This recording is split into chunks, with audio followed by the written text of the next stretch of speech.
Might either for the Rat King.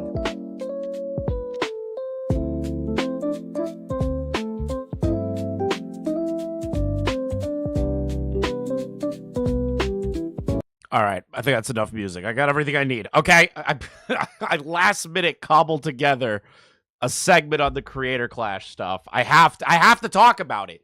I have to, because I am so excited to see a charity event fail.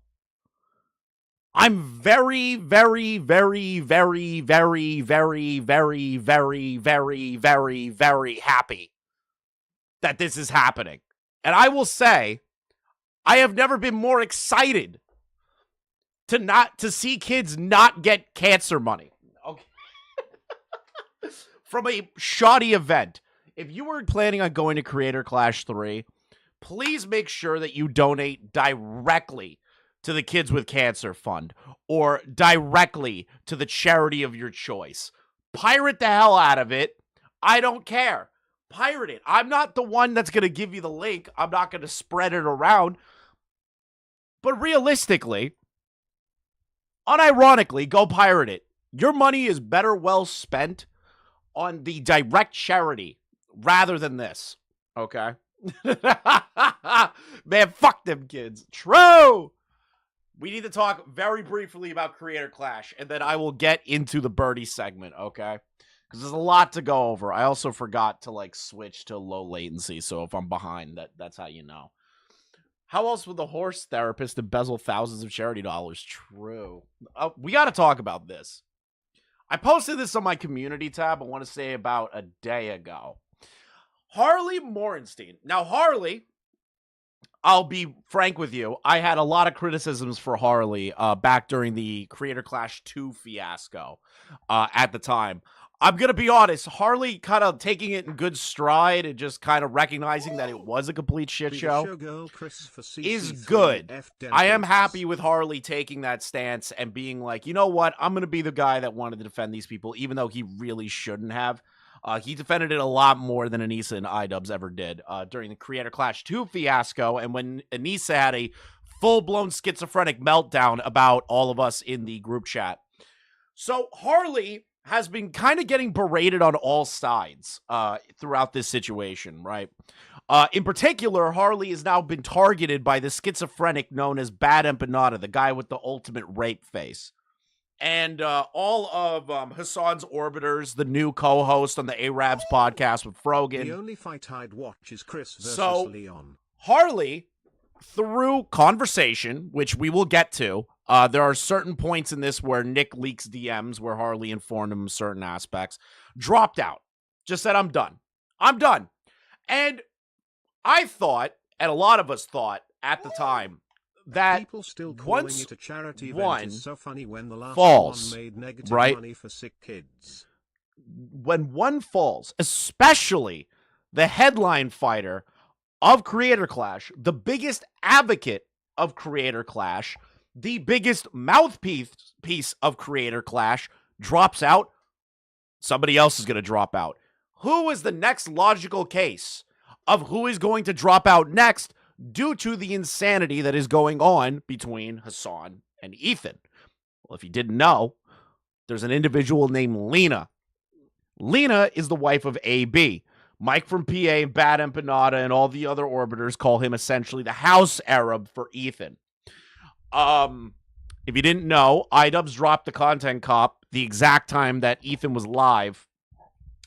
And Lena had a bit of a panic attack because she's been focused so heavily on this event. She's so excited for this event.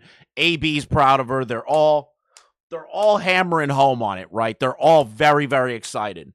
Lena gets hit blindsided by the content cop, much like Ethan. Proceeds to apparently have a panic attack on set, which you can argue whether that's like weak or pathetic or whatever. To me, I understand why she'd be concerned, especially with the uptick in people that already have a problem with her. So my bet was obviously going to be Lena, and a lot of other people's bets were Lena that was going to drop out next. I can tell you, because of the H3 podcast today, that Lena has officially dropped from the Creator Clash lineup. They are no longer fighting for Creator Clash. We'll watch the clip of Ethan and AB discussing it live on stream today. But now the next question is, what happens next? Because Lena was a big draw for the H3 community members that don't care about the beef between him and Hassan, right? And to be realistic, a lot of people that previously bought tickets were H3 fans, and the H3 community propping that up. I'm not saying it's all of it, but it was a decent chunk. A lot of the promotion was done on the H3 podcast. A lot of those things were done. So what happens now? The people that bought tickets to see Lena most likely are going to cancel. Maybe. I don't know. Maybe they're going to go for shits and giggles. Prices have gone down by half in regard to the event for where the seatings are. They've closed off entire sections of the upper stadium so that people can't sit up there because they know they're not going to sell out enough. And now, again, main headliner and Lena, somebody who brings a big audience component to it, whether you love or hate Ethan, it's the truth, are both gone because of the drama involving throwing rocks at each other. Over a conflict that nobody gives a shit about in this entire situation. That's the funniest thing to me, is that all of this shit is because Ethan said, I don't want people to die, and Hassan saying, nuke Israel. Imagine you sabotage your event because you preemptively knee-jerked a response to Ethan Klein and has ruined everything. So Harley, again, dropped out. Here's a clip of Nick talking about it. Okay, I did just get clarification from Harley Morenstein. I appreciate it. I'll have to move this up in the segment, but he just wanted to clarify that he dropped. Ian and Anissa didn't drop him. He left on his own accord. Thank you for the $5, my man. So that is something that he wanted. Bro, Harley's a dick. But Harley was the mainstay of the event. He was the headline fighter. That's huge for an event to lose that. So as you can tell, Nick, while live, was informed that Harley dropped out of the event run by people that are pro-death. Keep that in mind. Harley saw this late, was tying up loose ends, still doing that. I did leave on my own accord in the end. You can mention that if you're still live. So in this moment, Harley admits that it wasn't iDubbbz or Anissa that kicked him from the card, much like they did with Froggy Fresh. Harley left of his own accord because Bad Empanada, the rape face enthusiast, decided to start saying crazy shit about him. And all the Hassan orbiters started saying crazy shit about him. So it makes sense that Harley doesn't want to be a part of the event anymore. All right, I already have that. Grab this. Now, after Harley announced his departure, Tectone was live. Now, apparently, iDubbbz is scrambling for a new fighter He's scrambling for a new fighter. The new fighter that he reached out to are two people that we are aware of. One is Tectone. Two is somebody you're going to be shocked by what I told you. So let's read this. Now that we have Harley Morgenstein dropping out of Creator Clash 3, let's do some investigating. Gay way to put it together, Yeet. Was Tectone slated to be Harley's replacement? Tectone reveals yesterday that iDubbbz asked him what his weight was in DMs. Before I get invited to that, not interested. iDubbbz DM'd me. The only fight that I will care about, I don't give a shit about Tectone. If Tectone gets to fight Frogan, I will pay so much money. I will pay so much money to see that happen. And he asked, how much do you weigh? So I think he's going to try to get me in Creator Clash, which, by the way, before that comes out and before that gets invited, before I get invited to that, I'm not interested.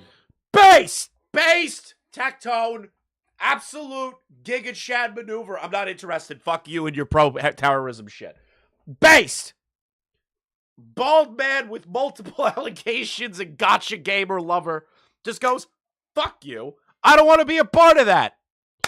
Based is all hell. I love it. No one should ever join Creator Clash. Do not pay for Creator Clash. Donate the money out of your own pocket directly to the organizations. Do not support Creator Clash.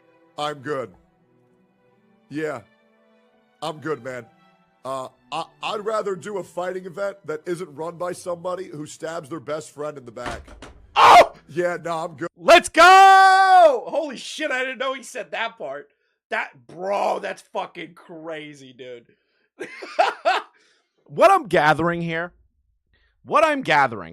is that Ethan's desperate to get a draw, right? So the draw to bring in would obviously be Tectone. He just got banned for calling Frogan fat, which is a actual fact of life. That is not an insult. They are fat, Jabba the Hutt looking bitch, all right? That is what Frogan looks like. Nothing's changed that. Nothing. And Tectone gets banned for that, and then randomly, iDubbbz, out of nowhere, reaches out to get Tectone on the card.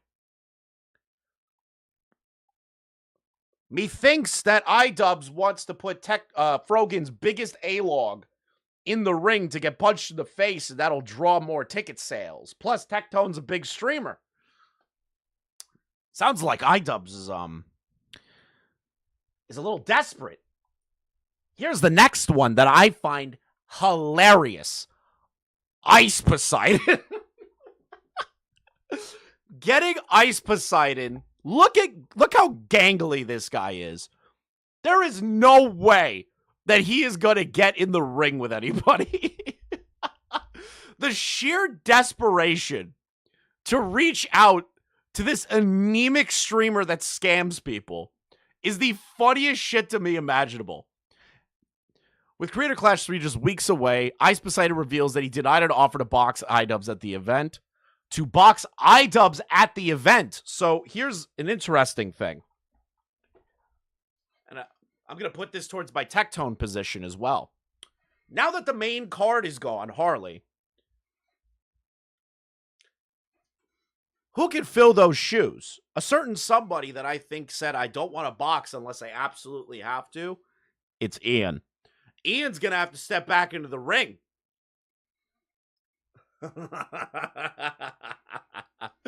And Ian is trying to find an opponent that has a worse reputation than him. Interesting, no? Interesting. I think he's struggling to find people. I got invited to box iDubbbz in his event, his boxing event for Creator Clash, but I had to decline that because if I were to lose the iDubbbz, I would be extremely embarrassed. Dude, Even Ice is like, bro, even if you paid me, it's not worth it. If Ice got paid a bag, he would like do anything, right? This dude is like a money whore. But like, he won't even take the bag to maybe potentially lose a fight to iDubbbz because he knows it'll be the most embarrassing moment of his life. And I'm not very good at boxing, so I was like, no, I can't do that. You guys have the same stats, though. I know he has 2 losses, I have 2 losses. But that's what I'm saying. If I lose to him, there's no coming back from that. Because he's like a skinny dude. I think you'd win. iDubbbz versus I mean- And I think everyone would be wanting you to win, too. Yeah, but I have no training at all. And it's very soon. So I would gas out in 5 seconds and then I'd be fucked. And he's definitely been training. This is great. Very unheard of W from Ice Poseidon. Very unheard of. Even the worst streamers that you know recognize that this event, run by a guy who backstabbed his best friend of over a decade, don't want to touch this with a 50-foot pole, even for a bag. That's how you know how bad this is. That's how you know how bad this is and how desperate Ian's getting, is to reach out to somebody with a worse reputation of him. A more viscerally hated reputation than him. The desperation is oozing. I wonder why AB and Lena don't want to join the card. Now, this individual right here is the new member of the Arabs podcast run by Frogan. AB and Lena are the Sabra hummus of Lebanon. We do not claim them.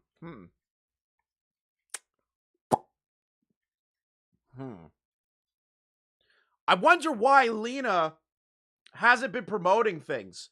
I wonder why Lena hasn't been getting her face involved into any of this after the content cop dropped, and even during the debate, the fight with Hassan. Because people like this that will weaponize their own religion and race against one of their own because of a disagreement involving, again, a conflict that none of these people actually give a shit about.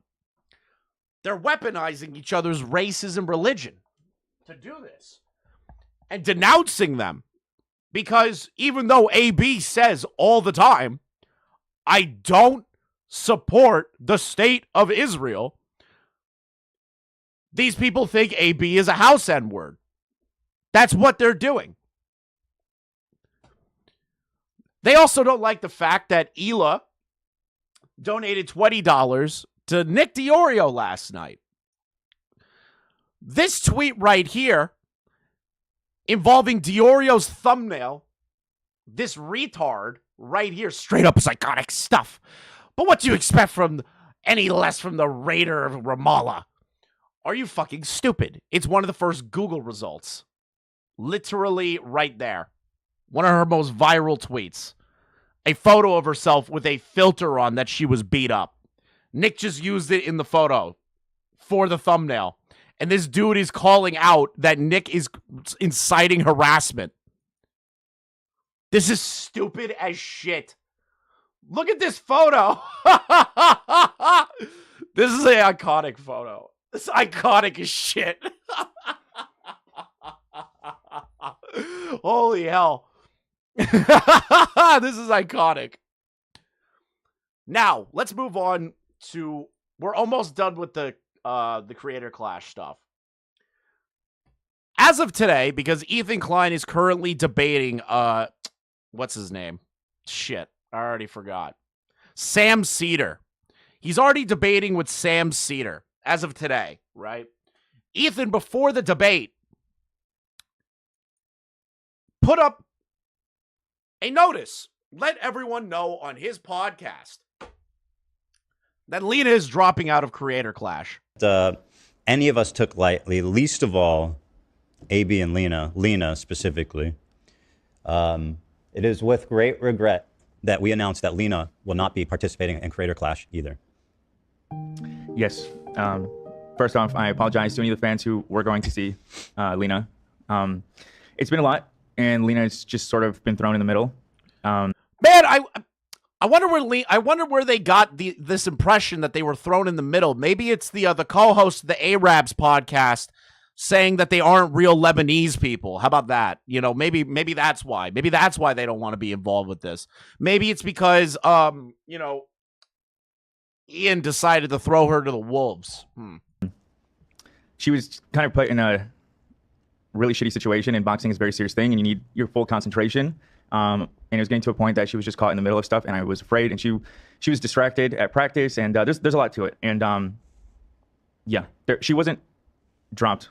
It was sort of. Now I need to clarify here. According to AB, Ethan, and the rest, which AB is her husband, Lena was not removed by iDubbbz and Anissa. We need to be clear with that. She dropped out of her own accord. She did the right thing for not only her mental health, her husband's mental health, and overall the entire idea of this event being propped up and supported by these people that are attacking them. Lena did the right thing. I feel genuine sadness for Lena and AB. Like normally I shit on the H3 crew, right? I really do.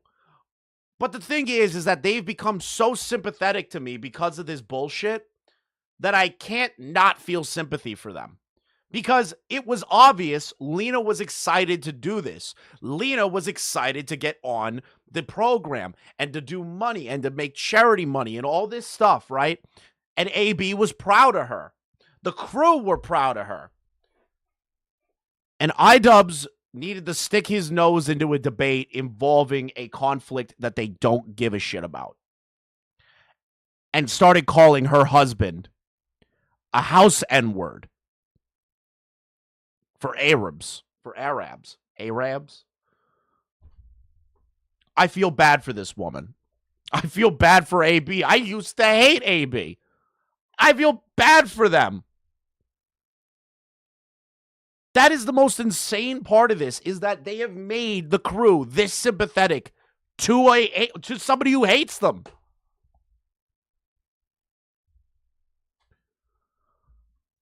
Now we're breaking containment. We're almost done with this, and I'll get to the birdie stuff. Now it's starting to break containment. This is Denims' alt account, the dumb whore that puts her tits out and nobody actually pays attention to what she's saying. They just pay attention to her tits. Denims on an alt account posts a photo of a cat. This is where we know that the Creator Clash stuff is starting to break containment, is that random fucking shitters. And they are taking photos of this and tweeting this out themselves. Hi, iDubbbz event is struggling. Pay some money, bitch. Now, if you look at the list of people that have donated money so far to Creator Clash early, pre-ticket sales, I don't see Denims on there. I don't see Frogan on there. I don't see Hassan on there. I don't see Mike from PA on there. I don't see Sean the Black on there. I don't see the Arab podcast members on that list. That random chatter's got a point. If you really care about Ian, and really care about his event, and are friends with Anissa and Ian, Denims, you'd be donating some of that money that you made. Profiteering off of dead kids in Palestine. Sitting from your chair, trying to lord over people that just want peace.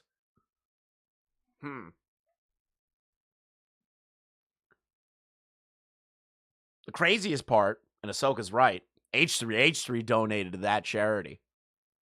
None of these people did. None of them are promoting Creator Clash. None of them want to be helpful to Ian. They're not bringing him on their shows and everything to help promote it, like Ethan has. Interesting.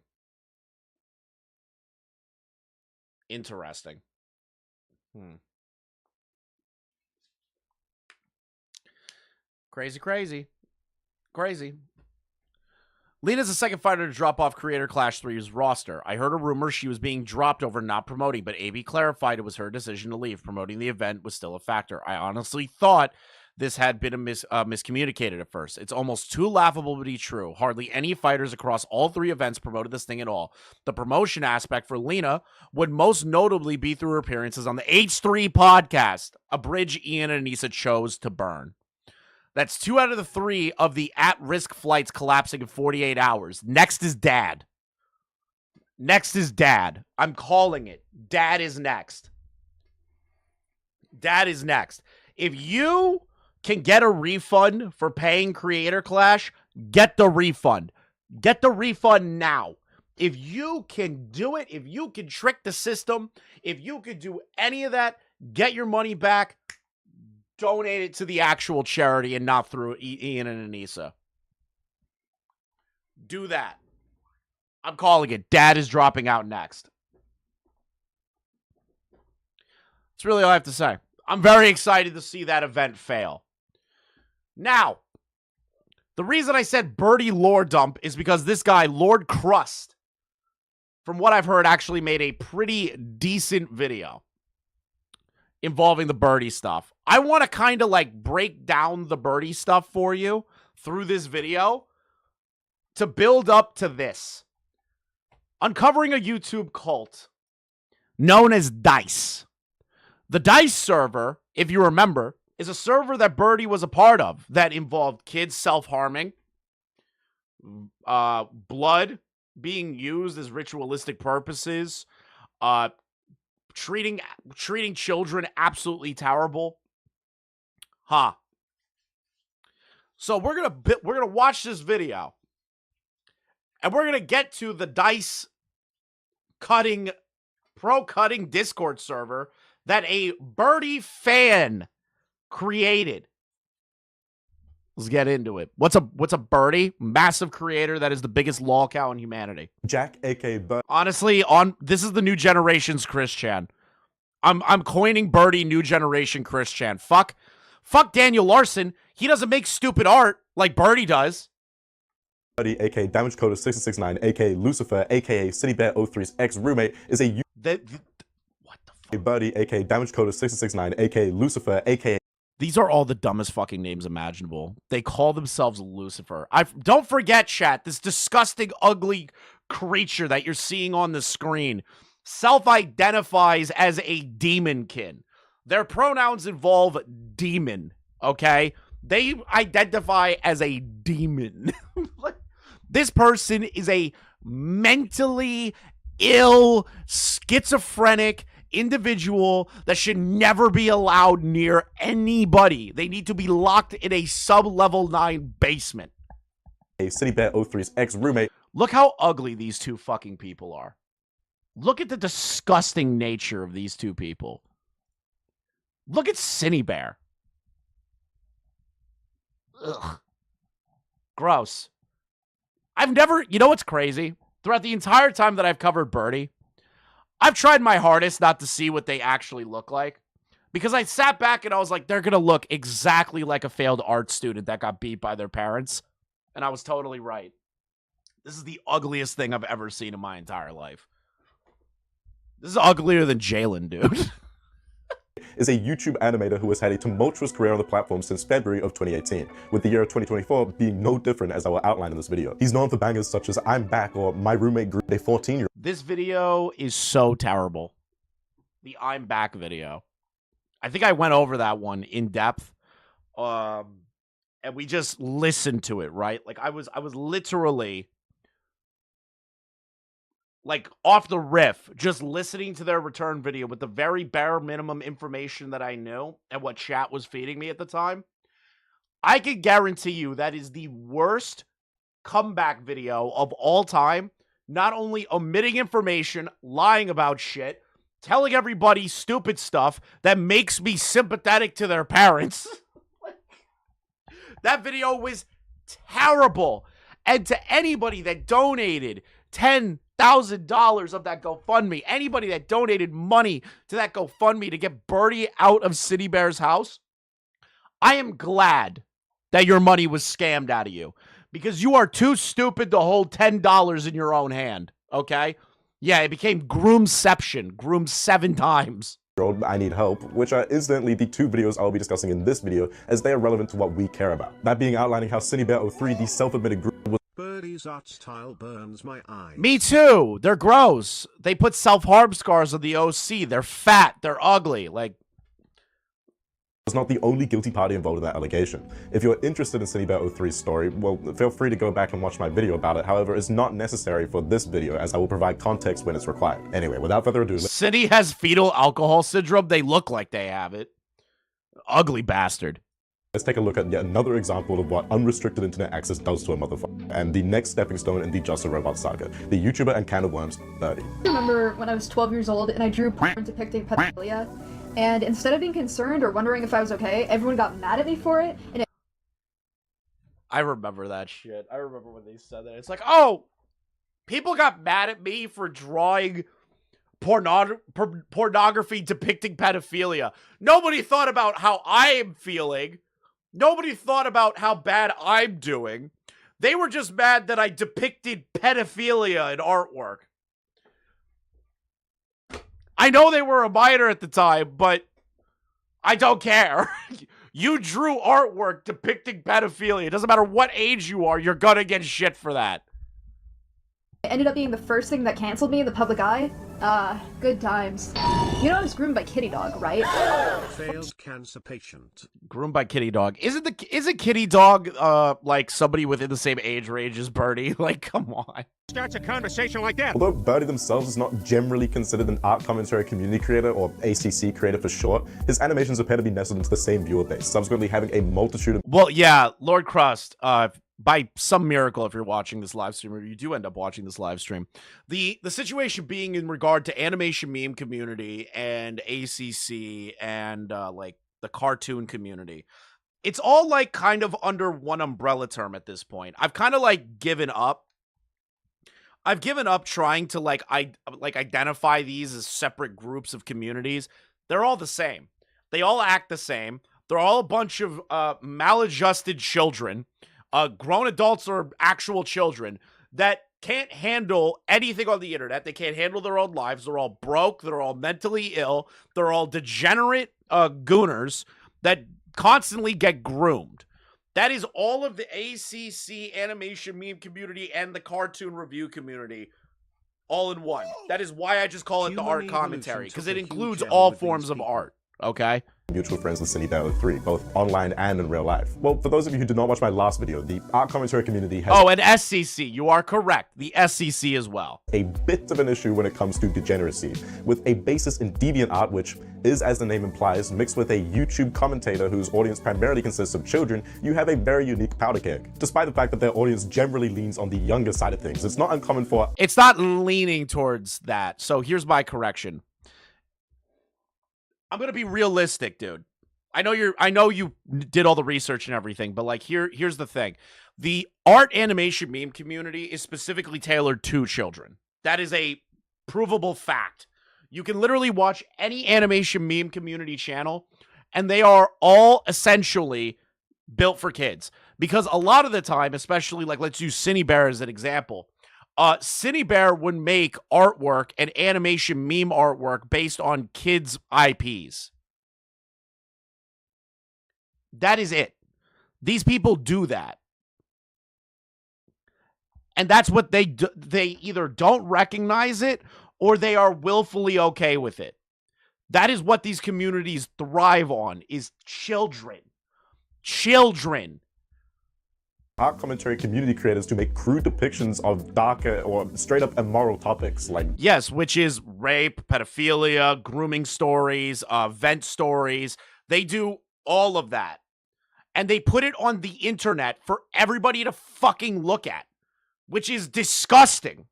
Like, parents should not be allowing their kids to upload videos making animation memes about their rape.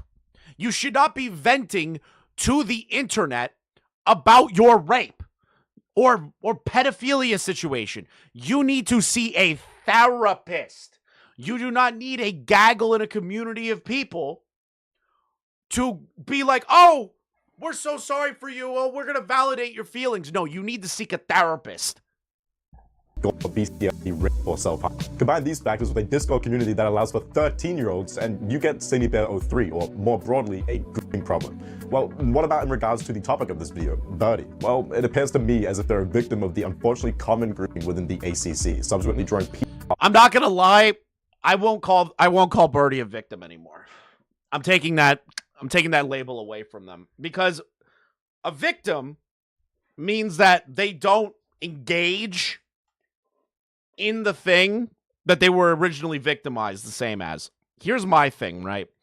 You no longer get a victim status in my book if you are doing the exact same thing that you were victimized for to other people. I'm sorry, you lose that. I'm sorry. You lose that immediately in my book. I don't care if that's devaluing your situation, because you are using your situation as a way for you to jump to ruin someone else's life. So fuck off with this victim shit. At age 12, which, as Birdie established, led to the first of many controversies. This claim was made in the aforementioned video, I'm Back, which is fucking 2 hours long. The video— It's shit. I feel like Lord Crust hated that video as much as I did. It was released on April 15th, 2024, and— You found a Zoophile YouTube channel with some links before I came here. I was curious to look at. Is that the Zoophile podcast channel? I hate that channel. It should be banned. Answer the question of how Birdie and Cindy Bear moved in together, as well as quite a few other questions I don't think anyone asked, but regardless. So, you're probably a bit confused. Like, hey, why have I been gone so long? Why did I come back? And oh, you shouldn't have came back. You shouldn't. You couldn't even barely. You barely lasted a few months. Not getting into controversy. You shouldn't have come back. You should. Again, and I'm going to state this multiple times, be institutionalized for the rest of your life. You should not be on the internet. Get institutionalized. Electroshock therapy. I don't care if you have to do like acupuncture. I don't care if you have to like get punched in the face at the fucking loony bin. Get help. Don't come back. Trauma. That's a pretty weird thing that I've never talked about before. I'll get into all that juicy stuff in a bit, but first I'd like to properly introduce myself for the first time. Hi, my name is Jack, or Lucifer. My pronouns— That is the dumbest fucking shit I've ever heard. Jack or Lucifer. I am not going to call you Lucifer. Like I said before, if you come to me and you say, oh, my pronouns are Beelzebub, I'm going to laugh at you. I don't respect your pronouns. I don't respect your pronouns. I don't respect what you identify as. I don't respect anything about you. You are a laughingstock to me on every fundamental level. That's like coming to me and saying, I identify as a helicopter. Are he, it. I'm 19. I'm ace and gay. Ooh la la. My favorite colors are— I don't know how you could be ace and gay. I don't understand that. Isn't ace like aromantic, asexual? Like how can you— okay, whatever. red, black, and yellow. I'm a demon kitty. AMC/Shack members are gonna be telling their grandkids about ye olden Birdie drama. Yeah, I swear to God, Birdie is literally next up in the cycle of generations to be the most A-log person on the planet. They are next. I understand Daniel Larson's like really up there, but who else is a good replacement for Chris Chan other than this person? Makes shitty artwork, multiple grooming things, hates their parents while their parents are just being regular parents in general. Like, scamming money from people, treating people like shit, falling for trolls. Like, who else can fill the Chris Chan gap? I think it's Birdie. I love rainbows and tacos and cats and randomness. No, Ace just don't like sex. Romantic attraction is different. See, you people, I don't know what the fuck any of that means. I'm a grown adult.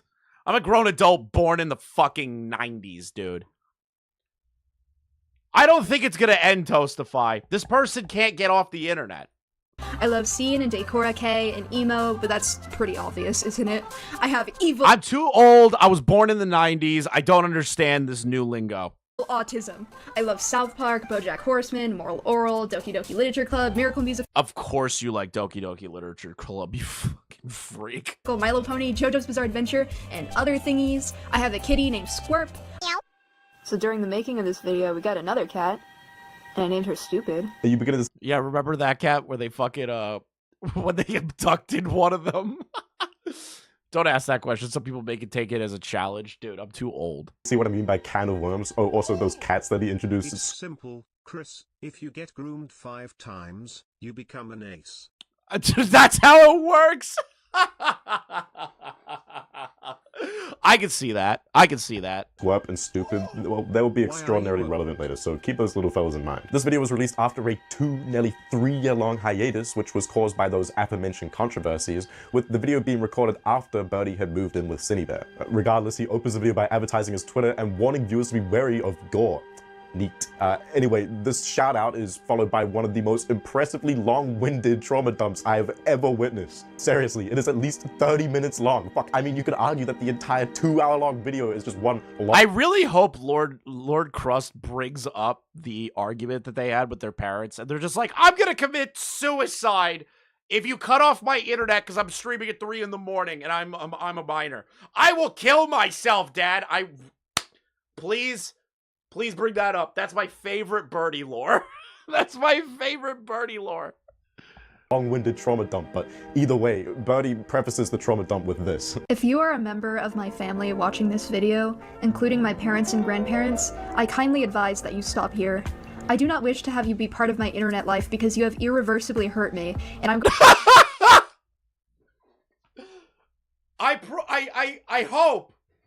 I pray that my parents will not watch this because you all hurt me. You tried to cut off my internet and make me go to school.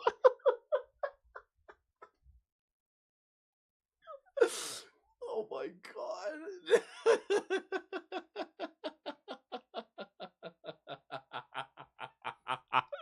going to be straightforward and honest about the damage that you've done. You will be anonymous and safe from harm in my video. I ask you again, please stop watching. If you wanted to hear about the ways that you've abused me, you would have listened to me a long time ago, or reflected on your own actions. Okay, cool, bye. The ego that you have to say that when you don't reflect on your own actions and the horrible shit that you've done and participated in and done to others, you know, that doesn't carry much weight, Birdie. That doesn't carry much weight really, like, at all. In any retrospect to me. You can't do that. Go away. No, Jack would not survive dial-up days. They'd probably just like they would genuinely probably just jump off a fucking bridge, and we would have been saved from dealing with this autism. Yeah, I think that sets the bar pretty high right off rip. But before I inject any more of my personal bias, let's just begin sifting through the mega trauma dump, shall we? Starting off with all of Birdie's mental and physical issues, Birdie just kind of sprinkles these in like little Easter eggs throughout his 2-hour-long video, so for simplicity's sake, I'm just going to compile them all here before we get into the rest of it. Firstly, judging by his straw poll, Birdie has autism, ADHD, borderline personality disorder, and is on the schizophrenia. Wow, crazy. You're telling me that somebody that identifies as Lucifer has borderline schizophrenia. The headmates! Oh god, there's so many of them. Silly guy, in fact, I will bite you. Ooh woo. Is the most... How did this fucking retard build an audience? How did you do that? Which stupid shit like that. I hate the new generation. I really do. I hate the new generation for letting people like this gain any sort of relevance in the world. I almost would rather Jake Paul and Logan Paul be the greatest things imaginable in content creation or like have any platform. If I had to choose, right? If I had to choose and there was a bullet and I had to choose, hey, whoever you spare becomes the face of a generation. And they will be the only people that are allowed to make content creation in the world.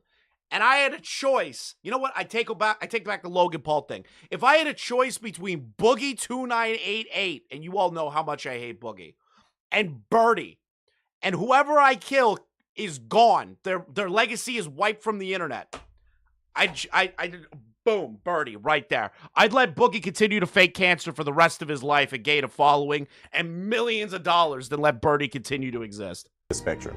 He additionally claims to have psychosis, however later clarifies this to be referring to the schizophrenia spectrum diagnosis. I would like to clarify that I was diagnosed with psychosis in September of 2023, so this is just something that I live with. I mean, I was diagnosed when I was 14 too, but like I was in denial about it for a long time, so like just got diagnosed again.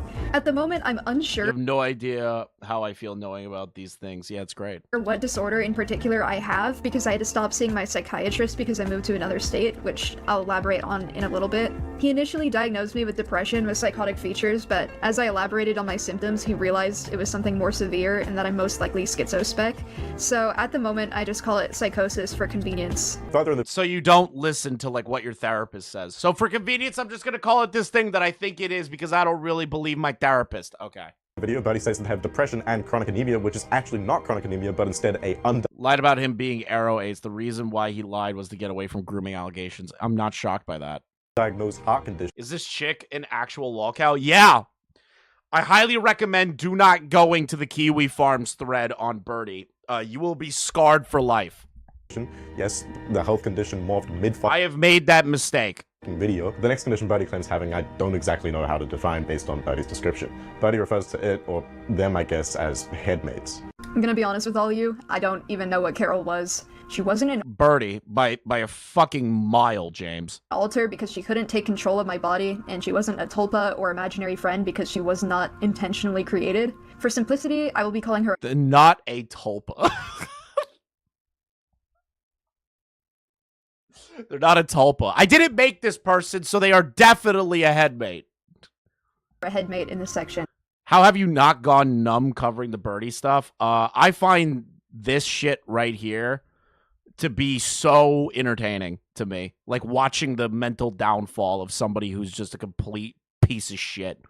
It's like a genuinely happy thing that I go. Like when I get off stream, I feel good about myself. Because I just get to sit here and like explain to you why you should never trust people like this and you should never platform people like this. I go to bed happy. Maybe I converted one person to never watch people like this again or support people like this again. I convinced myself of that. Similarly to the psychosis drama, this should have never been drama to begin with because it's weird to make a spectacle of a teen struggling with mental illness, and it absolutely made— Stop doing that. It's not weird to make it a whole thing. It's not. Especially when that person absolutely refuses to get off the internet. I'm sorry. I don't care. I literally can't care. If you have mental illness, okay, and you are on the internet and you recognize and talk about how you are mentally ill and you don't leave the internet, I have zero sympathy for you under any fucking star in the sky. I do not care if you get dogpiled. I do not care if people laugh at you. I do not care if Kiwi Farms make a threat on you because you're the one asking for it at this point. me worse. I wasn't attempting to like fake DID or anything. That was never my intention if it did come across that way. I don't have any active headmates at the moment, but I do have a history of them. Carol, Marilyn, Susie, Rero, Goofball, Playdate, and even Edgy Jack were all sentient beings with their own thoughts and emotions who— Sentient beings! Yeah, the mentally ill characters in my head that I made up. Sentient beings with their own personalities. At any point, I could just snap and become Edgy Jack. That sounds like some kind of like serial rapist name. Originated from my brain. I really wish I had a concise conclusion or answer for this, but I don't. When Carol first appeared when I was 14, I went all the way to fucking Seattle Children's Hospital to see a psychiatrist, only for him to brush me off for being autistic and tell me that I have a vivid imagination and that it was just the autism. I have no Yeah, I kind of agree with that. I agree with that assessment. interest in discrediting Birdie's claim conditions. There are plenty of better things to point out. That being said, however, I do have to say Birdie's description makes it sound like an X-Man superpower mutation or imaginary friends. He's never been diagnosed with anything in regards to it. In fact, the only professional he spoke to about it described it as autism mixed with an overactive imagination. According to Birdie, they aren't split personalities. It's not dissociative identity disorder. They are people that are sentient that are only in Birdie's head. I'm not tripping, right? Like, other than the sentience part, which I don't even know how to interpret. What do you mean? What do you mean, Lord Crust? What are you talking about? There's a very easy way to interpret it. If you are mentally ill, believe that your pronouns are devil or like Lucifer. It makes sense to them, you know, because in the new age of America and the world, we have to be tolerant of people like this. I refuse to be. Birdie's just describing an imaginary friend. I mean, I guess they could be hallucinations, but then they would just be hallucinated friends, which still sounds like the same concept as imaginary friends, just less voluntary, I guess. But anyway. Oh, and also I wrote this big fuck-off paragraph about what I believe to be the final of Birdie's health conditions that I'm curious. The final and arguably the most notable condition would be chronic fatigue. I do feel need to know chronic fatigue syndrome is a history of controversial diagnosis from my research. Physicians have no idea what causes this. The reason in part due to its most famous and supposed infamous symptoms, which would be, as the name described, perpetual extreme tiredness and cannot be relieved by sleeping and can leave the individual bedridden. I can see that. I don't know anything medically about this. I'm not a medical professional, but I could potentially see that. Yet to mention, or because without sleep, you do start to like lose your mental faculties. So that does make sense. More specifically, chronic fatigue. But the video was already long as shit, so I'm not going to read that. If you give a shit, you can. I thought it was at least worth addressing because I have seen people question Birdie's chronic fatigue diagnosis. However, in my opinion, there are far more dubious elements of Birdie's story, which I will establish later. First, though, I'm going to speedrun some of the allegations against Birdie from that aforementioned tumultuous career, because I don't exactly feel like litigating shit that happened when this person was a teenager, but I feel like I'm going to be honest, Crust. I know the video was long, but there's some interesting shit in there. Be foolish not to at least mention some of it. Oh, also, there is a hell of a lot more conjecture in this video when in comparison to the rest of my content, and that is because for most of this, we only have one side of the story with next to no evidence. However, I will clearly specify when something I'm saying is a conclusion or opinion based on limited information. Anyway, to begin the speedrun, here's Birdie talking about those aforementioned controversies from when he was a child and teenager. So, I am notoriously known for not being good at interneting. Like emotional outbursts, constant venting, oversharing personal information, things like that. Yeah, you doxed yourself to a group of people that said, I'm going to kill you. You doxed your parents' home, and then when your parents came to you and said, what are you doing? Get off the internet, you threatened to kill yourself. You are the worst at being on the internet. You take the crown, you share that crown with Chris Chan. You hold that in solidarity. The reason I joined the internet in the first place at 11 years old is because I wasn't loved at home, and I was being abused at school, too. How do you get abused? You're getting bullied at school. People thought you were a freak, and justifiably. I think you should have been bullied more. Warped view of the internet, only being a child, and I believe that all of my viewers would act as friends. Well, yeah, that explains a lot. As I've already established, there is an admittedly dark likelihood that the root, or at least a factor for Birdie's erratic behavior, shall I say, is some of the stuff that I'm outlining in this segment from Birdie's developmental years. As I'll attempt to outline in this video, the issue is that Birdie uses this mistreatment as a justification for him to do immoral acts to others. I've decided to come out here and talk about what happened today because the vast majority of the controversy surrounding me is false, and I believe a lot of you are simply misled or confused about the information. I don't believe anything that comes out of this fucking creature's mouth. Like, legitimately, I don't believe a single thing that comes out of this creature's mouth. Because from the evidence that they provided, and then if you look on the forums, then you look everywhere else that people are constantly dumping about them, a lot of these stories are really matching up. My therapist told me about a concept once that really stuck with me. It's called the curse of knowledge bias. She explained to me that although I know that birdie drama consists of lies and exaggerations, and I know that my parents abused me, and I know that my ex-friends are lying about me and trying to publicize personal issues. Lying about me. See, that's right there called poisoning the well, chat. Instead of saying, like, potentially, we had a miscommunication, or maybe they interpreted the things a different way, I'm here to prove to you that that is not the case. Birdie immediately jumps to, they lied about me. That's called poisoning the well, kids. That's already starting off the bat of poisoning the well. Instead of trying to articulate themselves into a manner of, I'm going to provide proof to show that these people were incorrect. Which, I'm pretty sure what I just said sounds a lot more convincing than just, they lied about me. And I know that I've been taken advantage of by everybody involved in this, nobody else knows, and I'm frustrated because you cannot see what's so obvious to me. Let me be clear, I still do not want anything to do with birdie drama. I would not like this drama to be continuously dragged on going forward. You can't call it birdie drama. You need to say your drama. You can't call it that.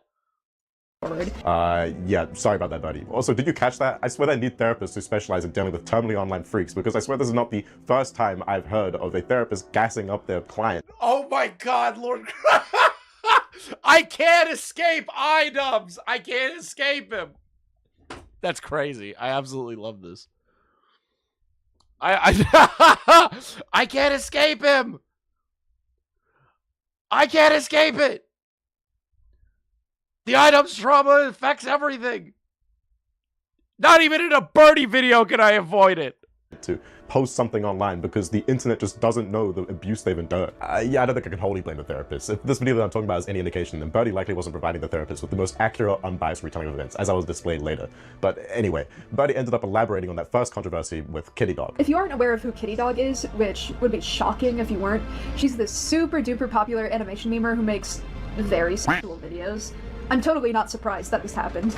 And when I was 11 to 12 years old, she was basically my idol. I made a shit ton of videos about her, and she commented on them asking me to join Discord, and you can see where this is going. Anyways, this shouldn't have been drama in the first place, but Kitty Dog encouraged me to make drawings like those, and that's why they exist.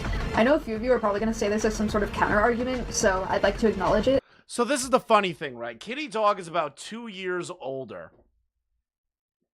2 years older than Birdie at this time. Now, what Kitty Dog did was good? No. I will argue no. But here's the kicker, though. Here's the kicker.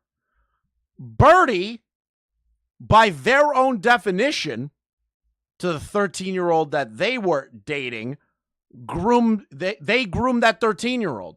So Birdie, by proxy, is a groomer in their own words.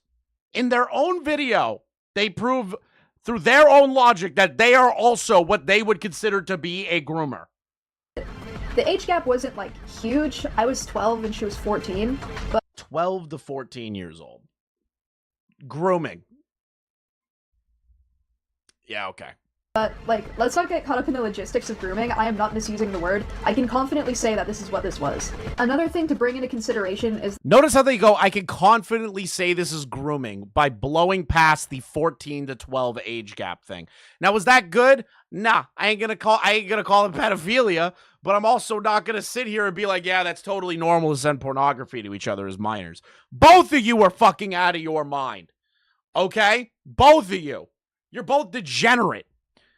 But when Birdie turns around and says, this person groomed me with this age gap, and then talks about them being groomed by somebody 2 years younger than them while they were both sending sex shit to each other, again, by proxy, in Birdie's own words, they groomed a minor.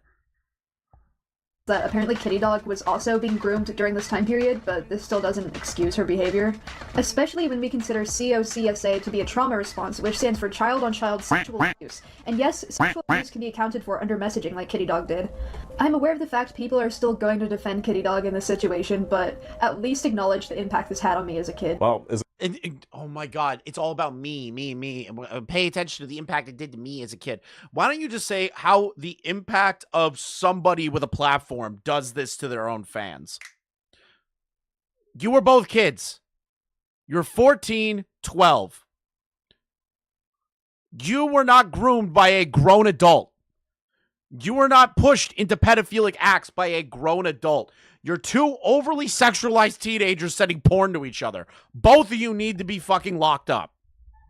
Isn't that just sickening? Yeah, so this community is so depressed. I am so happy my parents made me play sports, do events. Like, holy shit, I'm so happy. That you end up with some kind of fucked up game of telephone where these minors end up regurgitating fringe adult concepts. You caught a 3-week-old kid into your job? Adopt the cat. What are you doing? Concepts to each other that they either found online or from someone who realistically should have jail time. Likely someone who actually fulfills both those categories, to be honest. Anyway, the other person involved, Kitty Dog, is a YouTube creator with 600k subscribers accrued from her furry animation content. What's especially notable to us, however, is that in February of 2024, so a few months before Birdie released his I'm Back video, Kitty Dog released a document that outlined all of her wrongdoing as a teenager. Kitty Dog seemingly attempted to genuinely apologize for her actions, taking accountability and swearing to improve her behavior. Now, whether she actually followed through with this, I don't know. Based on the animation community's track record, Lord Crust, I am inclined to believe that Kitty Dog will not learn. Very possible that But that's just me. I'm a cynical fuck. Either don't or do end up addressing her in future content. What I do know, however, is that despite being 6 times Birdie's channel size, Kitty Dog is, as far as I'm concerned, a hell of a lot less controversial on the internet, with her document being received relatively positively. There was a huge power dynamic. Kitty Dog was aware of the power she had over me. Power dynamic. Oh my fucking God. I hate I've always hated power dynamic conversations. Every time it gets brought up, I'm just like, fucking kill me. Oh my God. Were you an employee of Kitty Dog? Were you working for Kitty Dog? Were you beholden to Kitty Dog paying you? I hate the power dynamic conversation because all of you fucking idiot children that run around doing commentary don't understand what power dynamics actually are. Being a massive creator that I looked up to, and I was not old enough to consent to these things. I was 12. Yeah, do you know who else was? Yeah, Lord Crust is about to fill in the gap for me. But do you know who else was not old enough to consent to doing this shit either? Kitty Dog. They were 14. Wasn't able to consent, Birdie. Despite being 2 years older, Kitty Dog wasn't able to consent. Additionally, I do not think a 500k subscriber difference, or whatever it was at the time, creates a power dynamic. It's not. Oh my God, Lord Crust is so fucking based for that. Holy shit, thank you. I felt like I was on an island alone screaming that from rooftops. Like Birdie's channel or career was directly tied to Kitty Dog's, and it's not like Kitty Dog was employing Birdie. From what I can tell, the significant difference. This dude is so based. Holy shit, thank you. Between how Birdie and Kitty Dog responded to relatively similar allegations is what dictates their broadly differing public reception. Well, that and their pre-established reputations, of course. More specifically, both Birdie and Kitty Dog are victims of grooming. However, Kitty Dog acknowledged this and took fault for her actions in the document. Birdie, in the months after, attempted to piggyback off of Kitty Dog's explanations, applying them to himself, while simultaneously attempting to attach all of the fault to Kitty Dog, who, let me remind you, was a 14-year-old at the time. Both of these people are adults now. They could potentially be excused for their depraved actions as a child, but that does not allow them to continue the behavior or attempt to justify it as an adult, which— Holy shit, this guy is cooking. You gotta, I'm subscribing to this dude. You're cooking. Kitty Dog has seemingly not done what Birdie has. It's just an absurd double standard that Birdie is applying, and it's all seemingly with the justification that he was the youngest party involved by 2 years, which in my opinion is not a substantial enough age gap to reasonably apply that double standard. To be clear, by the way, judging by the evidence that Birdie presents, it does seem as if Kitty Dog at minimum encouraged Birdie to draw sexualized art when Birdie was very clearly uncomfortable with the idea, which is fucked. I don't know if I necessarily describe it as grooming, but it's definitely bad, okay? My issue is it's not great, but it can't be categorized as fucking grooming. This guy gets it. I've been screaming about this for months. If we're supposed to give Birdie so much leniency due to his various physical and mental conditions or traumatic past, why does the same standard not apply to a 14-year-old? Now watch this, watch this, watch this. This guy's gonna do all of like the normal talking points, which every single regular fucking human being in the world should have when it comes to situations like this. And there are gonna be a bunch of fucking art-tard channels that are going to come out of the woodwork and go, I can't believe you make content about this. I can't believe you're devaluing Birdie as a victim.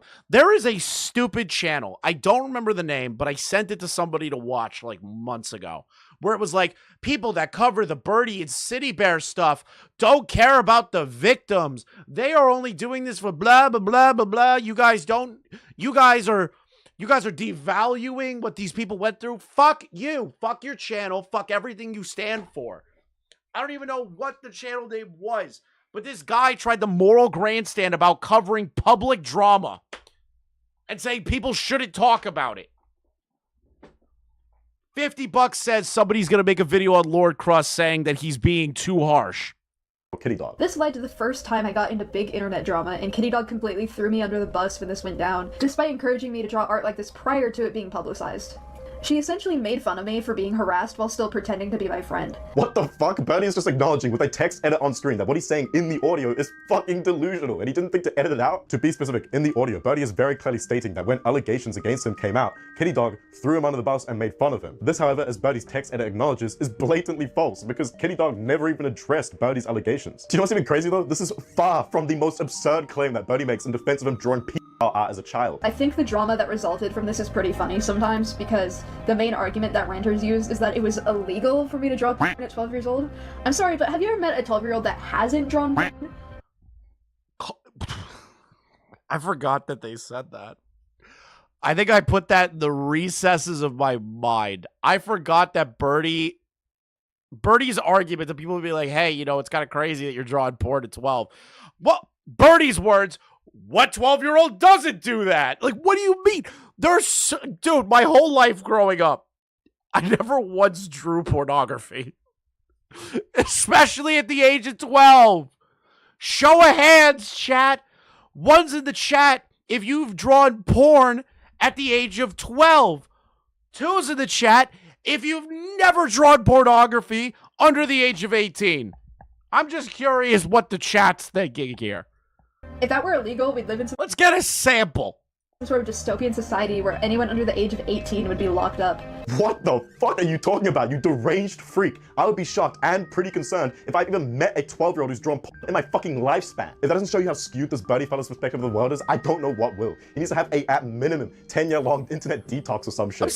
I'm seeing a lot of twos. I'm seeing a lot of twos. There are some ones in there which you need help. You need mental help. You do. You got to talk to somebody. No 12-year-old. That is not a normal thing, okay? This is sickening to me. That Birdie's just like, well, normally 12-year-olds do that anyways. No, they don't. No, they don't. No, they don't. 12-year-olds are like in middle school, like doing, I don't know, sports shit. Dude, I had too much of a normal life to like consider anything else than that, you know? Like, what the fuck? Taking into account the relationship that Birdie had with a 13-year-old when he was 16. I've decided to rewrite this section last minute because the situation I'm about to describe is more morally gray than I remembered it being and requires more new. I think Low Tier God has a perfect quote for this. True. Low Tier God has a lot of good quotes. Total degenerate piece of human trash. But he's got some good kill yourself quotes. Nuance on my part in order to explain it. In 2021, I went through my breakup. This breakup alone put me into another psychotic state where I was essentially dissociating 24/7 and became unable to make proper judgment anymore. So we're gonna blame everything that you do on dissociative disorders. Here's another thing that I really hate in this community, like art commentary, animation meme, and all these fucking communities that can't handle anything at all. I don't care. I do not care under any circumstance, and I am standing by this. I literally don't care. If you have a mental condition and then do something horrible and then try to blame that mental condition for you hurting another person, whether that's physically, mentally, sexually, I don't care. I do not give a absolute shit about what you have to say moving forward. Nothing. You do not get a pass because of that. Exactly 5 days after said breakup, I was asked out by my former friend Draggy, who was 13. I was 16, and it was my responsibility as the older person to turn them down, but because of the mental state I was in, I was unable. So you groomed a minor. By your own logic, you groomed a minor because disassociating. I don't think it's that normal for somebody who's disassociating to groom kids over Discord. Able to make the right decision. Maybe I'm just not aware how disassociation works. Thoughts on kids in drama commentary, Chris? Man, Yen, what do I have to say? Kids in commentary, children in commentary.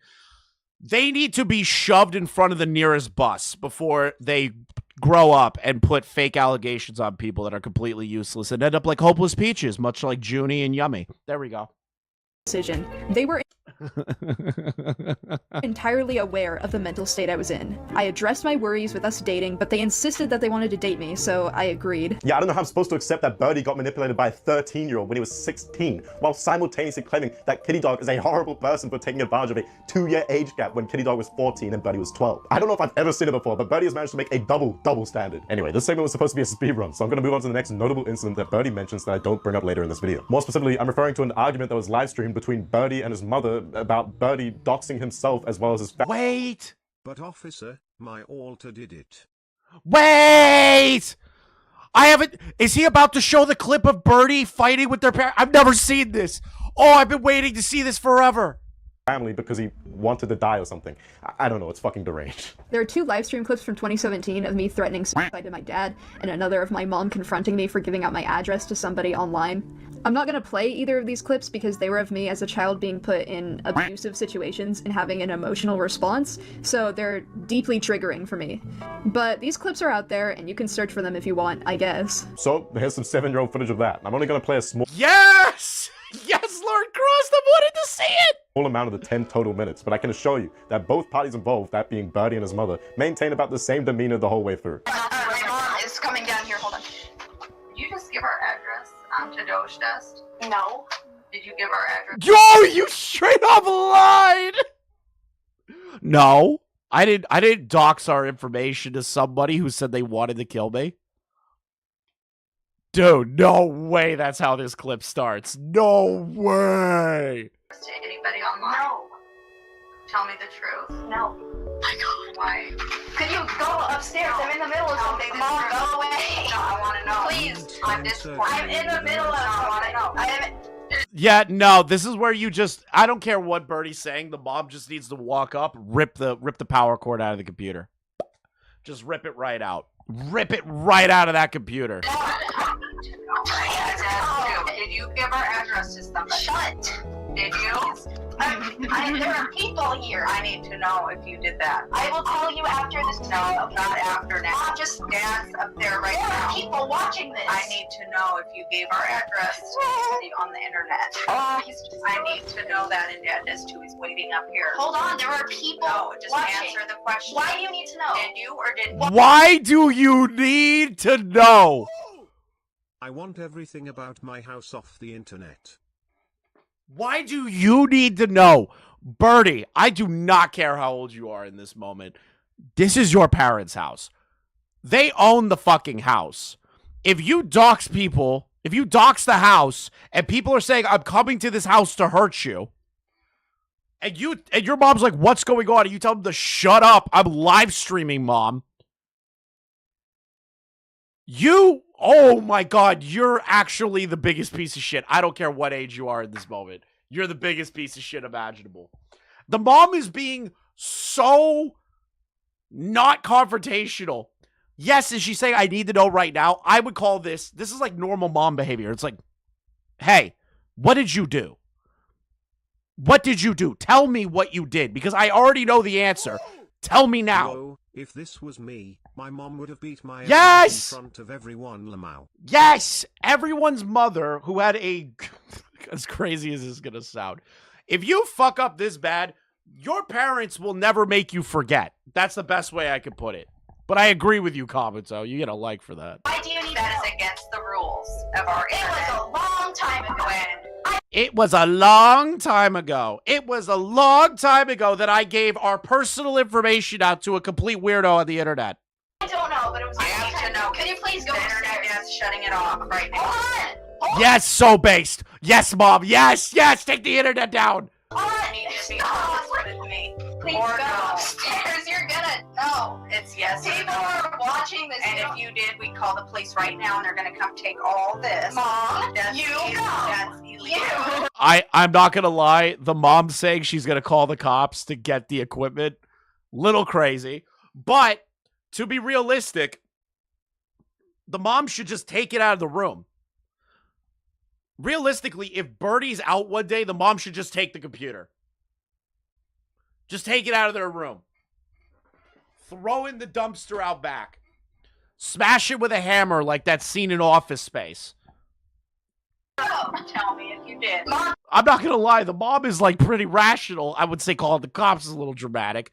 But like, best thing you can do is just take the computer and throw it in a ditch somewhere. Just one moment. You did, didn't you? Mom. Mom. The truth. One moment. Just tell me. Please. You're not understanding. No, you don't. It wasn't recently out. How am I supposed to know? It was wrong right now. So true. Rip Bob Chandler. You know, Bob wouldn't let this happen in his household. Bob wouldn't let this happen. Bob would have gone in there and said, you need to handle this right now. Bob Chandler wouldn't let this happen in his house. I don't know. I want you to finish talking to your friends, and then you come upstairs and talk to Dad and I. No, I can't do that. Yeah. I gave our last name away. That's enough. And now our address. You have no right to yell at your mother when you're the one that doxed your personal information to a crazy person. Excuse me? You remember who was in that? City Bear was in this call? This? City Bear was in this?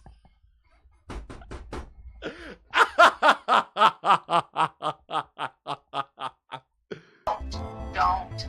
Just go, okay? That's very dangerous. I'm in the middle of something really. Yeah, the mom is literally like, it is dangerous for you to give our home address to people that don't like you.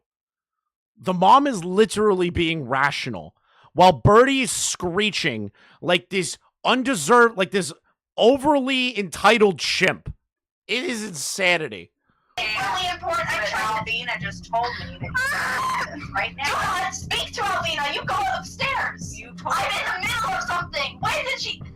Wow, isn't that crazy? Seems as if Birdie's description of his mother coming in and abusively screaming at him over the doxing incident is an extraordinarily inaccurate retelling of It's not an inaccurate retelling. It's just a flat lie. Like, it's a flat lie. events. And I might even argue the opposite of what actually happened. Yes. It's a lie. It's a lie. Lord Crust, come on. Just commit to it. It's a fucking lie. Birdie lied right fucking there. It's on camera. His mother did indeed threaten to call the police. However, unlike Birdie, she wasn't screaming about it and came off as a... Parents are stern yet caring. Especially my mom. She annoys me at times but still love her the same.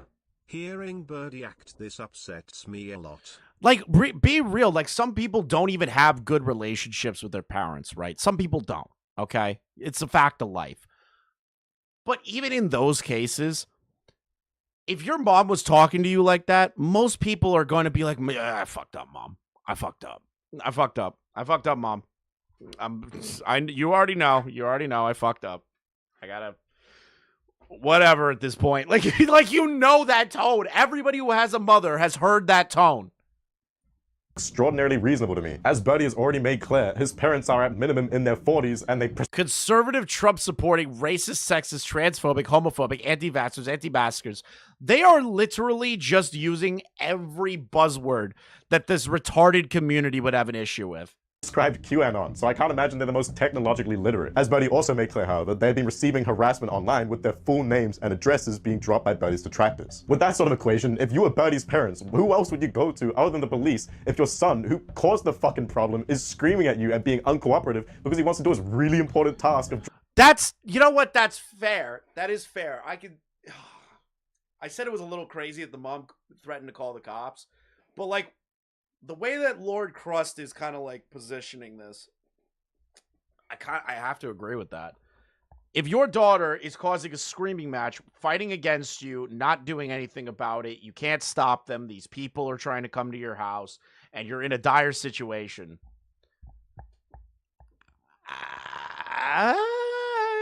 He's got a point. He's got a point. He's got a point. He's got a point. He's got a point.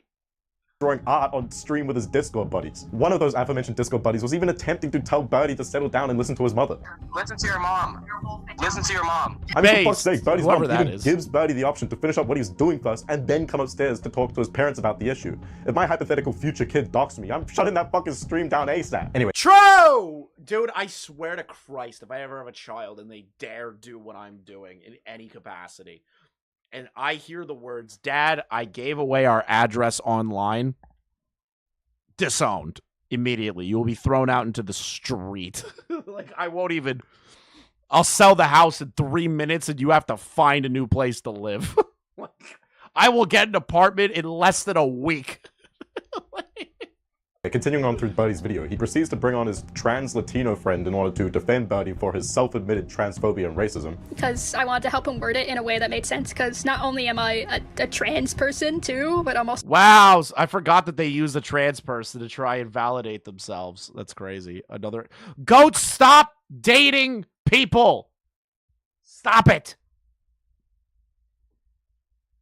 I'm putting a literal fucking like stop to Go Cato's dating life. Goat, if I hear you date one more person like this, I will go out of my way to make your life hell.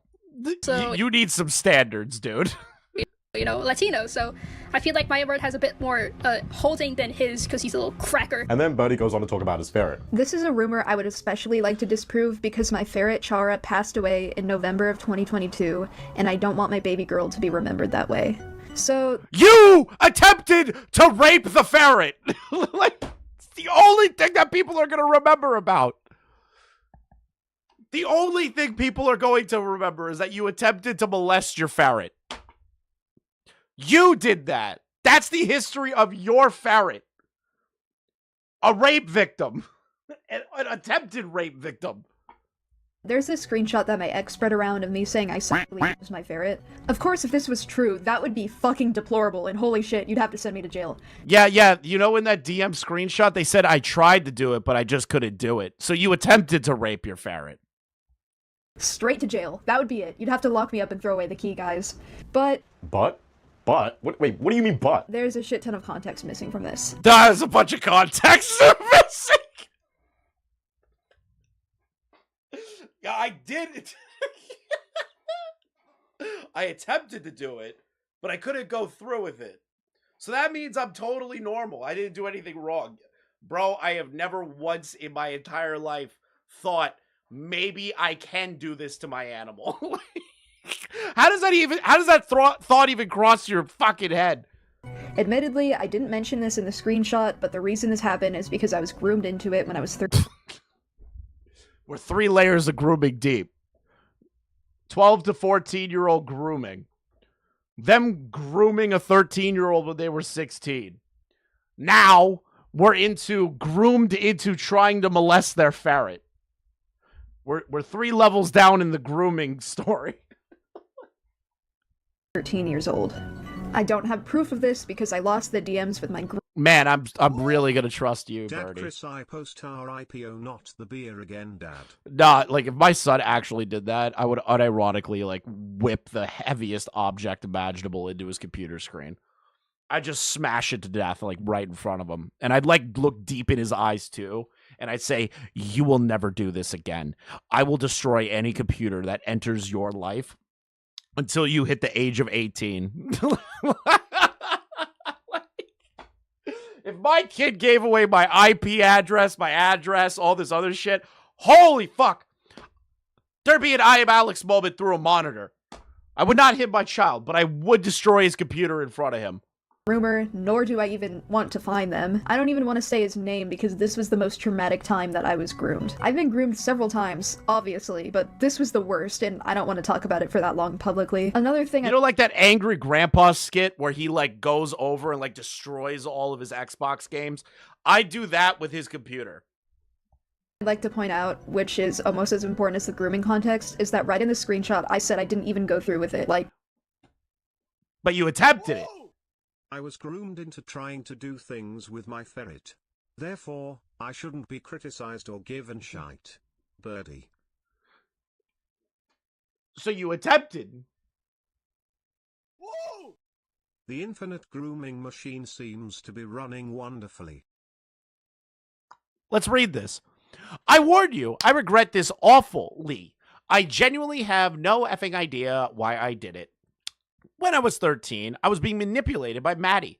I had no effing idea why. But when my family left the house, I tried to make the ferret do teen ants on me.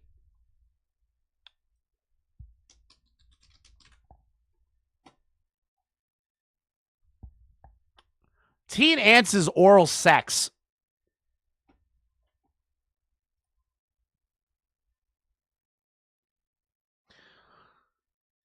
So they admit to attempting to molest their ferret. How does this context make you look better?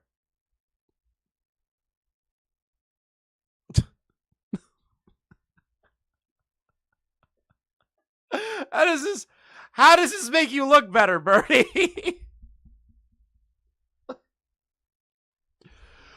Oh, I'm so effing upset at 13-year-old me. I didn't even go through with it. I was so ashamed. I don't abuse animals. You attempt to abuse animals.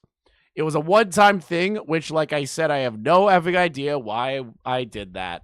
It never even happened. I just prepared to do it because I was 13 and I was told to. This was extremely traumatic for me, which is why, despite the fact— Now, question, poll to the chat.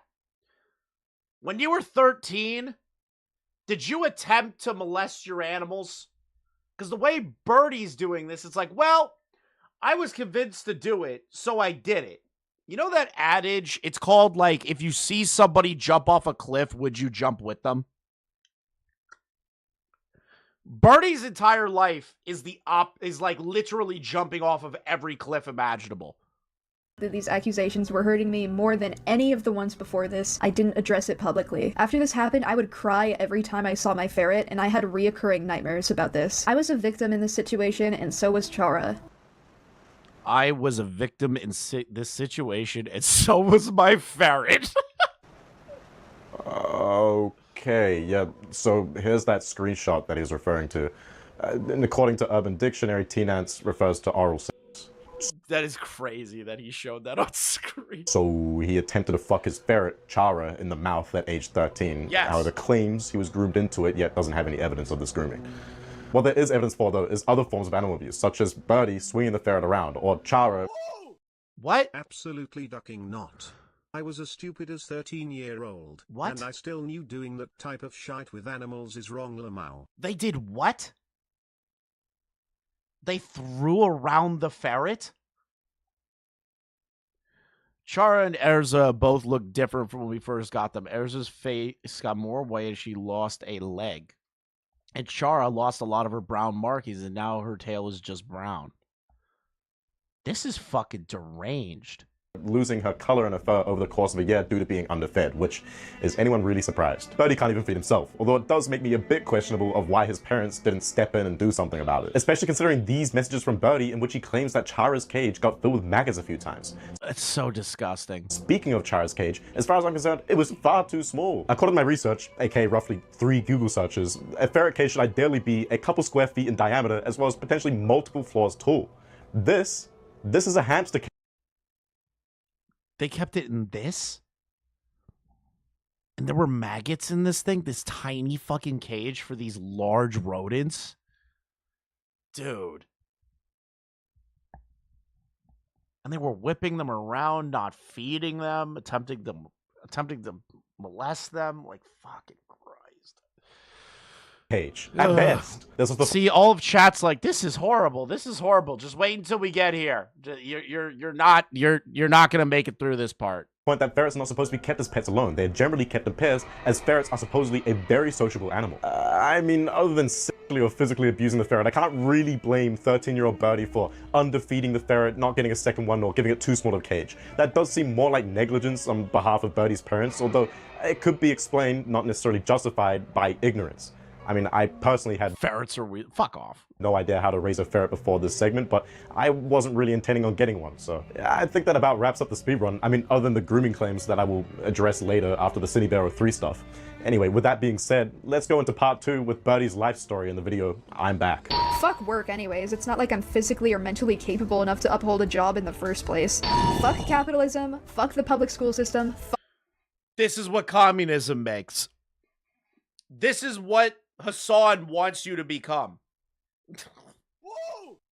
This remember me this. Of Puff.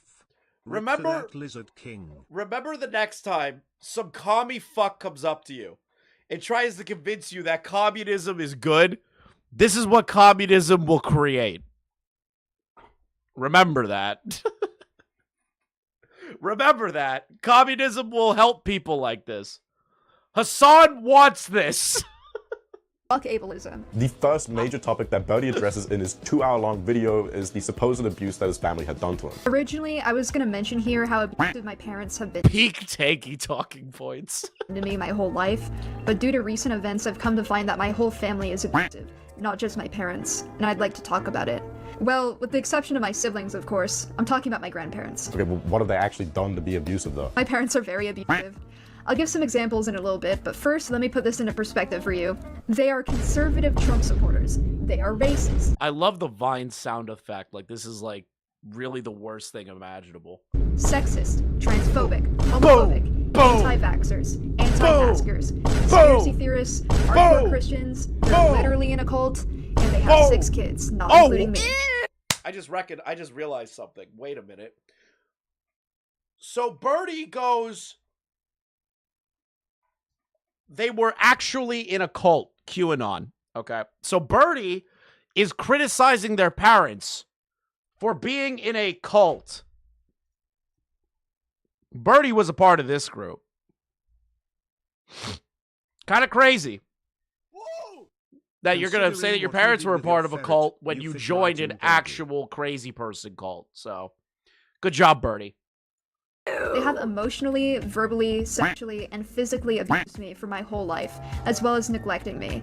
And I can say that my siblings have endured similar treatment. Well, what the fuck? Why not just open with that? If Birdie's own parents emotionally, physically, or even sexually abused him as a child, would that not be enough to single-handedly classify them as abusive? Why attach a bunch of terms that have more to do with politics or ideology? Sure, I don't even agree with their beliefs, or in having 7 fucking children, but that doesn't necessarily classify them as abusive.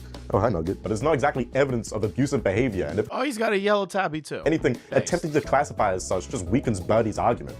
Anyway, Birdie goes on to state this about their alleged emotional abuse. One day, my parents literally swarmed me in the basement, so I hid in my room, and they screamed through the door for about an hour or more about how I'm lazy and faking depression to quote-unquote be a victim or whatever. They cut off my internet directly afterwards and they refused to bring it back. This happened when I was 14 too, except when I was 14 I ended up having a psychotic break that lasted for months, and the Wi-Fi being out was most of the reason for it.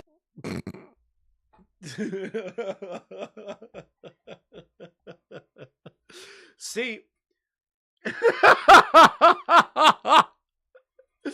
parents, being upfront and honest that you're a lazy piece of shit. Accused the government of spying on him for making fetish art, like he's Jimmy Carrey from the Truman Show. Yeah, they think their life's a Truman Show. Then, your parents cut off the internet,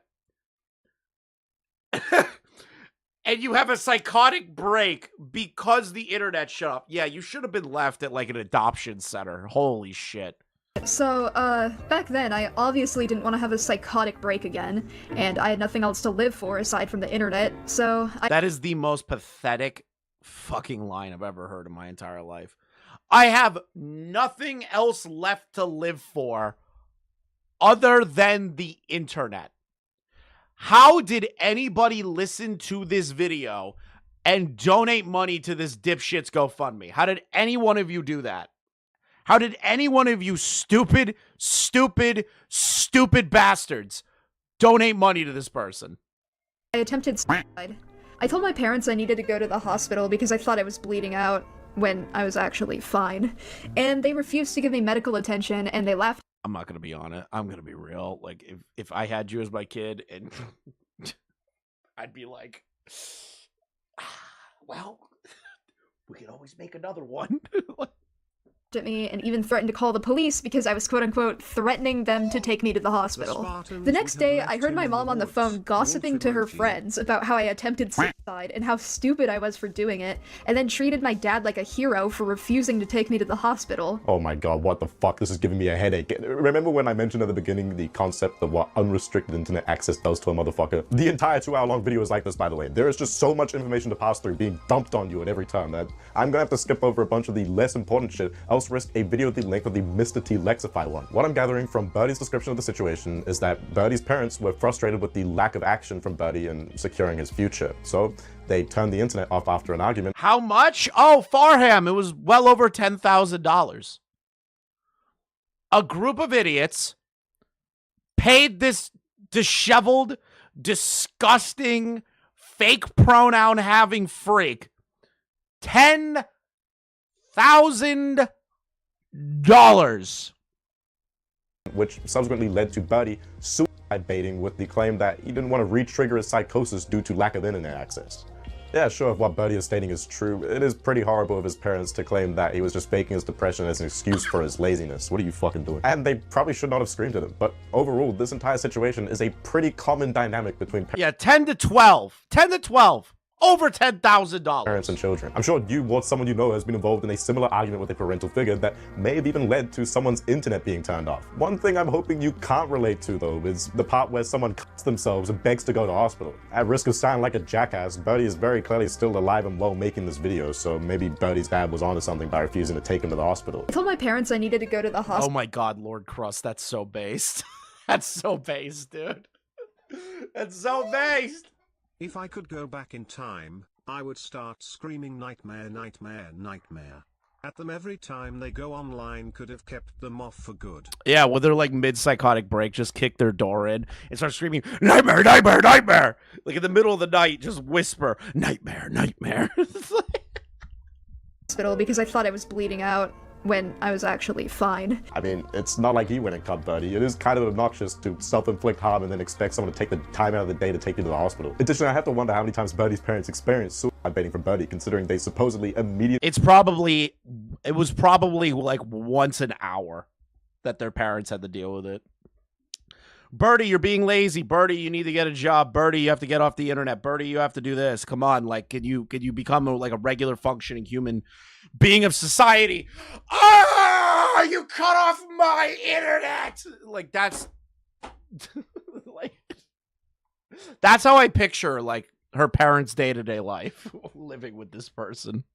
He refused to take him to get medical treatment, yet apparently cared enough to get mad at him for being lazy. They do have 7 kids after all, and as far as I'm concerned, none of those are dead, so it's not exactly like they're just letting their kids off themselves with no concern for their well-being. This notably isn't the only instance of Birdie suicide baiting specifically his own parents, mentioned within this video. There is also this. There are 2 livestream clips from 2017 of me threatening suicide to my dad, and another of my mom confronting me for giving out my address. I'm not gonna play either of these clips because they were of me as a child. The reason you didn't play those clips is because it makes your argument here completely fake and a lie. That's why you didn't want to play it. It's not because it was clips of you as a child. You're lying to your audience. It's because your parents would look completely normal, and you can't have that ruin the little narrative you're building. Being put in abusive situations and having an emotional response, so they're deeply triggering for me. Ah, and here's that audio he doesn't want to play. You need to go to bed. Well, maybe if I had my computer in my room... That's not gonna happen, and we could still hear you upstairs. Well, can you, like, not come in here because you're gonna cause drama? You can be on if you're talking to... You're going to cause drama, Dad!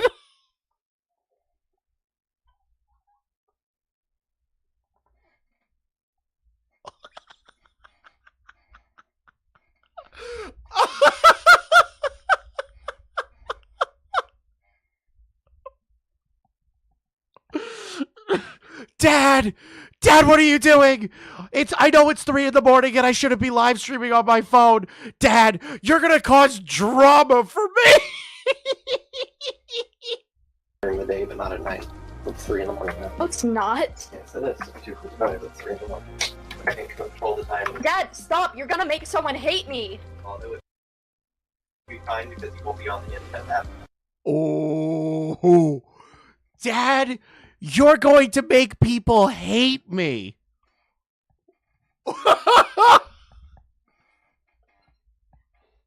You're streaming at 3 in the morning and you're a fucking kid and your dad's like, hey, get off the internet. What do you mean someone's going to hate you because of that? All in all directions. If you cut off the internet, I'm gonna kill myself. You know. Oh my, you see that? That's called suicide baiting. Get the F out of my room. I'm playing Minecraft headers. That's called skull emoji. That's called suicide baiting, children. That's called using your mental health as a weapon to keep the internet on. That's what it's called. Know that. Based on the fact that it was live streamed, and Birdie described that is the most malicious thing I've ever heard a kid do to their parent. That's the first time I've heard this. The last suicide baiting incident to have happened after the Wi-Fi was turned off.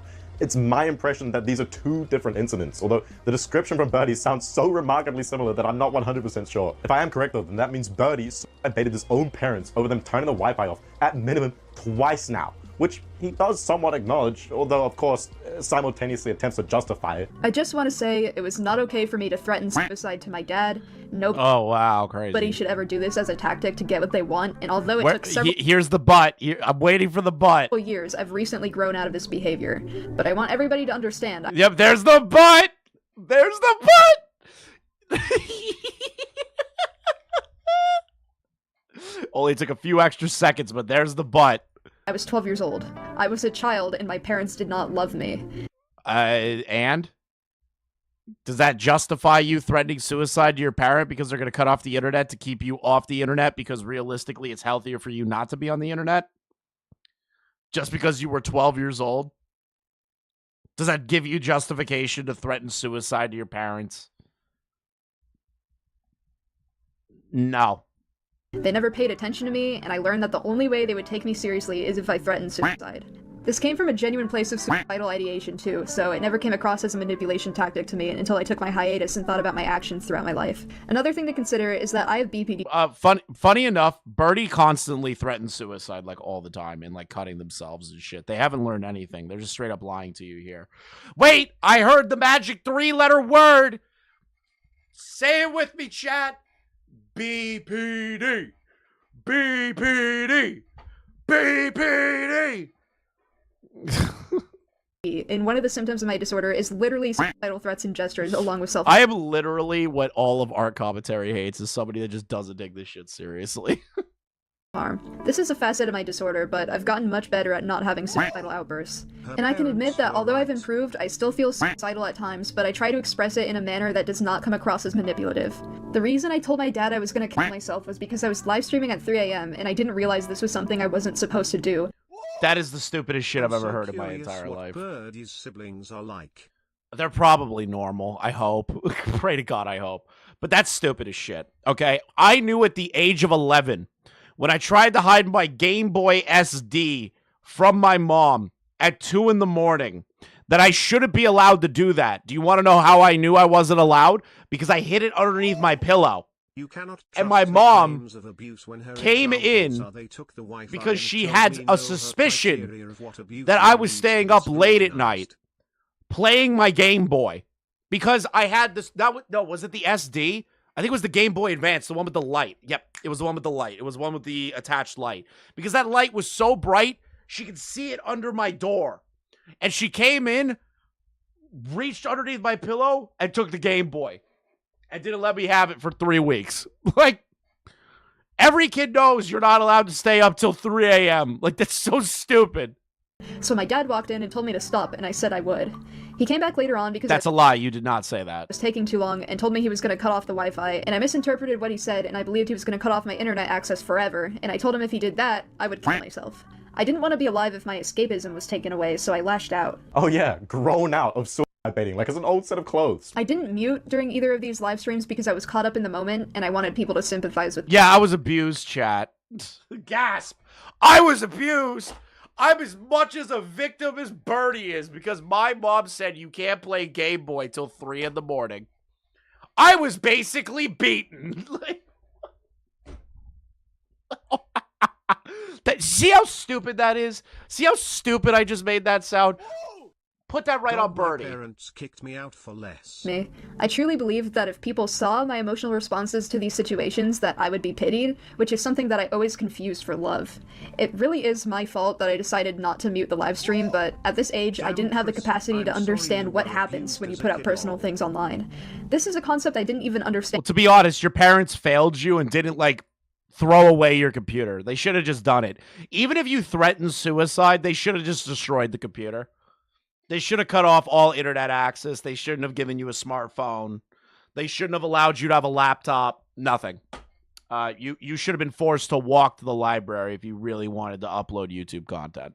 And until recently. Yeah, I don't know if you figured that out yet, buddy. Let's get back to Birdie's retelling of his life story, shall we? I found loopholes to get my internet back in 2022 without my parents' knowledge, of course. But with my internet taken away, I quickly began to realize the Yeah, loophole, I can guarantee you, is a hotspot. They bought a shitty hotspot.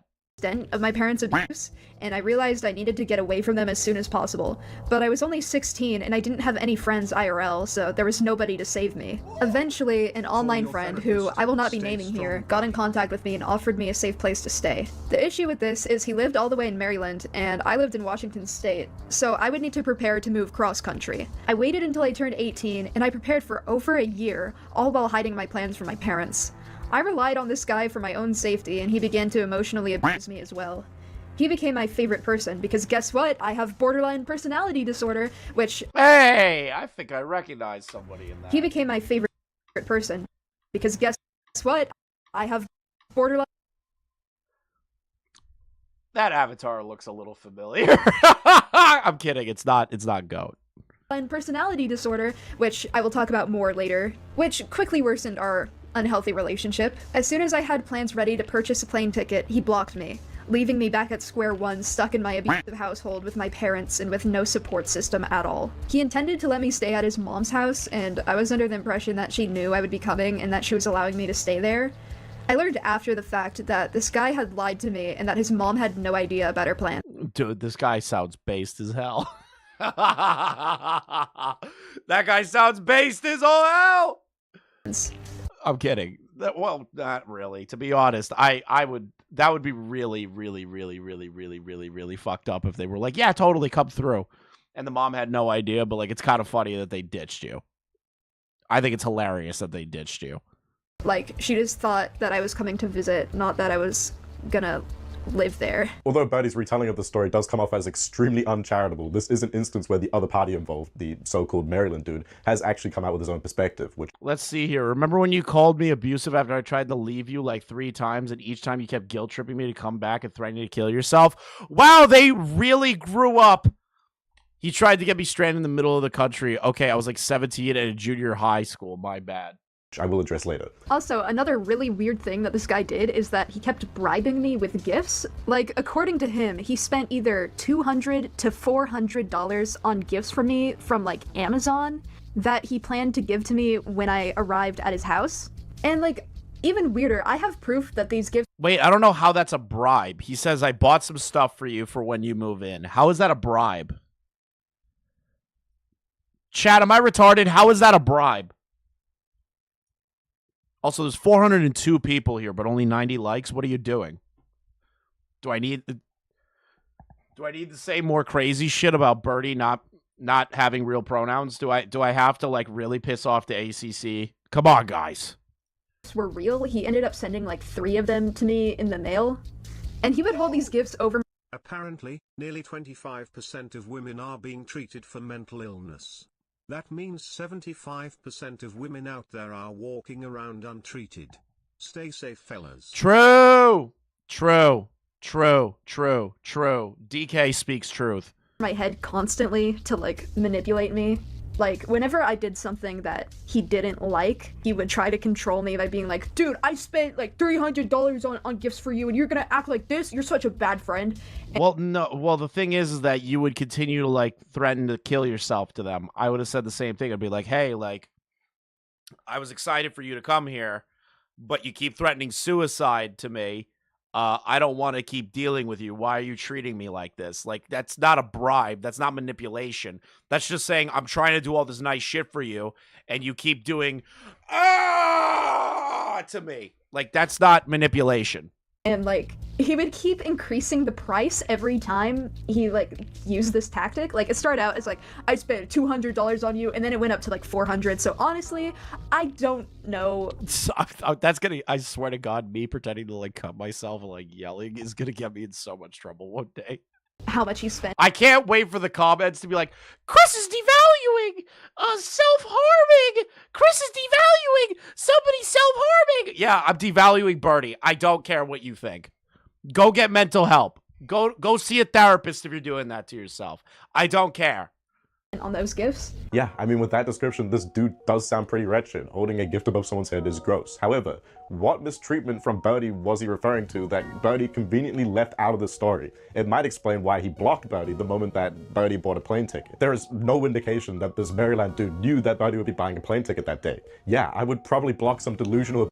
If there is a certain person in chat that is also making a Birdie video, you should definitely input a clip of me doing this every time Birdie talks about hurting themselves and me screeching like a banshee. I think it'd be really funny. Abusive freak too if they suddenly decided to enact his old plans of flying to my house and living there. Also, what the fuck is this guy Keemstar when he was reporting on Pyro's 16, 15, 14-year-old French girl? Why does he keep changing the numbers spent on gifts?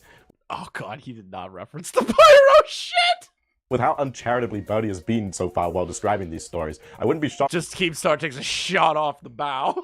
It's just because he had actually spent more each time he mentioned the number. After all, there are 3 different gifts sent to Birdie and there are 3 different figures mentioned. By the way, just to be clear, I haven't actually read the Maryland dude's perspective as of writing this part of the video. This is all just my opinion and perspective gathered from what Birdie has supplied us with in terms of information. The only reason I knew that the Maryland dude had come out with his own perspective, which later led to me finding it, is because Birdie put this in their video. Meanwhile, as I was dealing with all of this, the Maryland dude from before started harassing me privately and leaking my artwork and events publicly and claiming I abused him, which led to a resurgence in Birdie drama despite— But if you're threatening to kill yourself to somebody as a manipulation tactic to make them do what you want, that is abuse.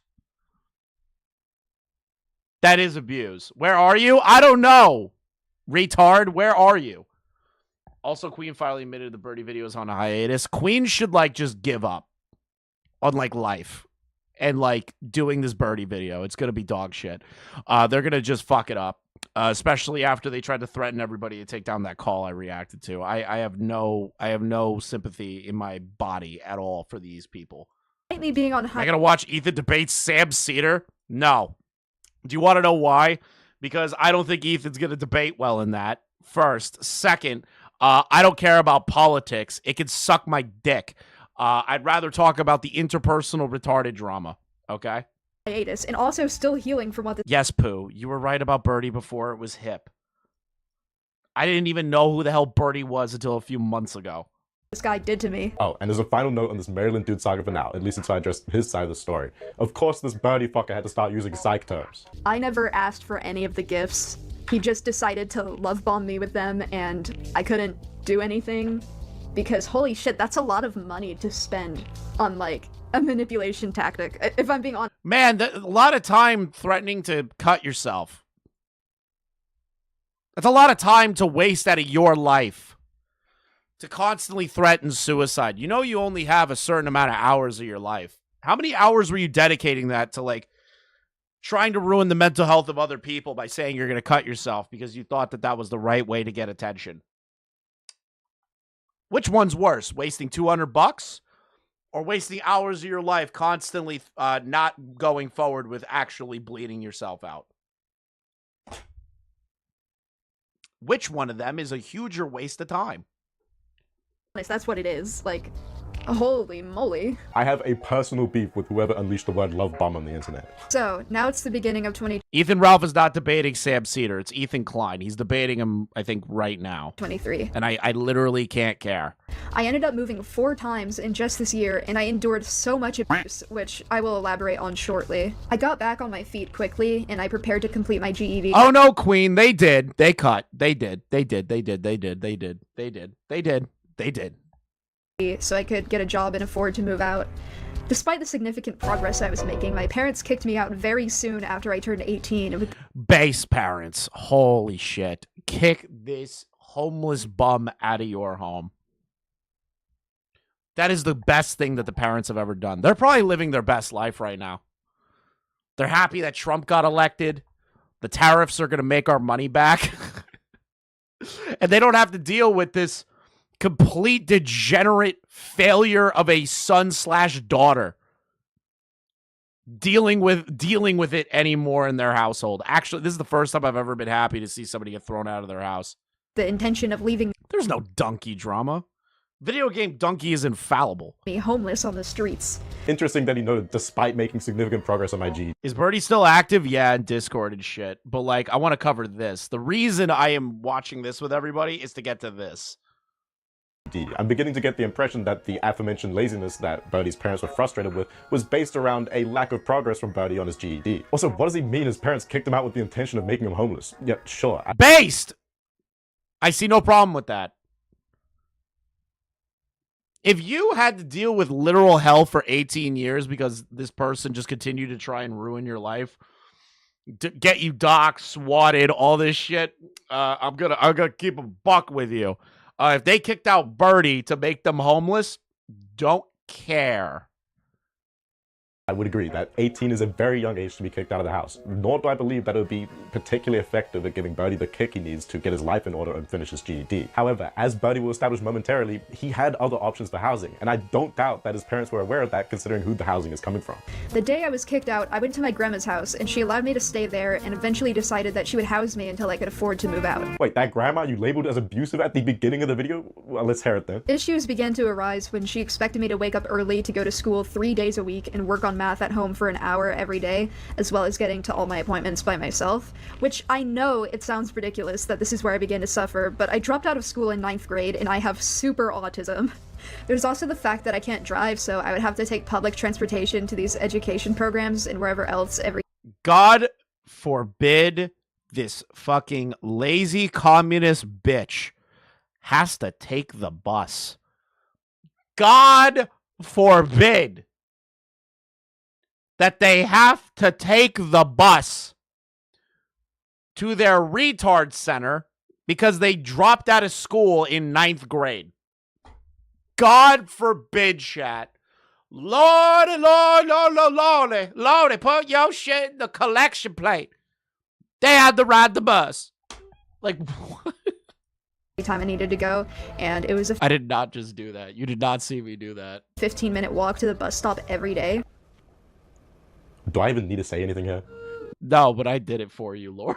The next 5 minutes is Birdie bitching about how putting a disabled person through schooling without one-on-one tutoring is abusive or something, and also makes this goofy-ass claim. It was the middle of summer, and I didn't have any cool clothes thanks to my parents' neglect. You didn't have clothes though, right? No significant damage to them? You know, I'm just checking, because I don't think whether or not the clothes were cool dictates whether or not...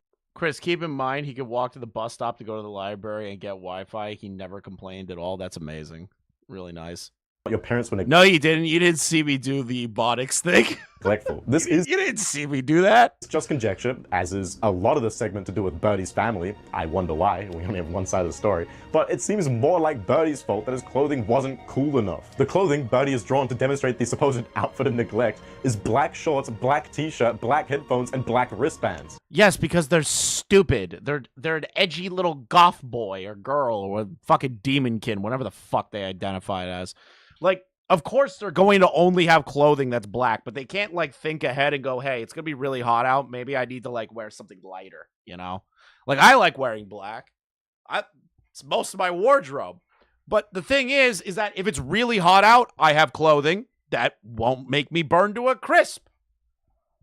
If this drawing is at all accurate to the clothing that he was supposedly wearing at the time, I don't... Is Birdie as a man? They identify as a man. I think it's too much of a stretch to say that Birdie chose the fucking black clothing, considering it's one of his 3 favorite colors, and the drawing that he has representing current day him is also wearing black. Secondly, take the fucking wristbands off me, and while you're at it, the headphones too. The headphones are just gonna trap heat that would be escaping from your head. Thirdly, I don't think I've ever worn fucking shorts in my life, so Birdie is actually ahead of me in this part of the meta, and as far as I'm concerned, the US is nowhere near as humid as New Zealand, so I don't know what the fuck he's complaining about. Anyway, Birdie goes on to give the namesake for this. Oh, we're dealing with New Zealander? Bro, I love Lord of the Rings. He probably hates hearing that.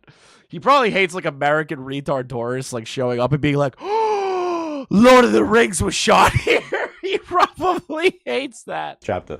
Fuck work anyways. It's not like I'm physically or mentally capable. Gothier, I can still wear all black and keep cool in the summer. It's called having style. True, fair.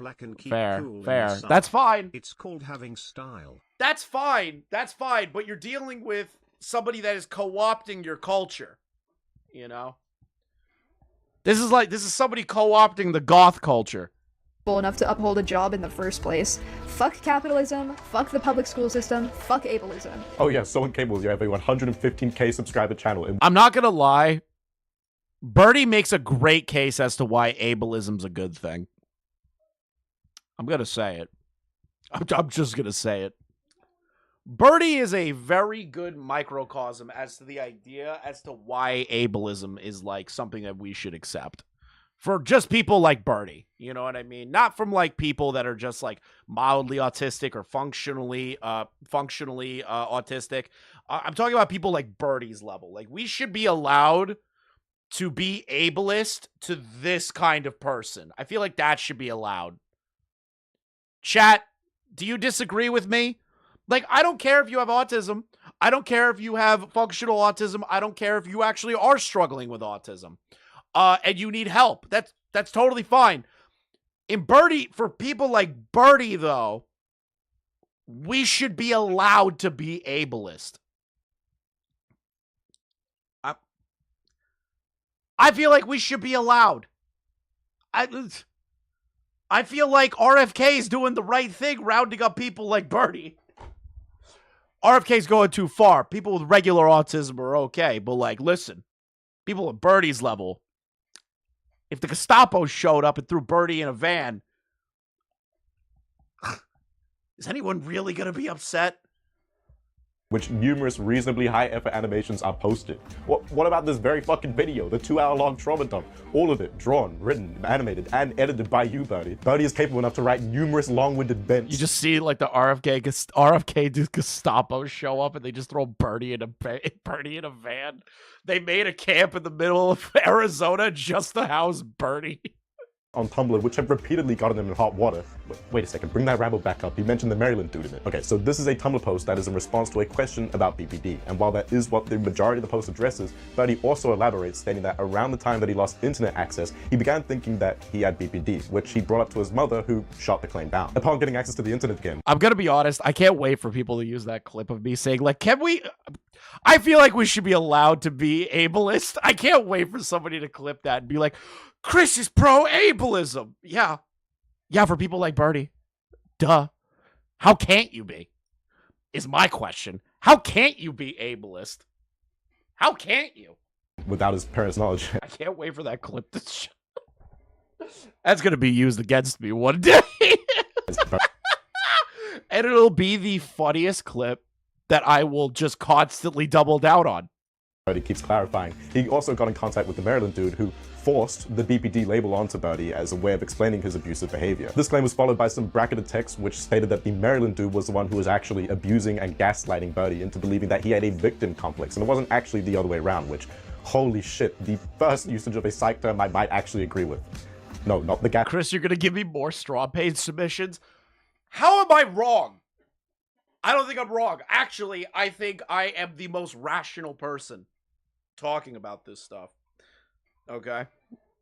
Gaslighting claim from Birdie, the victim complex claim from the Maryland dude. Also, despite the fact that Birdie alleged the Maryland dude had forced the BPD label onto him, Birdie did actually end up being diagnosed with BPD in 2023 by a psychiatrist, which he even acknowledges in the same Tumblr post. It seems as if the Maryland dude sure as shit had Birdie figured out in at least this regard. Now, as previously mentioned, the Maryland dude did actually come out with his own perspective on the story, and that was on Twitter. Oh, then followed by Go Cato.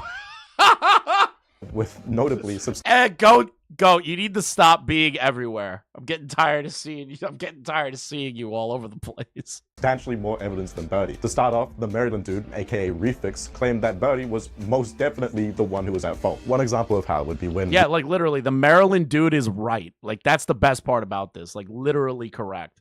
Refix attempted to distance himself from Birdie due to his increasingly deranged behavior. Birdie threatened to kill himself and sent a photo with cuts in his arms and proceeded to label Refix as abusive. This is supposedly... No, the Maryland dude was based as all hell. Maryland dude was based as all hell. He had Birdie figured out as a schizophrenic, suicide-baiting freak. Like, that dude is based as shit. Played through this discussion afterwards. Refix additionally clarified that the primary reason he ended up blocking Birdie, preventing Birdie from coming to his... Birdie's DMs with Refix looks like I'm Alex. Was there a brick, though? Was there a brick? It can only be I'm Alex level if there is a brick involved. Alex needs to have his own category of using foundation equipment to threaten people in DMs. We need to have a differentiating difference between the two. I want Alex to have his own category. His house in Maryland was because AFAB Keemstar. Wait, did Birdie ever say that they wanted to glaze a girl's face like a donut? Because then it's AFAB Keemstar. Fucking hell. Oh, if Keem sees that clip. Birdie allegedly threatened to kill Refix behind his back. So yes, Birdie seemingly completely lied about Refix, a person who merely attempted to help Birdie by offering him housing, subsequently labeling him as abusive and driving him to pull out mountains of hair from stress. These people are pathetic. Like, literally, I remember covering this. It's like, yeah, what Birdie did was terrible, but, like, you ripping out your hair over stressing about some dipshit lol cow? Like, you gotta be kidding me. Even in my worst relationship, I've never ripped out chunks of my own hair over a relationship online with somebody that is on the other side of the country, no less. Like, that is an insane thing to do. I'm gonna be honest. I think that's insane, and I don't think you're a normal person either, Maryland guy. But it is based you pegged Birdie early. Yes. Anyway, back to Birdie's trauma dump. It's not ripped out hair. That's clearly cut hair. I wouldn't be shocked. Wouldn't be shocked. Half of these people are either making shit up as they go or they're just doing it for attention. But I know the Maryland guy did get falsely accused by Birdie. I do know that. Because he starts talking about grandma now and how she was supposedly abusive. I texted my grandma one day to ask if I could have some food in her house that I knew nobody was eating, and she got mad at me and told me not to blow up her phone. What is this? Could I have all the bars of chocolate Cliff? Could I have all the chocolate Cliff chip Cliff bars and the water seasoning? I'll bring that stuff and your blanket flag. Clothes hamper hangers later this evening. I'll stop at Costco and get a big box of Cliff bars. Let me know what time you have free later. What? How is this her being mean about it? I must have missed this when I first watched the Birdie video, because that does not look like the grandmother's being abusive or negligent to that. They're just like, yeah, I'll bring all that shit. I'll get all that for me. What is water seasoning? That is a good question. What is water seasoning?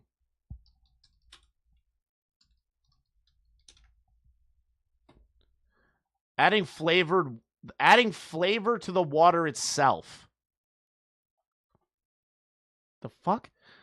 Ingredients like salt, herbs, spices, and fruits to enhance the water's taste. Can't you fucking prissy little bastards just drink water like a normal fucking person? Asking for help ever again.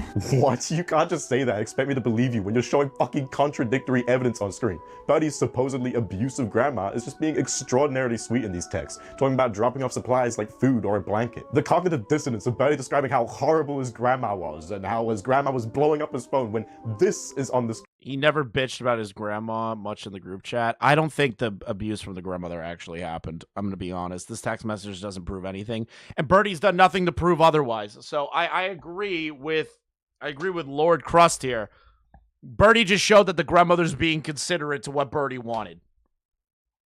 It's just fucking absurd to me and does imply that Birdie has provided an extraordinarily biased account of his relationship with his grandma. That's also why I'm so questionable of Birdie's entire trauma dump, because there's some worthless photos of some random gifts he received from the Maryland dude and a screenshot of another set of texts with grandma. These texts are the only piece of evidence that Birdie provides for his claims of being abused by his family, and it's completely fucking contradictory to his story. Regardless, here is Birdie to elaborate on his homelessness. So now I had to go to a homeless shelter. It wasn't a regular homeless shelter though, it was a homeless shelter / mentoring program, which basically means that it's a homeless shelter except with responsibilities, and the owner basically chooses your life path for you, with the threat of sending you to a lesser homeless shelter if you didn't follow through with the goals he set up for you. Well, that's his business. He's trying to give you guys a plan, because obviously, because you are homeless, you don't really have a plan. You're kind of just wandering out there. So if this homeless shelter is saying, hey, we actually have like a regiment, this said regiment might be able to actually land you a job eventually, doing that is good. That's a good thing. That's actually a proactive homeless shelter, rather than the ones that don't care that you're homeless and kind of just go, well, here's a place for you to sleep. Here's some gruel. Don't get stabbed in the knife fight down the street. Like, what do you want to be at the one that's trying to help you? Perfect environment for an abused, burnt out, mentally ill, paranoid dude, right? So this all went about as well for me as you could guess. I was surrounded by other homeless people with no privacy. I was too paranoid to go outside, and I barely had any money, so I couldn't get myself groceries, and I basically began to starve. Most days, all I ate was a granola bar or two, and some days I didn't even eat at all. I stopped showering because the living space was so dirty that I didn't feel clean after showering anymore. It's a homeless shelter with responsibilities, in other words. What? Birdie is upset that he doesn't get to stay there and do nothing. I'm sorry. So, you had a facility. Sure, the facility was a little gross. Water works. You know, like, maybe the inside of the shower is not the best, but, like, water and soap work. You should, like, still shower. You had a roof over your head, a shower, food, and a bed. I do not believe that you were actually homeless. I think you lived in a group home. Okay. I was in an Yeah, I was about to say, homeless people literally like go to the YMCA to shower. They don't have showers built into the homeless shelter. unsafe area. People would pizza bomb the place, and there would be police outside with loaded rifles, and literally everybody would laugh it off while I hid in my room and had a panic attack. One day I got too scared to drink the water because of how dirty the sink was, and I came dangerously close to passing out due to dehydration. I began to lose weight. I didn't want to— You couldn't get a cup? Yeah, the sink was gross. The sink was gross. It was gross. Okay, yeah, the sink's gross. Whatever. You can't get a cup? Were you, like, scooping the water out of the sink? Like... lose due to the lack of food. I was barely sleeping, too. That sounds like a tutoring program mixed with a boarding house. I mean, there's also this text from Birdie's grandma. Oh, yeah, on top of that, pizza bombing the group home. If they paid for that pizza, that means you got free food. That's kind of based. The homeless people would be happy about that. That's why they're laughing about it. Or, yeah, good point. They can clean the sink themselves. They can scrub the sink. Just clean the sink? Like, you're not licking the sink to get the water. Which I'll expand upon later, in which Birdie's grandma explicitly refers to staying at the shelter as not being homeless. To be fair, that could just be referring to the fact that Birdie would at least have a roof over his head, but regardless. Conjecture warning, but this sounds like a program that you would need to fill out paperwork for, which, when considering Birdie said this. That I needed somewhere to stay where I had a basic level of assistance because on my own I would literally starve to death, and my mom told me it would be— This literally sounds like you had to be, like, you had to go through, like, what is it, approval, sounded like paperwork. I agree with Lord. This sounds like a very fairly put together program that you got. How would you starve to death, by the way? You're 18 years old and you don't know how to get food. You don't know how to cook food. You don't know. Here's the thing, okay?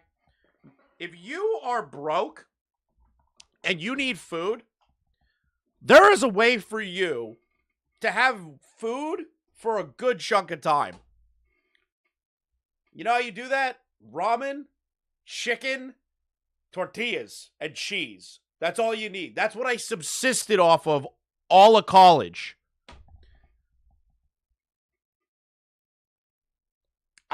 Dude, that is the cheapest shit that you can buy. And you can literally make that work for a month. You can do eggs, pasta. It's like the easiest shit imaginable. Birdie, I'm going to teach you how to cook. You put the pot of water on the thing, and then you turn it, and then you see the water boil, and then you drop the thingies in there, and once they're nice and soft, you put it in a bowl, and then eat it. I know. It's a very difficult situation. Fine, and that her and my grandma would help me get groceries and get to my appointments. Where was that kind of help I needed a few months ago? And he's also previously described those family members as transphobic. Now, why is this relevant, you may be wondering? This isn't even mentioning the transphobia I experienced at the shelter.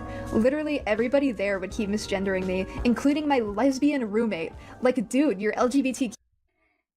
Or maybe people, I'm gonna be real, most people in a homeless shelter don't really give a fuck about your pronouns. Shocking, I know. But on top of, compounding on top of that, maybe people just forgot because you aren't passing as a woman. You know, maybe if you put some effort into it, people would maybe call you your pronouns, but like, sounds like the homeless shelter, you didn't do much work. And even if somebody's a lesbian, not a lot of them subscribe to that stuff. You should in regard to the whole pronoun thing. Know better. The owner introduced me to everyone with my dead name behind my back for literally no reason. Like, there wasn't even a legal reason for him to do this. The reason I say this— A legal reason? Was your name legally changed to your new preferred name?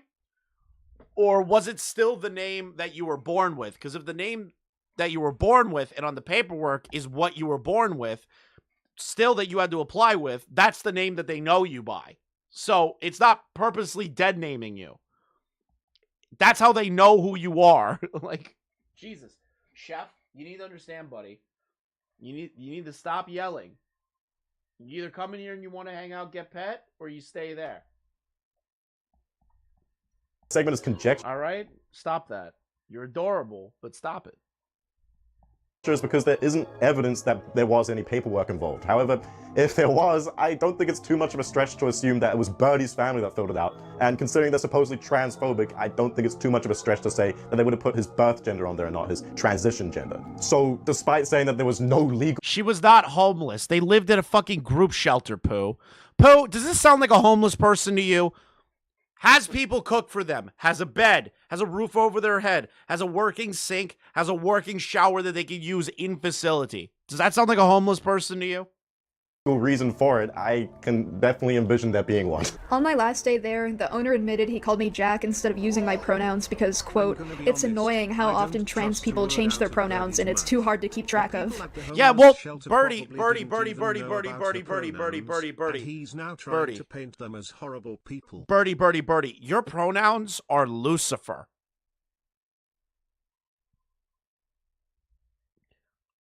That guy that said that about you is totally right. It is annoying when somebody does something like that. Oh my God, does that make me transphobic? No. Because this isn't a trans thing. Normal trans people don't identify as the devil. Normal trans people do not identify as Satan.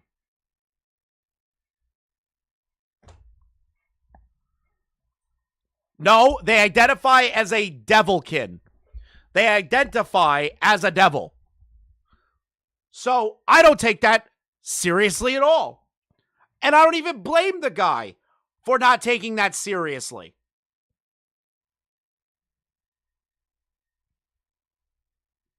Do you take that seriously?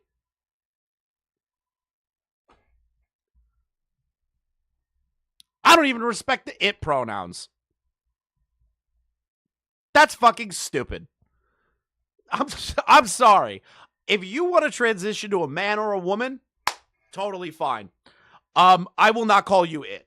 I think that's more demeaning to you, calling you a thing rather than an individual. It's ridiculous if you call me transphobic for that. And then he proceeded to mansplain the concept of transphobia to me, and that some people may not agree with your lifestyle, and you just have to let those people misgender Yes, Pooh, that's exactly what it is. you. And I had to agree with him because I didn't want to be the annoying tranny who stands up for his own rights, because that would have pissed him off for sure. To be clear, because it's important to establish for this next segment, Birdie is a trans man who was born as a woman. With that established, yes, obviously, that would suck. I also agree, Lago. I feel like it sounds rude. I feel like it's rude to call a trans person it.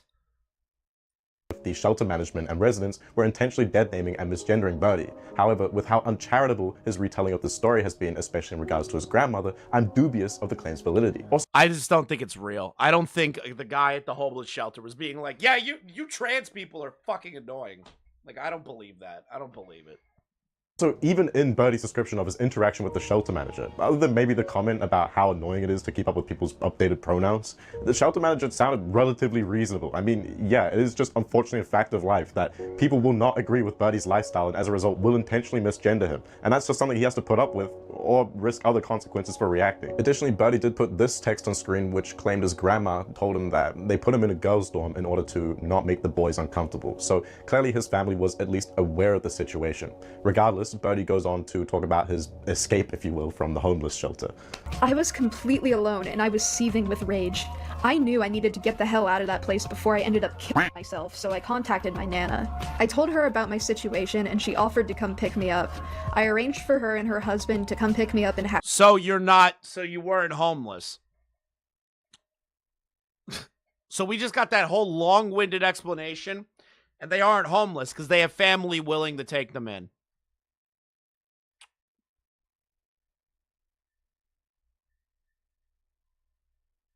That's not homelessness. That's not being homeless. That was me, and I didn't tell anybody in my family or anybody at the shelter until the day before she was showing up because I knew they would try to keep me at the shelter. Of course, when I told the rest of my family, they were pissed. So my Nana arrived and I got the hell out of there. I began staying at her place, and I quickly realized this was a really bad idea. They had me live in their garage, and the room that they placed me in had no locks and no doors. My Nana and her husband very quickly became abusive. Her husband would yell at me and shove me and tug on my clothes and chase me into my room. I would hide under the bed from him, but he would just keep yelling. He would call me retarded and swear at me and yell.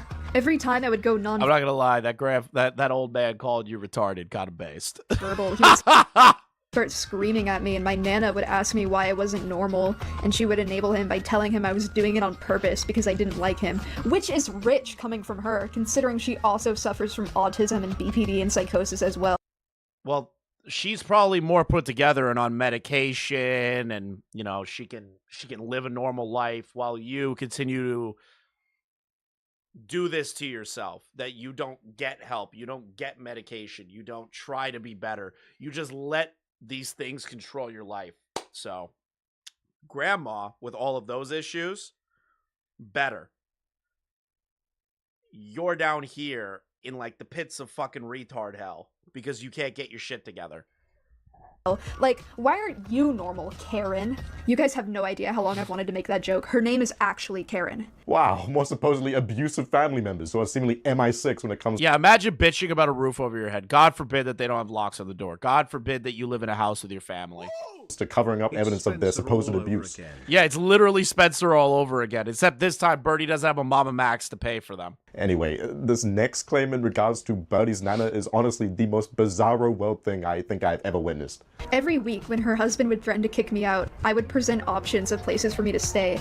I told her I could stay at a motel until my roommate came to pick me up, and she would come up with all sorts of bullshit to prevent me from having a safe place to stay.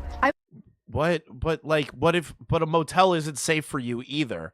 And you even said you can't cook for yourself on your own, which means that you would starve before your roommate showed up. Plus, you have to pay $50 to $100 a night, depending on the motel, to stay at said motel in the first place.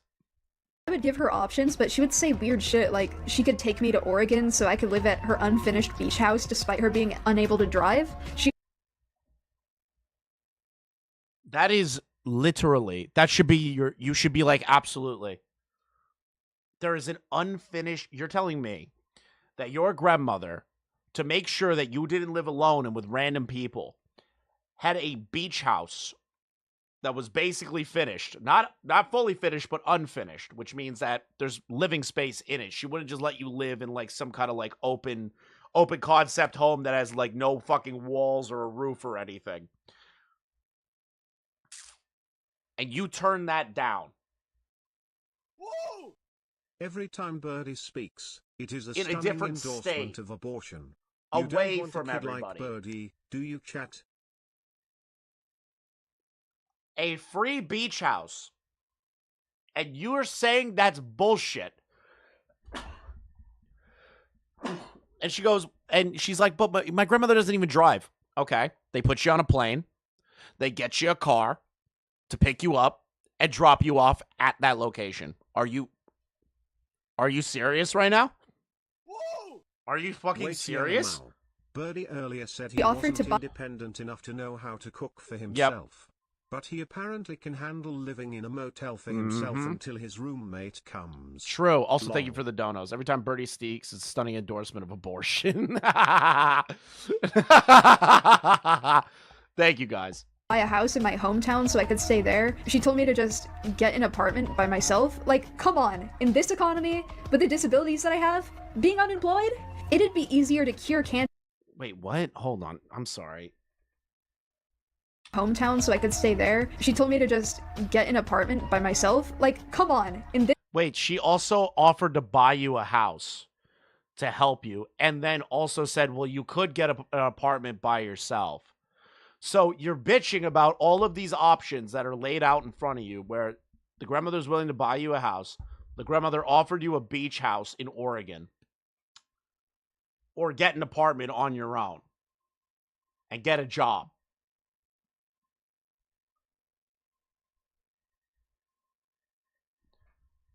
You are given two options where you don't have to get a job or pay money. And one of them was a beach house in Oregon, a beautiful state. to calm. And I'm supposed to feel sympathetic to Birdie. Why? I'm supposed to feel sympathetic for how I cover Birdie as to why I have to feel bad for them. With the disabilities that I have, being unemployed, it'd be easier to cure cancer by mixing a shampoo potion together. I told her everything I said here about the homeless shelter and that was not an option. I had options on where to stay. But they offered you a house, 2 houses. But she straight up refused to let me go safely. She forced me to go back to the homeless shelter one day. I didn't have a choice because I had no method of transportation. There weren't any public buses in the area. I was literally in the middle of nowhere, by the way. My options were going back to the shelter or being left to the streets of this nowhere neighborhood and That's total bullshit because they offered you a beach house. You just said it 3 seconds ago. That's total horseshit. either starving to death or getting killed by coyotes. I would give her options, but she would just say weird shit, like offering me free fucking housing. Like, what are we talking about? No, Birdie, your 2 options weren't fucking starve or get ate by coyotes. They were a house in Oregon or a house in your hometown. Like, what is all this shit about homelessness if it's completely self-inflicted? It is very well possible that Birdie's family was abusive to Birdie when they were younger. I mean, I weirdly don't believe it. other than the unrestricted internet access, I don't know how else you would end up with someone as fucked up as Birdie. The issue is, however, when going off of what Birdie has told us, Lord, I'm gonna be real, bro. I can't trust a single word that comes out of their mouth. I don't think their parents did anything. I don't think their parents did anything. Their grandparents did anything. I don't believe it. Cannot in good faith make that conclusion, as by his description, his family has attempted to provide support to Birdie and subsequently just got pushed away and received abuse allegations. That is especially when considering this second screenshot of text from Grandma, where then you can see Grandma seemingly giving You say your parents can't handle you, nobody can handle you. I think you need to put some work into trying not to be so much to handle. That's so real! You burned your bridges here. Telling people you didn't feel safe here was incredibly underhanded and hurtful. If you don't want to get kicked out, you should talk to Nana or Jean about what you could do to deserve to stay here, what they need to see from you. How could you prove yourself? Are you willing to try? This is literally good advice.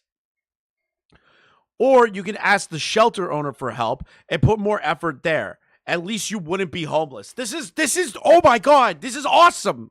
What the fuck? Birdie some tough love, stating that Birdie should put some more work into not being so much to handle, as the whole family can't It really is a mic drop moment. deal with it, especially after being burnt. Notably, Grandma does actually mention the shelter owner, stating that Birdie could contact him in an attempt to avoid homelessness. So, assumedly at this point, the free house in Oregon or the free house in his hometown is off the table. The fact that Birdie started the video with a disclaimer of why his family shouldn't watch it is suspicious to me. Was it genuinely motivated by desire for them to not be involved in his life because of the fact that they hurt him? Or was it just because he baselessly slanders them for the next They slander the family members. That's why they don't want the family to watch. It is obvious. They baselessly slander this. They slander this old couple. They slander their own parents. That is exactly what it is. half an hour and doesn't want to suffer the consequences of them watching it because he might actually be made. They remind me of someone in high school I knew who blamed all their issues on Asperger's, fought their parents and never put any effort on being better. Yeah, sounds about right. Homeless then. Based on the fact that we only have one side of the story, and when considering both substantial pieces of evidence that Birdie provides contradicts his narrative, I'm inclined to believe that it's an extremely biased retelling of the story that paints everything in the absolute worst possible light. And I'm fairly certain Birdie's recent life story isn't the only— Quick shill. Thank you guys so much for watching. There's about 427 people here. Awesome. Thank you so much. We go live pretty often on this channel, so if you're new, subscribe to the channel. I cover ACC stuff, grifting stuff. I kind of like dabble in everything. I want to say thank you to everybody also for all the super chats today. You guys are fucking awesome. If you want to become a member and take it a step further, it's $2.99 a month, or you can gift some. If you're liking everything, just like the stream. I don't do the whole shilling thing very often, but I will do it here. Also, I'm trying to get the lockout trading card, guys. Link in the description. To consider a birdie card for you guys. So if you guys want to get those, use my code and I can have more leverage. The instance of him dishonestly framing a situation. I can have some more leverage against it and see if I could get you guys a personalized birdie card in order to paint himself as the victim. Regardless, at threat of being kicked out of his nana's place, Birdie takes his grandma's advice and contacts the shelter owner. However, for whatever reason, also states that he has accommodation from CinnyBear03, who he also reached out to around the time. I got so desperate I texted my mom and my grandma for help, and my grandma told me that it was my fault for being kicked out again and yada yada. Which it is your fault. Like, I don't I don't understand this. Like, your grandmother actually gave you like solid advice. It's like, hey, you should talk to them and see how you can like fix your relationship with these people before they kick you out. Like, this is a good thing. It is your fault in its entirety. And to call the owner of the shelter so I could go back. My mom told me to go back to the shelter too. Stop abusing Yeah. like the stream or he's gonna go home. Guys, I need $10,000. When I was 11 years old, my mother took my Game Boy from me when I tried playing it at 3 in the morning. I need $10,000. I have been abused physically and mentally. I told them both why that wasn't an option and that I needed somewhere to stay where I had a basic level of assistance because on my own I would literally starve to death, and my mom told me it would be fine and that her and my grandma would help me get groceries and get to my appointments. Okay. I will talk to them about that. If you guys use the code and buy yourself a pack, I can maybe leverage it with the lolcow guys, because I swear to God, Birdie's gonna be the next Chris Chan. They should get in early. Where was that kind of help I needed a few months ago? Why are you all of a sudden willing to help me? Oh, I don't know. Maybe because Birdie is homeless. Hold on. I just got sent something. I got sent something, which is a DM to the Maryland guy. This is Birdie. Stop fucking ignoring me. Fuck you. Plankton voice. I will destroy all of you. Die. I don't know how to do Plankton. I need Plankton AI to read that. Why are you ignoring me? I thought you cared about me. I hate you. Fuck you. Fuck you, Vinny. What the fuck is wrong with you? Why? Talk to me, goddammit. I'm trying so hard to talk to you. I'm going to kill you. Yeah, the Maryland guy was really abusing Birdie. And clearly can't take care of himself, so pushing him to do Birdie's totally not mentally insane. things like taking care of his own appointments would just apply unnecessary pressure to a family member that they're attempting to help at the time. Well, I didn't have a choice, so I called the owner of the shelter and asked if I could get back in. The thing is, my nana and her husband threatened to kick me out so often that I made plans for my roommate to come pick me up on November. Yeah, that was another Birdie Discord DM to the Maryland guy that they said abused them and like love bombed them. 4th. Due to this information, the owner rejected me and told me I couldn't go back to the shelter. Why did Birdie tell the shelter owner that he had accommodation with Cinny Bear when he just didn't because Cinny Bear was across the country? Did he even clarify that, or was it just like... No, the reason that they said that is because they were hoping that the guy would take pity on them, or they were just stupid enough not to recognize that a homeless shelter, if you have a home that you are eventually going to, is not going to house you when they only have a limited number of beds for people that actually are struggling within the moment to find a bed. Of course they're going to say no to you. Nah, G, I got somewhere to stay. Don't worry about it, bro. Regardless, it's finally time for the degenerates to unite, so I'll just let Birdie explain that for you. I couldn't stay at my nana's house for obvious reasons, so I had to go back to my parents' house. I'm not even kidding. I stayed there for a little less than a week until my roommate was able to drive from Missouri to Washington to pick me up. For those curious, my roommate is CinnyBear03, another animation. Ooh.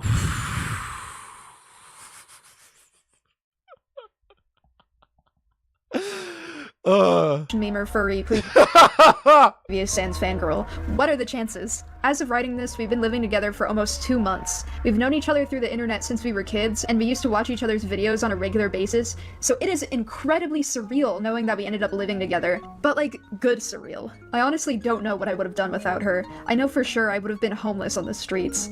It's hard to express how grateful I am to have this opportunity. I really wish Birdie was homeless on the streets. And to have a friend like this in general, because I've never experienced this kind of love and care and compassion until Total dead-wing dork vindication. now. But They were lovers, Chris? Yes, I know. I've been peddling that fucking allegation, and I know it's real. I know it's real. They fucked. They were in a romantic relationship together.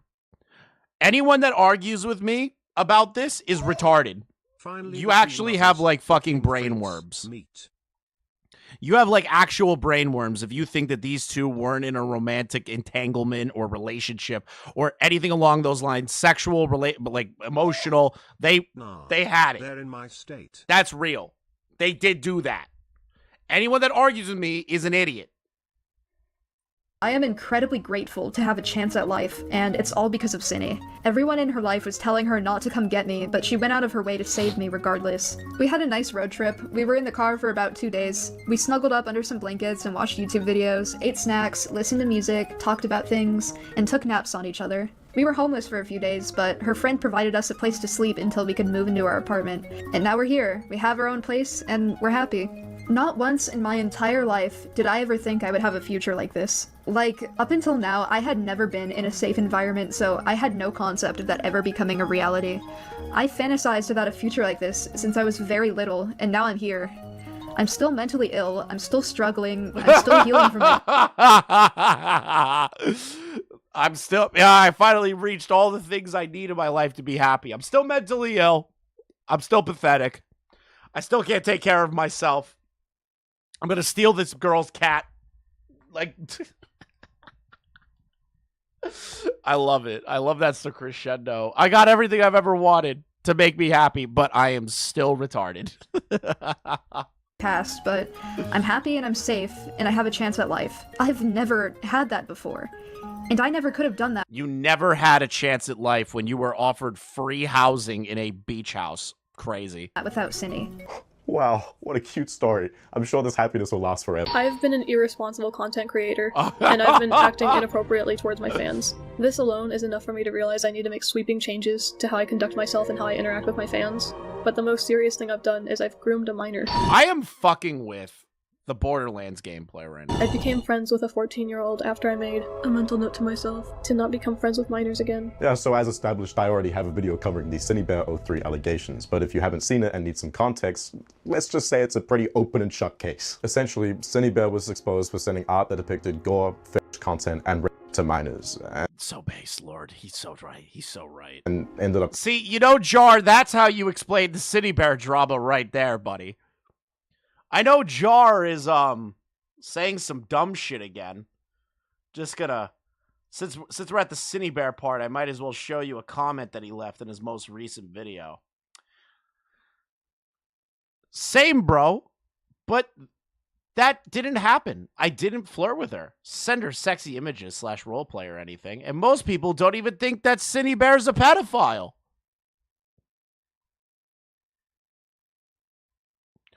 She didn't even think I made a pass at her. So what's the problem?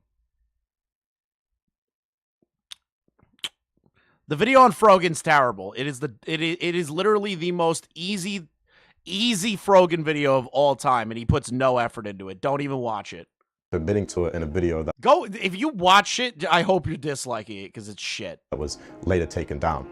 Speaking of taking down videos, while I was working on this video, CineBear privated her entire catalog, which resulted in one of the largest viewership count decreases I've ever seen on YouTube. But yeah, I'm glad I showed you that comment. Pretty sure it's not there anymore. Anyway, there were notably 2 Google documents that outlined allegations against CineBear that were released in September of 2024. Birdie released his video, My Roommate Groomed a 14-year-old, I Need Help, the same day that the second document written by Eno was released, or more specifically, September 15th. The video has a bit of an entertaining beginning, I cannot lie. Okay, I have to be kind of quiet because Cindy is in the other room because she called in sick from work today. But let me pull up my script. This motherfucker is making his expose on CineBear while she is in the next room. I cannot help but find that fucking hilarious. Listen, that is funny. That is funny. I agree with Lord Crust here. Crust, I agree with you, Lord. That is funny. That is the first time I've ever seen somebody record a video whispering, exposing their roommate in the next room. Not wait until tomorrow or the day after or what? I mean, he calls it an emergency to make the video, but... Well, if you... does he talk about the call? Does he talk about the call? Because they talk about it. It was technically coordinated, their 2 videos. I do not understand why you would rush something like this. The internet would not have noticed if Birdie had released his video a day or 2 later, but whatever, it's a minor point. Birdie goes on to provide some context of how they encountered the allegation and additionally clarifies that they condemn CineBear and don't blindly support her just because they live together. Although notably, Birdie does repeat quite a few times that he doesn't know the extent of Cindy's actions. So hey, Birdie, maybe you should go watch my last video, and then you can come back and watch this one. Birdie then states that he's looking to move out and will begin doing emergency commissions in order to raise money for it. That isn't his only intended method of fund acquisition, though. If you want to help me get to a safe place, I've set up a GoFundMe. I've never done this before, so hope I'm doing it right. Help Jack get to safety. All of you have been scammed. Every single person that donated to this account has been scammed. They bought My Little Pony plushies. They didn't get a new place to live. They were buying DoorDash and Uber Eats and everything with your money. You all deserved to be scammed. All expenses will go towards me moving to another place. Ah, well, I suppose that's a potential motivation for why Birdie rushed this video out. It seems likely to me that he wanted to capitalize on the recency of the allegation in order to get donations from people who didn't know any better. This campaign ended up raising a total of 11,110 USD. However, I've seen several claims with evidence that the money did not get used as advertised, and instead went towards furthering Birdie's My Little Pony merch collection, which, okay, buddy. The person who initially made this claim was a Twitter user by the name of Queen, and they were actually the individual who temporarily housed Birdie after the release of this video. Temporarily because Birdie got kicked out, of course, which led to Birdie accusing Queen of being a manipulative, abusive hoarder. Of course. Not before Birdie decided to ditch a shitload of his possessions at Queen's house, which seems to be becoming a bit of a signature move at this point. But most notably, those possessions included the See that Birdie didn't know before it got out. We lived in the same house, same room. Birdie stayed home all day and drew. It's a good argument, but we don't know. There's no proof of that. ashes of that ferret that he I just thought about this. Why does his GoFundMe to get away from Cinny depicts both of them in sexy clothes? Because that's their art style.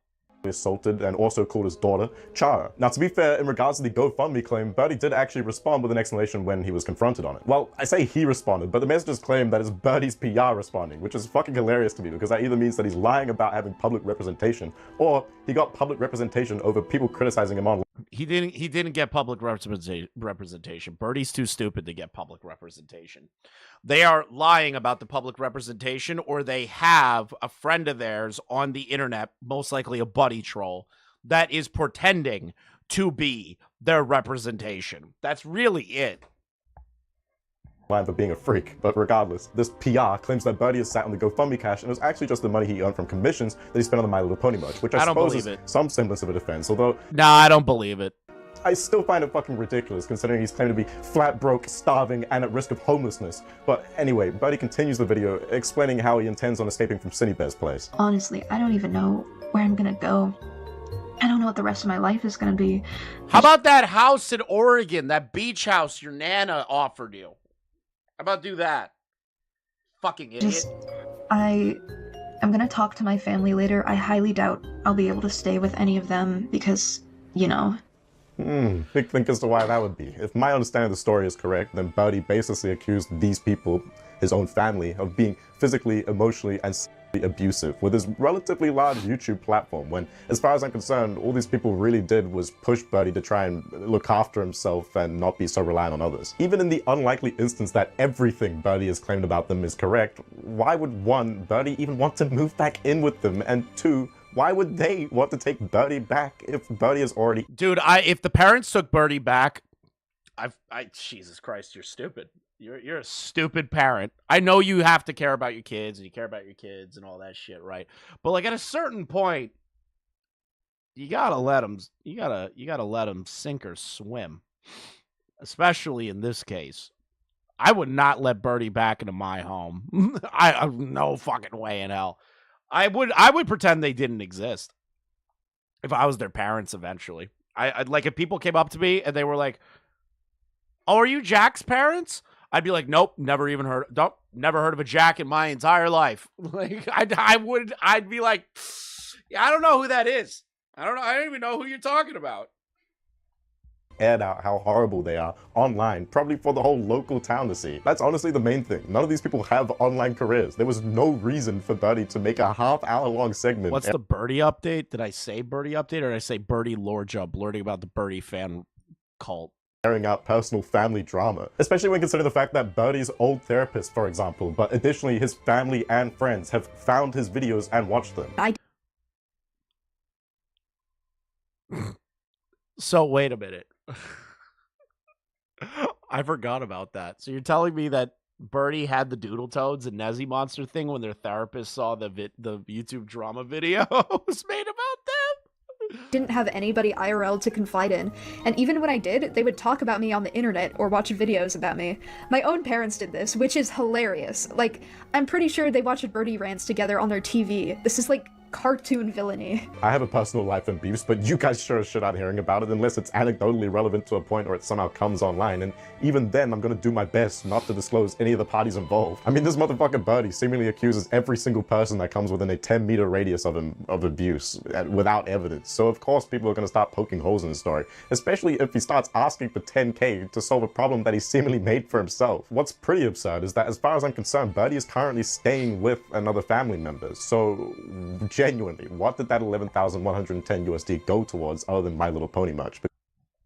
Wheelchairs, My Little Pony merch, DoorDash, Uber Eats, useless equipment, probably clothing. Yeah. They somehow spent $10,000 on all of that. Much like how Keffel spent $100,000 that she scammed from everybody, doing cocaine, buying gifts for her friends, moving to Ireland, and lying about the reason why they were moving to Ireland.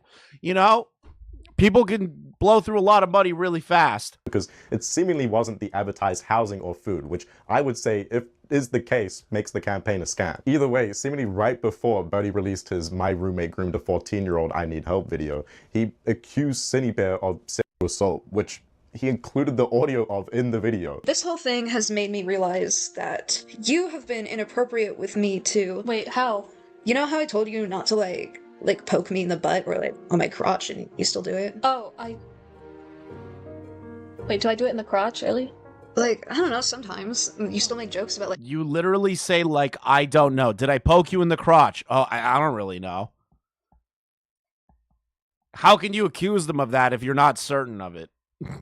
like fingering me and stuff, and you asked me to sit on your face that one time. Like, that's not, like, that's a sexual situation that you were gonna put me in. Like, I consented to it because I didn't know what kind of touching was and wasn't okay. Okay, so you consented to them sitting on their face. So you consented to it.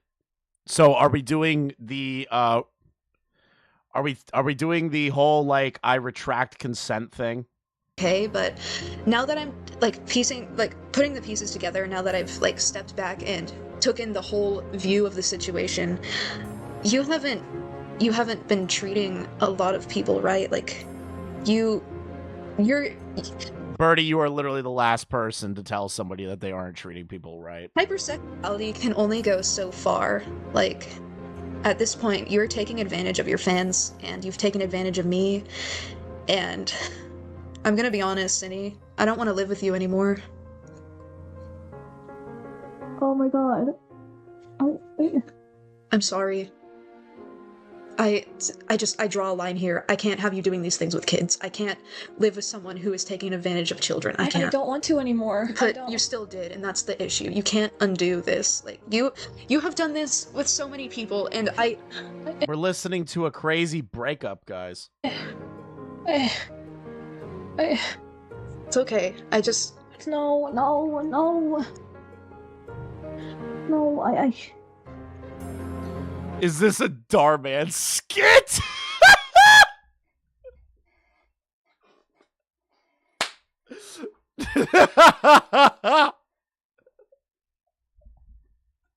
Yes, it's a Darman skit. It's a Darman skit. Dumpy's gonna make a video on this skit. Birdie knew they were a rapist through Cinny grooming a child. It's okay. The Darman thing got me off guard, dude. I want to be better. I'm not gonna lie, that caught me off guard. I want to do better. I want to do You better. can't come back from this.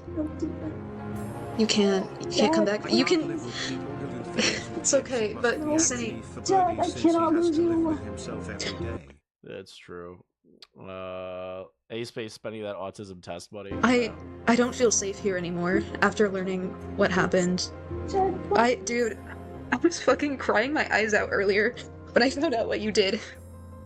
Jack, please. It broke my heart, Cinny, that you would do that. Man, two completely insufferable retards are like crying to each other about breaking up and retracting consent and doing horrible things to kids. My God, the projection between both of these people is just, it's so weird. It's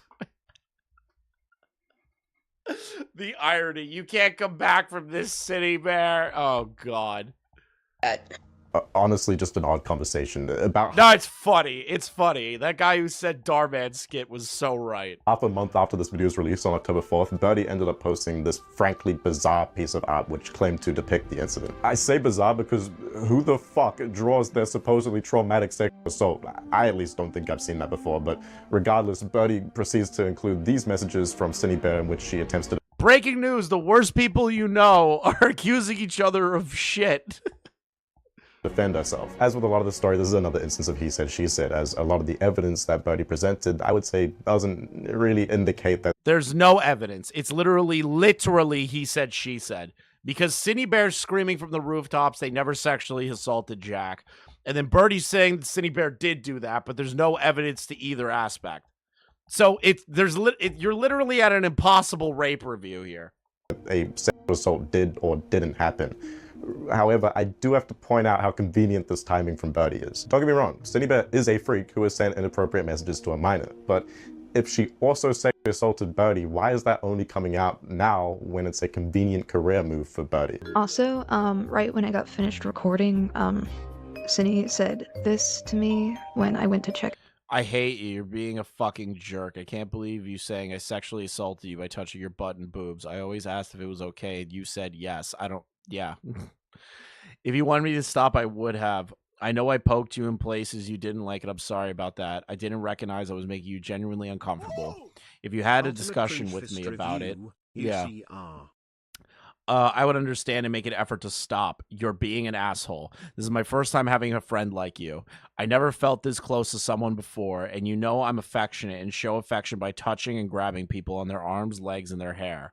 I always ask if you're comfortable with what I am doing, and you always said yes. Yep, so now we're doing the whole retracted consent stuff. Gotcha. Birdie was our pet, and you are laughing?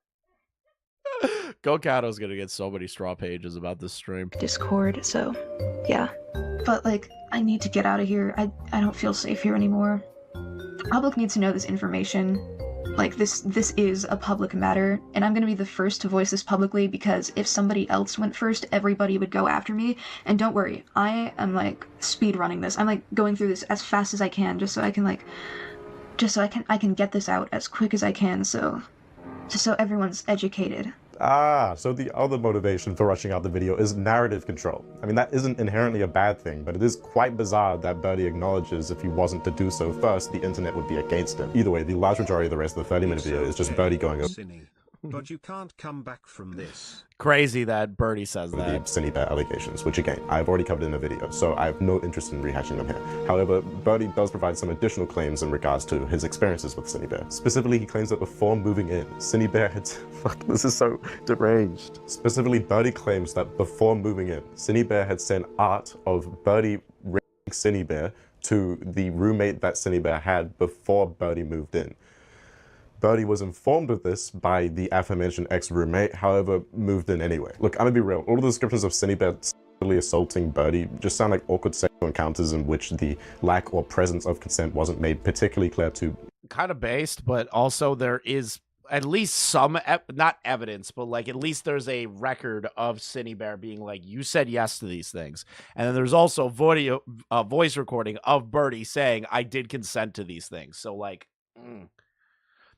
I would say that Birdie's trying to retract consent from Cindy Bear so that they can platform themselves as a victim, because that's an easy way to make money. That's how I look at it. Either party. So I find it difficult to definitively state whether there was or wasn't sexual misconduct from Cindy Bear, at least in regards to Birdie. Is this the part where I wish. Comes in and snaps them out of existence? I wish. Obviously. I wouldn't say Cindy confessed or anything in the confrontation. She just sounded confused. So I honestly have no opinion on this accusation, especially considering how unreliable of a narrator Birdie is. Interestingly, Birdie also stated that Cindy Bear had met his family, so here's the clip of that. It took one conversation for my happy ending to just be ripped out from under me. My friendship with Cindy was all a lie. The opportunity she gave me, her saving my life. We celebrated Christmas together, we celebrated Thanksgiving together. My whole family treated her like she was part of us. Even my parents. We went on vacation with family in Seattle for 4 days very recently. My grandparents paid to fly me and Cindy out to Seattle, and they don't even know her. They gave her $300 to like spend in Seattle, and they didn't even know her. They were so kind and generous to her. Wow, that sounds like a really abusive family that doesn't care about you at all, Jack. You're telling me that your grandparents that you call abusive flew out your girlfriend and you and gave your girlfriend money to spend, yet they're abusive. Sure, buddy. And she ended up being a predator. She fucking broke my heart. Let me remind you that these are the same parents and grandparents who were supposedly abusive. Interesting how they describe demeanor completely changes when it's convenient to Birdie's narrative of Cindy being a horrible person because she was ungrateful to Birdie. Was groomed, and this is how it affects me. Okay. These extraordinarily generous parents. Also, don't forget that Birdie was saying in the exact same video 10 minutes beforehand that he doubted he would be able to get housing from his family. I mean, I could certainly believe it, although after hearing that they went on vacation with them and Birdie's family was very kind to Birdie and Cindy Bear, who was essentially a stranger to them, well after Birdie had already made their video accusing them of insane shit, it makes me extremely dubious. The next element of the story would be the tweets that came after. The fuck are you doing watching me right now? Go do your fucking homework. The hell's wrong with you? This video, although I want to show you this clip first. One time she wanted to find a character AI adjacent thing that let her sext with the AI, and her friends didn't give her anything. One time I was cuddling with her and I was on top of her and we were watching something while she was sexting with the AI. I said something like, "Oh, your heart's beating really fast. You must be scared of whatever we're watching." And she said, "Oh no, it's for another reason." And I had to tell her to stop sexting with the AI while I was there. Wow. What? These people are just...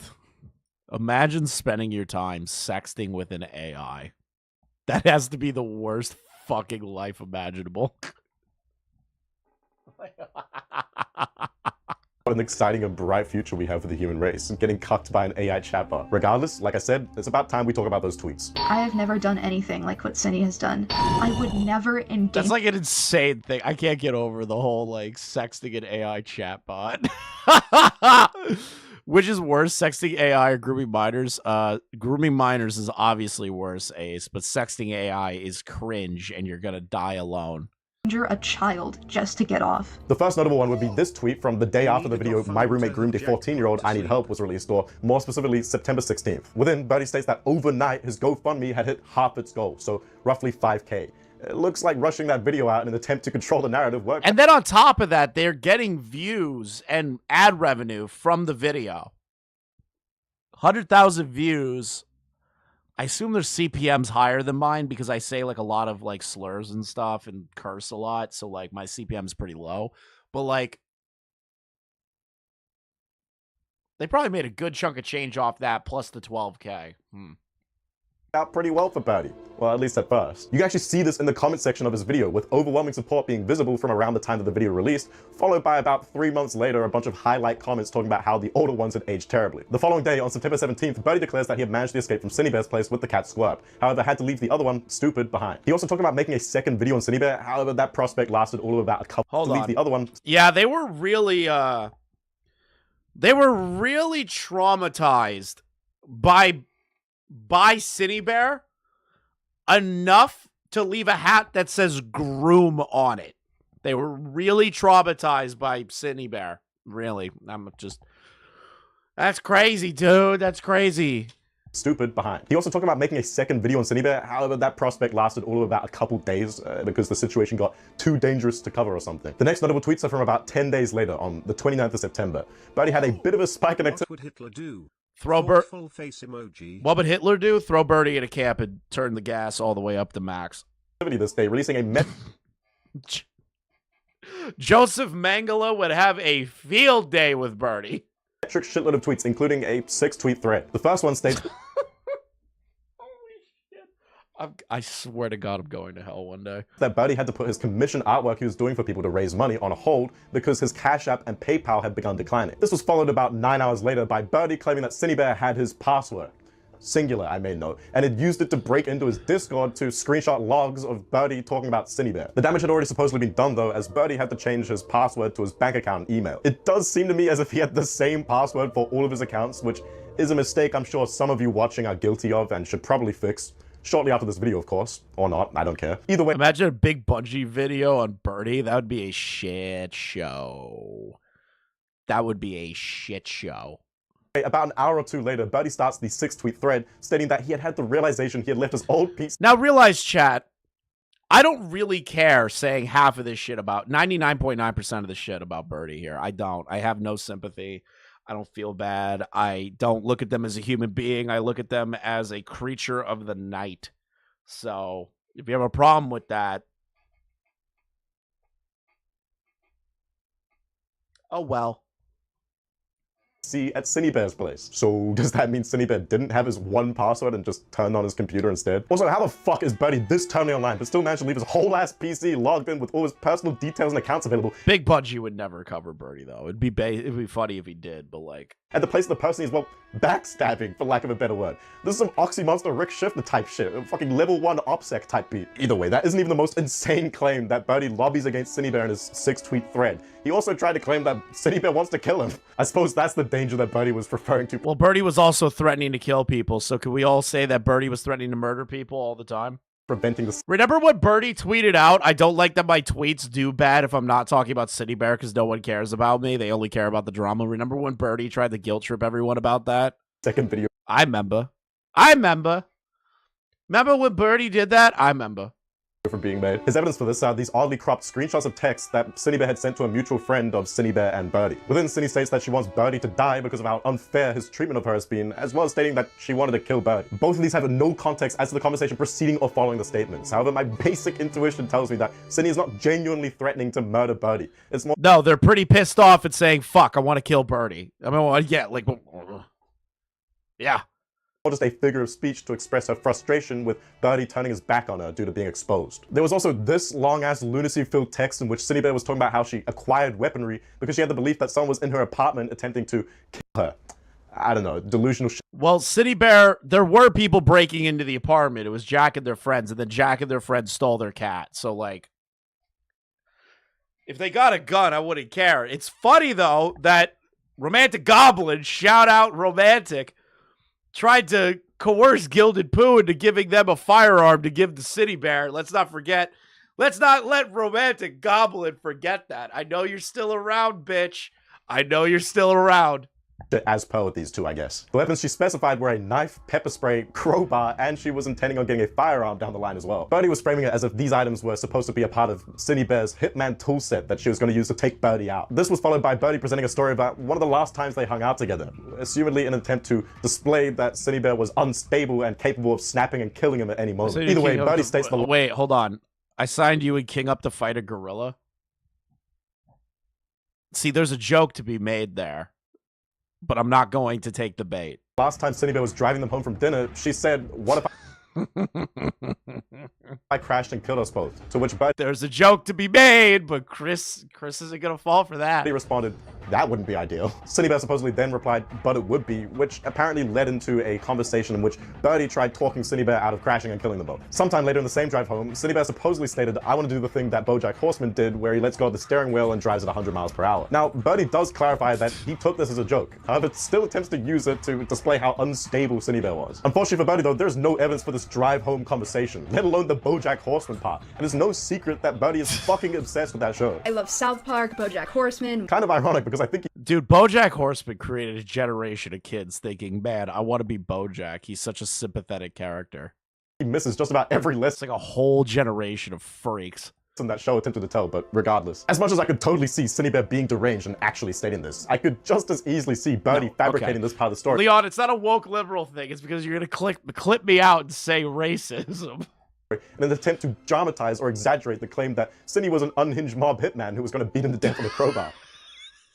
Anyway, the next relevant tweets are from about 5 days later on October 4th when Birdie expanded upon the hacking situation. Birdie had managed to get a key to Cine's place and, well, just wandered in, I guess, because he claimed not only had Cinebear hooked up Birdie's PC to her own, but Birdie had also left his laptop behind, which was hidden in a drawer, as well as his USB flash drive, which was completely hidden. Yeah, so assuming this is true, that's arguably the crime of hacking being committed by Cinebear, and it's most definitely a breach of Birdie's privacy. Just because the computers were left in her property does not mean that Cine can just go sifting through the contents of the hard drive. Regardless, the final notable tweet is from about a month later on November 9th, where Birdie claimed that he was leaving the internet for a while due to all the drama. What drama, you may be wondering? Well, despite this line in this video about Cinebear. All of my artwork is 16 plus, like I said, but I'd like to make 16 plus is their artwork. remember, this artwork depicts self-harm scars. They use the nudes of a minor in one of their animation meme videos. Like, that's criminal, first. Second, you are depicting self-harm scars to people on the internet that are under the age of 18. You see my hands, chat? Leon can scream. I'm doing that the whole time, but, like, my hands are right here. They did what? Oh, you need to watch back on my other streams. Watch the other stuff, because there's a point in there where Cine Bear draws over the nudes of a minor and uses them in their animation meme video. A point that this animation has a suggestive nature, so you know what you're in for, because I'm not a freak, unlike Cine. Birdie had actually received allegations of his own in regards to inappropriate conduct with minors. The most recent and relevant of which has to do with when Birdie commented on the fan art of a 15-year-old fan encouraging them. The main issue is that this 15-year-old fan was drawing what they described as a hypersexual version of Birdie's persona. This version of Birdie's persona is apparently a pre-established character on Birdie's NSFW 18+ Twitter account, which notably has limited followers. I've also found some artwork posted by Birdie on his Tumblr that depicts this hypersexual persona, so I guess it is possible that the fan found it there, although I have no idea how to check the date of when something was It's the ugliest artwork in the world. posted on this forsaken website, although I do honestly think that just makes it worse, because that means he's posting his hypersexual persona for all of the children in his audience to see, like this 15-year-old. Yes, that's exactly what they're doing. They're literally lying. They're saying, oh, well, my stuff's only for 18 plus or 60 plus. It's a lie. They know what the kind of audience they have. They're marketing sexuality and fucking self-harm to kids. They know what they're doing. By the way, Birdie's NSFW Twitter account has well over 4,000 followers, which does make me wonder whether or not he's applied any thought to the individuals that he allows into the account, especially when considering the general age of the art animation community's audience. I mean, his bio claims that he does, but to be honest, the stuff that he posts on his main accounts is already pretty questionable to be exposing children to. Both of the characters depicted have self-harm scarring, and I don't think it's too much of a stretch to say that this 15-year-old's art is heavily influenced by Birdie. If you look at some of the other posts, they've declared Birdie as their BPD favorite person and expressed fantasies of Birdie returning to YouTube with a deeper voice and stable life. Yeah, I think that one's staying as a fantasy, buddy. Obviously, with just one glance at this person's account, you can tell they're an obsessive fan that Birdie should not engage with, else risk encouraging them to sink deeper into the... Interesting you say that, Lord Crust. Interesting. Birdie's unhealthy way of doing content, interaction with fans, all that stuff. Very,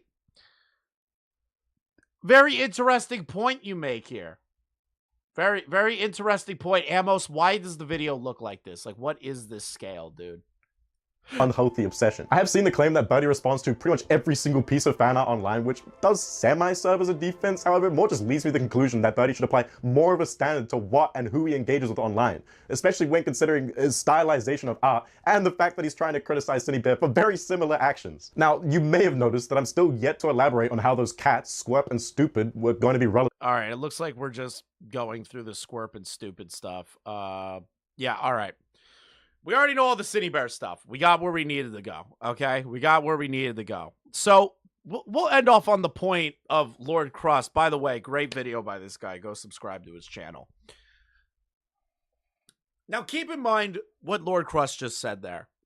That Birdie has sycophantic fans. That Birdie is engaging with sycophantic people. That they inspire to do sycophantic stuff. We're about to talk about the DICE server now. This is my first time watching this video. The last time I spoke about the DICE server stuff, the first time I ever had to talk about this was me, like, for the first time ever on my YouTube channel, like, giving a genuine disclaimer warning and being like, hey, like, there's some self-harm shit going on here. And, like, the worst shit imaginable. Okay. This video is a breakdown about the DICE server. I know little to nothing about the DICE server outside of what Lio and others have told me. I know about the Spocter attempt trying to have a Discord server, which was the recovery server for minors that were in this Discord cult server of self-harm and porn and shit. And Spocter ran that Discord recovery server, having kids take care of other kids involving their trauma. So, you know, just... Birdie is integral to this Discord server for two reasons. Number one, the person who made it identifies as a Birdie fan. Second, Birdie joined this Discord server and got people to join it. Birdie's audience is full of kids. So if you are squeamish to learning about a Discord server that you need to cut yourself to get admission into, this is not the video for you. Well, sometimes when I look at my dog, I just feel bad. The community they've built around themselves filled with degenerate actors. When you said that you wanted to have a child with, and say that you wanted to, was that true? Yes. What? Okay, we're gonna do a segment on the dice stuff. Before we continue, if you enjoy my content or even this video, make sure to subscribe and yeah, if you like the video, whilst on the surface, there's tendencies and talks about other alleged morally bad actions. Whilst on the surface, this group has always portrayed themselves as an ARG aesthetic and some kind of a cult. However, it's not so cut and dry when calling it a cult, so I'm just gonna call it a group. However, it's up to you to come to your own conclusions on what exactly you'll name it. As one time in the past, the leader of this group allegedly admitted to it being a cult, but has backtracked on this a lot, as we'll discuss later. From my knowledge, DICE is, for the most part, a Discord group which allegedly involved the advertisements, commercials, and really any media promoting the group claim it to be a lot of different things. However, among these lies two main themes: safety and family. The group posed itself... Yeah, bro, Chills really started doing some crazy content after the whole Burger King foot lettuce thing happened. ...as a place where younger people could feel at home and safe. However... I really hope that Amos just gets inundated with comments being like, Chills? Is that you? Whether the group actually fulfilled this purpose or was instead a breeding ground for immense degeneracy is entirely up to your own interpretation. On top of these external advertisements, we also get an insight as to what people would see if they actually joined the group. To be more specific, the chats. In an ad, they claimed 6 different chat channels existed, but that some may become unavailable. A few of them aren't really much cause for concern, they just seem to be normal or general chats. But there were 3 which that appear to be incredibly suspicious. From one marked as a quote NSFW chat, one that was supposedly for and for age regressors of all things, as well as a chat to top it all off. I think anyone could agree that this server appeared severely alarming. Continuing on, let's discuss the server rules. The first of which being to respect your leaders, do what they say, and follow their orders. Yeah, not beating the whole cult allegation there.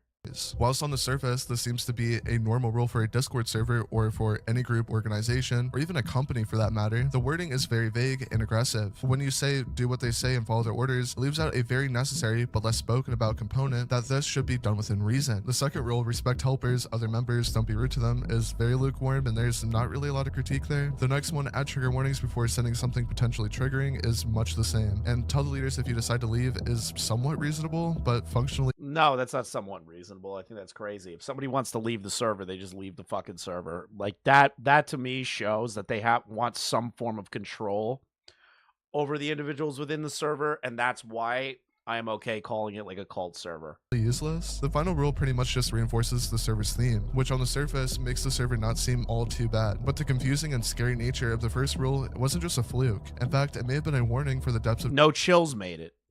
Depravity in which the server would harbor. Upon further investigation, the group has even gone as far as to make renditions of uniforms the group members would wear. Having a set outfit for server members is definitely weird and bizarre to say the very least. I've never heard of that before in my entire life. Like each member has like a set of like Discord clothing that they have to wear. So if you know anything about like how cults operate, they have specific dress codes or they have specific uniforms to identify one another as important people or like people that just started in the cult. There are ways to do that. Now, again, am I being hyperbolic with the idea of Discord being a cult? Yeah, but the aspect and the methods used can be considered cult-like.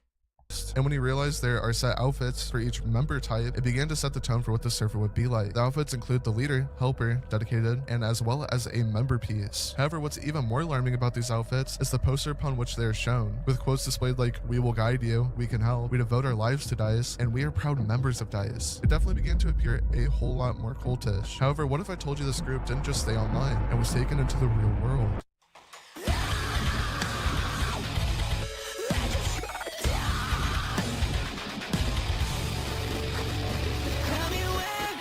Okay, this really is just Mama Max level editing right now. Upon even deeper research, I'm not calling Amos Mama Max, obviously, right? But like the Dice server is something that is provably known for years to be a horrible place. This isn't like Camden Gerard, but fucking Davis, you know, a Wattpad. things were far more weirder than I could have ever even have predicted. Let's start with how they promote themselves. If it's not putting the number 20 in your username or even putting it on cake, then how about graffitiing the group's?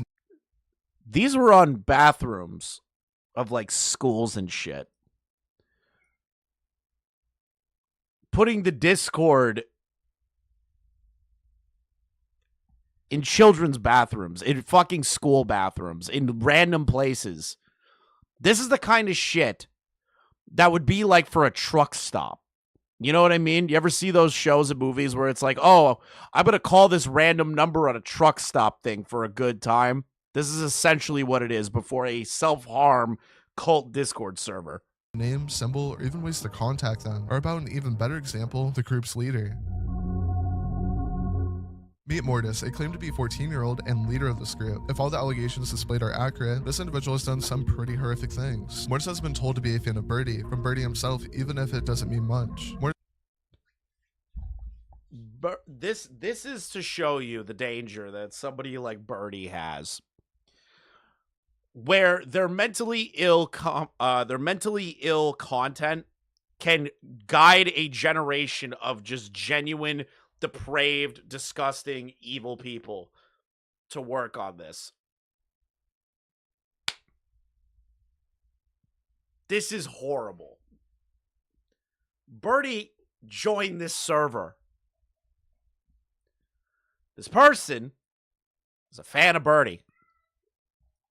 Before Birdie joining, allegedly put out a tweet talking about them, either an actionable plan or a ridiculously overly edgy tweet. Mortis has, at the least, allegedly done one of the things listed, as she threatened a game over if Birdie didn't respond to them. The leader, besides all of that, has some pretty heinous allegations against them, starting with leaked DMs from a person named Dreamer, where Mortis allegedly admits to tolerating or promoting animal abuse. Hello, someone has told me that you're promoting animal abuse. I did a quick search on your profile, and I could only find one thing relating to that. I have, however, found something that appears— It's probably going to stay up. Appears to be some pro shipping. I wanted to bring it up with you in case anything here is wrong. Screenshot in question, by the way. Definitely. If you don't— Yeah, this is giggly goon clown territory that we're entering into now. Like that, you can leave. You support animal? Why are you asking this stuff if you're just going to be so sensitive about it? I mean, I'm not affected by animal— lol. Excuse me, I'm just clarifying that you support animals. Yes, correct. So if you missed what Amos is saying, because it sounds like chills, I'm just gonna keep doing that now. I just think of chills when he's talking now. Like, if you missed what's happening here, the leader of the server is being confronted on them platforming and saying that animal abuse is good. And that they don't have a problem with animal abuse. Okay. You're probably going to wonder what kind of animal abuse. Guessing that means you support is true too? Absolutely. I don't support these. I tolerate them. Alrighty. Thanks for your time, I guess. You're welcome. I don't know how you can say it with a straight face that you tolerate animal abuse. I don't even know how that can like exit your mouth. Yeah. I tolerate when people rape their animals. I tolerate when people beat their animals. I don't know how you could say that, like, just so haphazardly. Please stop being a little bitch about this. Yard looks genuinely— thanks. In a confrontation, he allegedly— He'd probably just say, yeah, it's easy answer for him. admitted to doing unspeakably inappropriate acts with his dog in one of the worst ways possible, which would make sense why he tolerates it for other people. I did see your vent account at some point. I saw that one picture of you, I guess, doing your dog.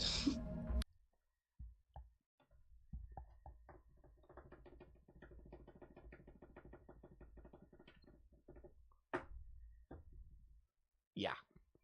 So the abuse was them raping their animal.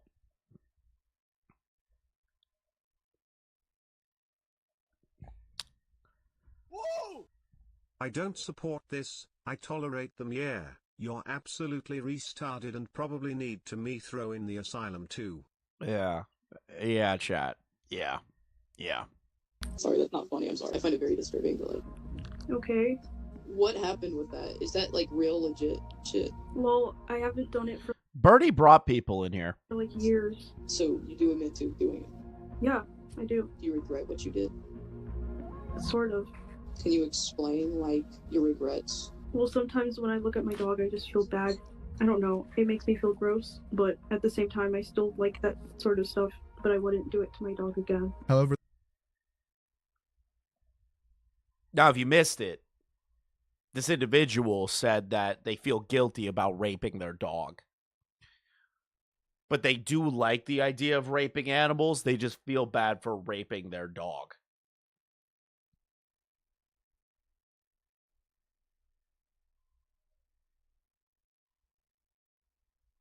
This is the kind of person that's running a server. This is the kind of person that Birdie inspires. that's not all to the confrontation. Mortis in the confrontation call stated that he had a real obsession with Birdie, saying that he went to extents that other times he wouldn't, and this wasn't a fake obsession, to the point of doing bad things to himself. My question is, was it all for attention? My obsession? Yeah. No, that was genuine. Like, if it was for attention, I wouldn't have, like, for that. I wouldn't have gone to the lengths. Like, okay, maybe I have, like, fake obsessions in the past, but I never went to those lengths. After this, we get some insight into Mortis's beginnings, stating that he did have a 70 bullets account. It is very difficult for me to like give any form of commentary to this. This video alone stands alone as like a great representation of like what kind of community Birdie will create and interacts with and thinks is okay until they leave, until they recognize that they can no longer get anything out of it because they wanted validation from a bunch of kids that were obsessed with them. And was his old one.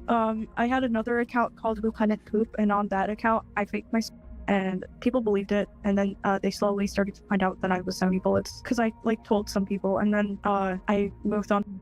Yeah. Is that where everything, like, he would say everything has went down, like, in a timeline of what's happened from now to then? Like, that's the starting. Yeah. Mortis then talks about when someone brings it up that on a person named Satan's account, Mortis posted a note of a trans person so that people would apparently think it's Cheese Pizza. They also clarify that they don't have their password anymore. That was not Satan. That wasn't him in the photo. That was someone else, and that was a cis guy, not a cis girl or like a trans guy. That was just he posted on his story like asking who has the best or something like that, and then that guy just sent it, and I thought it would be funny if I put that on his story because people would think it's. I don't have. So they thought posting a photo of a trans person's nudes would get people to think that it's CP. This is fucking disgusting shit. Like, this is disgusting shit. I don't even know if that trans person knows that their nudes are being used in this capacity. This is fucking terrible. Like, this is horrifying. This is just a disgusting group of people. I don't care how old this kid is. This kid needs to go to fucking jail. I don't have Satan's password anymore. He changed it. The next clip heavily ties into Mortis's delusional belief of being a god, believing they are immortal, and in quotes, they're just better. When pushed back on this, Mortis says, well, maybe I should just sacrifice myself to be a true god. I'm sorry, what? I'm sorry. I'm sorry, what?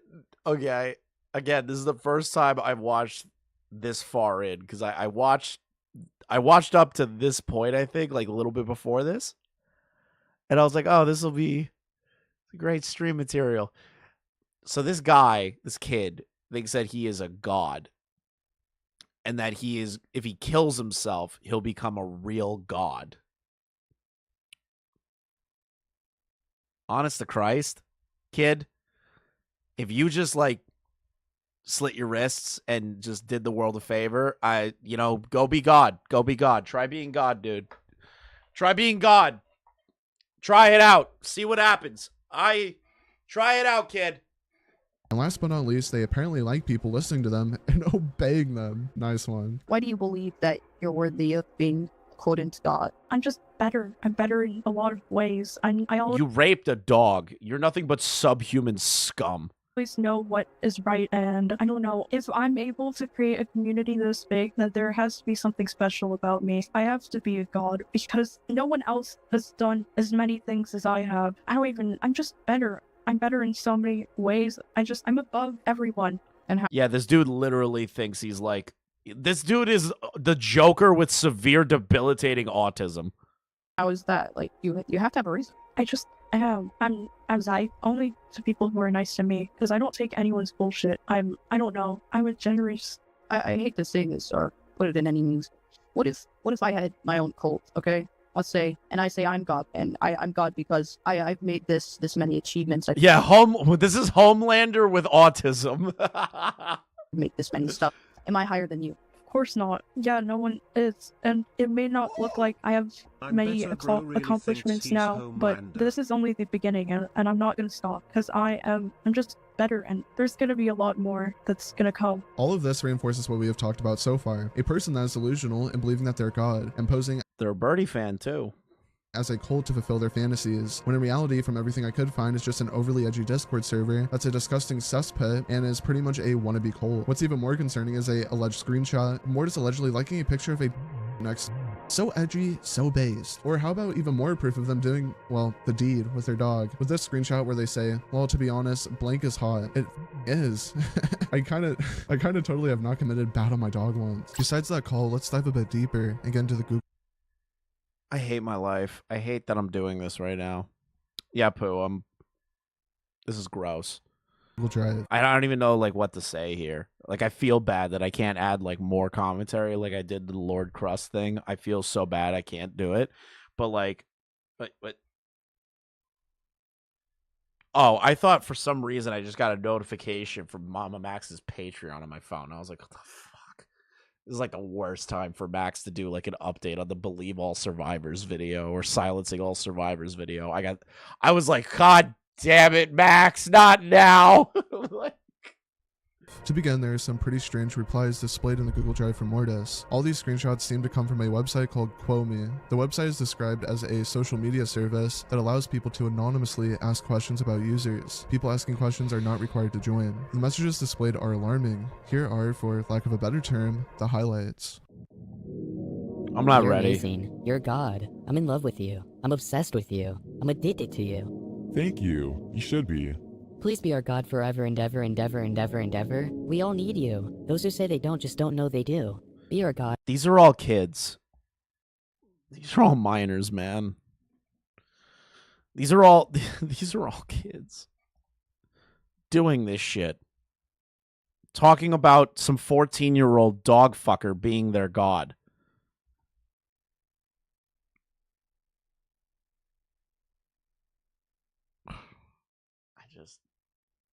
I can't believe that, like, the internet, like, I know the internet can get, like, dark, right? Obviously, it's like, the internet can get really, really dark, sometimes. I've seen some shit, right? But, like, this is the kind of shit that I just, whenever I learn about it, I just get so, like, disgusted. I can't really, like, add much to this. Like, I don't even know, like, what more to say. The fact that Amos did, like, all of this work to put this video together, I don't know how it didn't, like, break your brain, dude.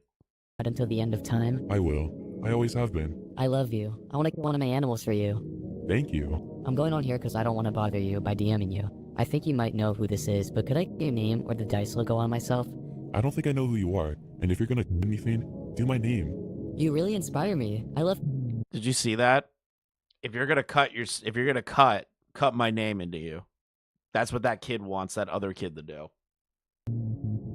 I love you. Thank you. If I were to for you, what would you prefer? And would you like photos? My name, or something like King, anything like that. Photos of self-harming of these kids. That's what this 14-year-old pseudo retard god wants. Thank you. I love it. I'm gonna kill the fish tonight. I hope you'll like it. I'll love it. And maybe I'll write on a paper with its... That's really hot. I already tried... I want a valid answer. Try hard if... Do you dead animals? You're not a god. You support animals. And you're a manipulative liar. That's so cute. Well, you're allowed to have your own beliefs. Though, regardless of my actions, I'll always be a god. That is the most demented fucking sentence of all time. There is a guy literally saying... Hey, you're a manipulative liar. You raped your dog. You're a piece of shit. And their response is to laugh at that, say it's cute, and then go, I am a god, though. you are nothing but scum to me. I am a god. So what if I raped a dog? That's what gods do. That's what this kid is saying in this message right now, is that they got confronted and all they have to say is, I can be God. I am God.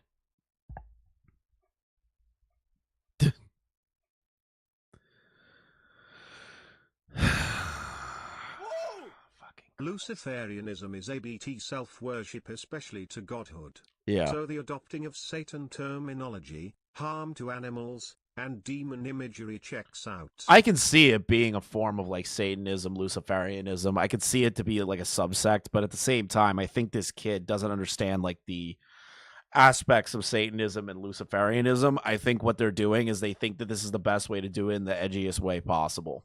And they just go with like the basic like pentagram and Satan shit. I have dedicated worshippers whom I love so much. And actually, I find manipulation kind of stupid. I haven't used any manipulation tactics in forever, but I do lie when I need to. I want you to me wrong. I would still your corpse raw and tasty. These posts, though can be seen as some ultimate edgelord tier remarks, are concerning when Bro, I wouldn't call this ultimate edgelord tier remarks. This dude is like actually fucking mentally ill. Like this kid, however old they are, I don't care. They need to be locked up in a fucking cement basement somewhere, and like just all the oxygen's taken out of the room. Like they can't.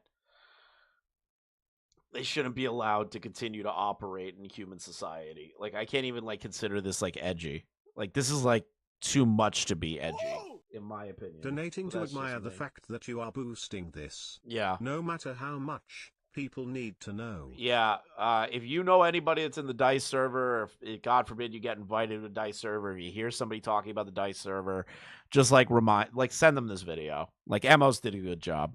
considering the context of them being a leader of a group, advertised as Thank you for the 10 though. A space for people that feel alone and want a safe space. A safe space, and in quotes, family, that allegedly encourages.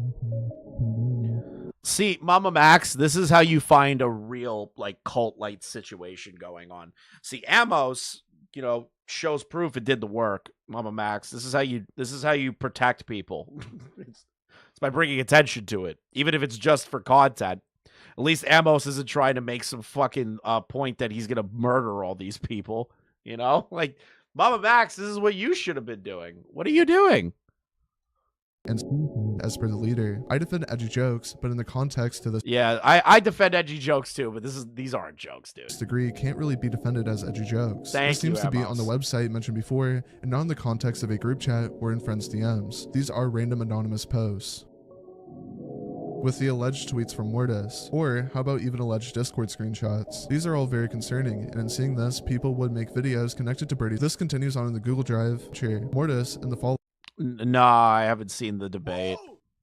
UCH3 and Sam Cedar's debate was on Ethan's side for getting TH slander from Hassan's base, but he did such a shit job. He may have given Hassan ammo. No, he did. He probably did give Hassan ammo. Like, just full-blown, unadulterated ammo. Like, not really smart. I'm going to be honest. Ethan's an idiot for taking that debate. Would release the only known statement I could find, where they don't I haven't seen it yet. I can only imagine that it's a shit debate. really respond to much at all. This I don't really care about the Israel-Palestine conflict. I care about, like, how these people are treating each other. video was, in their words, to clear up misinformation people have been spreading, apparently. Hi everyone, it's Mortis. Basically, I have like a bunch of stuff to clear up because people keep spreading misinformation and it's really, really annoying. They then shockingly admit to having I don't know how this is misinformation when you have like admitted to these things. It's obvious that you're on the anonymous pages. You say that you're a god in voice notes and voice calls. Like, I don't know how there's misinformation here. an IP logger and not having it anymore, saying that if they did have it, they would be doxing all of their haters. First of all, I do not have an IP logger in my card anymore. If I did, I would be doxing literally everyone who comments on my crew, and like the majority. So not only is this kid raping animals, creating a cult Discord server for self-harm, they also want to dox people. Damn. This really is a Birdie fan. Majority of people are just like hating on me, so obviously I would want to talk to my haters, but I don't have an IP logger anymore. I had that back in like December. This is the one time I wouldn't feel bad if like somebody tracked this person down. This is also mad at and like genuinely like told the police something. the people telling I wouldn't have an issue here. them to game over, which is ironic considering the alleged responses mentioned before. I also really don't recommend listening to Floofy on the most parts.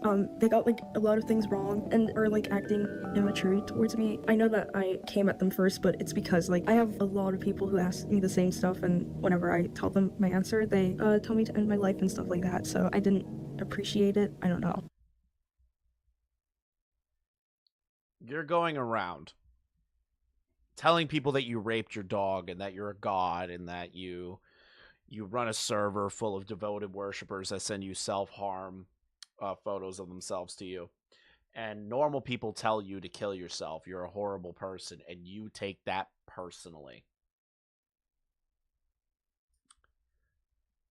You deserve everything that comes to you in the future, kid. Everything. Every horrible thing that ever happens to you, you deserve it. You deserve it. And you join the server in hopes for that, and then you're told that. I don't feel bad. Okay. Okay, the MLG of it's fucking crazy. I needed a laugh. Thank you, Amos. It states that they wanted to make it The MLG edit. It just ripped me right out of that weird depressive state that I was being put in.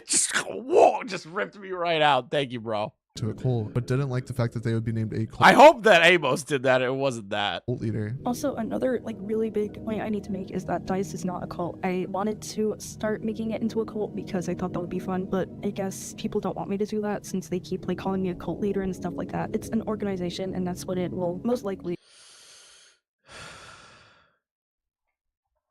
It's not a cult, guys.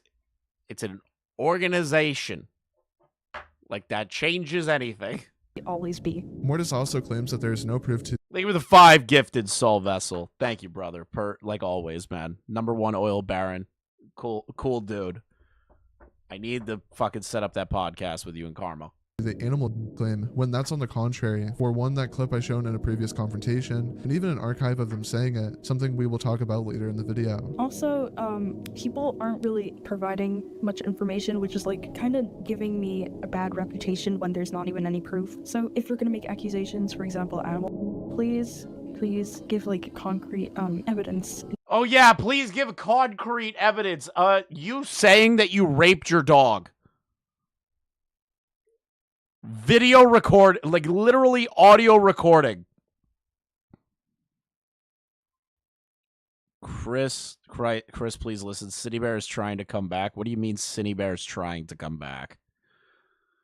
Ringo, what do you mean? Please tell me I'm not. Did they upload on their YouTube channel, Twitter? Like, where are they? What are they doing? Don't make me do this. Don't come back, City, please. Don't come back. Because I haven't seen that, not once. Mortis in this response fails to go over every allegation levied against them, which even funny. Yeah, this is really not teens being stupid online. This is teens being like malicious fucking animals. Here is that this whole video is apparently unscripted, as per Mortis's word. From the alleged tweets to even the other screenshots, chalking it up to just the slurs is either malicious or... Yeah, nobody gives a fuck about you saying slurs. I said slurs at 14. What people care about is the fact you admitted to raping your dog and having a self-harm Discord server that you get off on, and that you think that you're a god. Those are the things I feel like matter the most. Who gives a shit that you said, like, the F slur or the N word? I don't really care.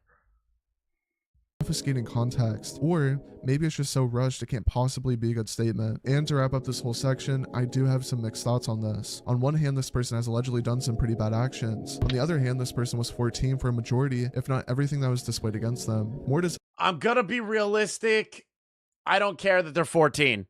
No 14-year-old does shit like this. Nobody. No normal 14-year-old does this. This is the making of somebody that is going to like genuinely go out of their way to physically hurt someone in real life eventually.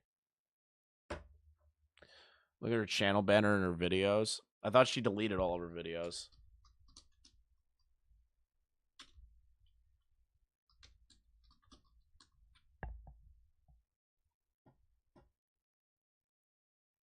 Wait, they relisted all their videos. The channel banner's black. Oh no. Oh no. No. No. No. No. No. Says if the Wikitubia is correct, the same age as me. Although I'm not condoning the behavior or the actions they were accused of, they were also a minor when this happened. Most likely even a freshman in high school. I would like to assume this isn't indicative of their character anymore online, seeing as they're 19 and this happened when they were a minor. However, I think the information shown so far, or even later in the video, is important as I find it interesting, and there's not really one good place for everything about this topic in a cohesive video. But besides all of that, Mortis isn't the only person in this group who's allegedly admitted to some pretty horrendous stuff. But before we can get into that, to put into a better perspective this whole situation, I actually got in contact with some ex-DICE members. The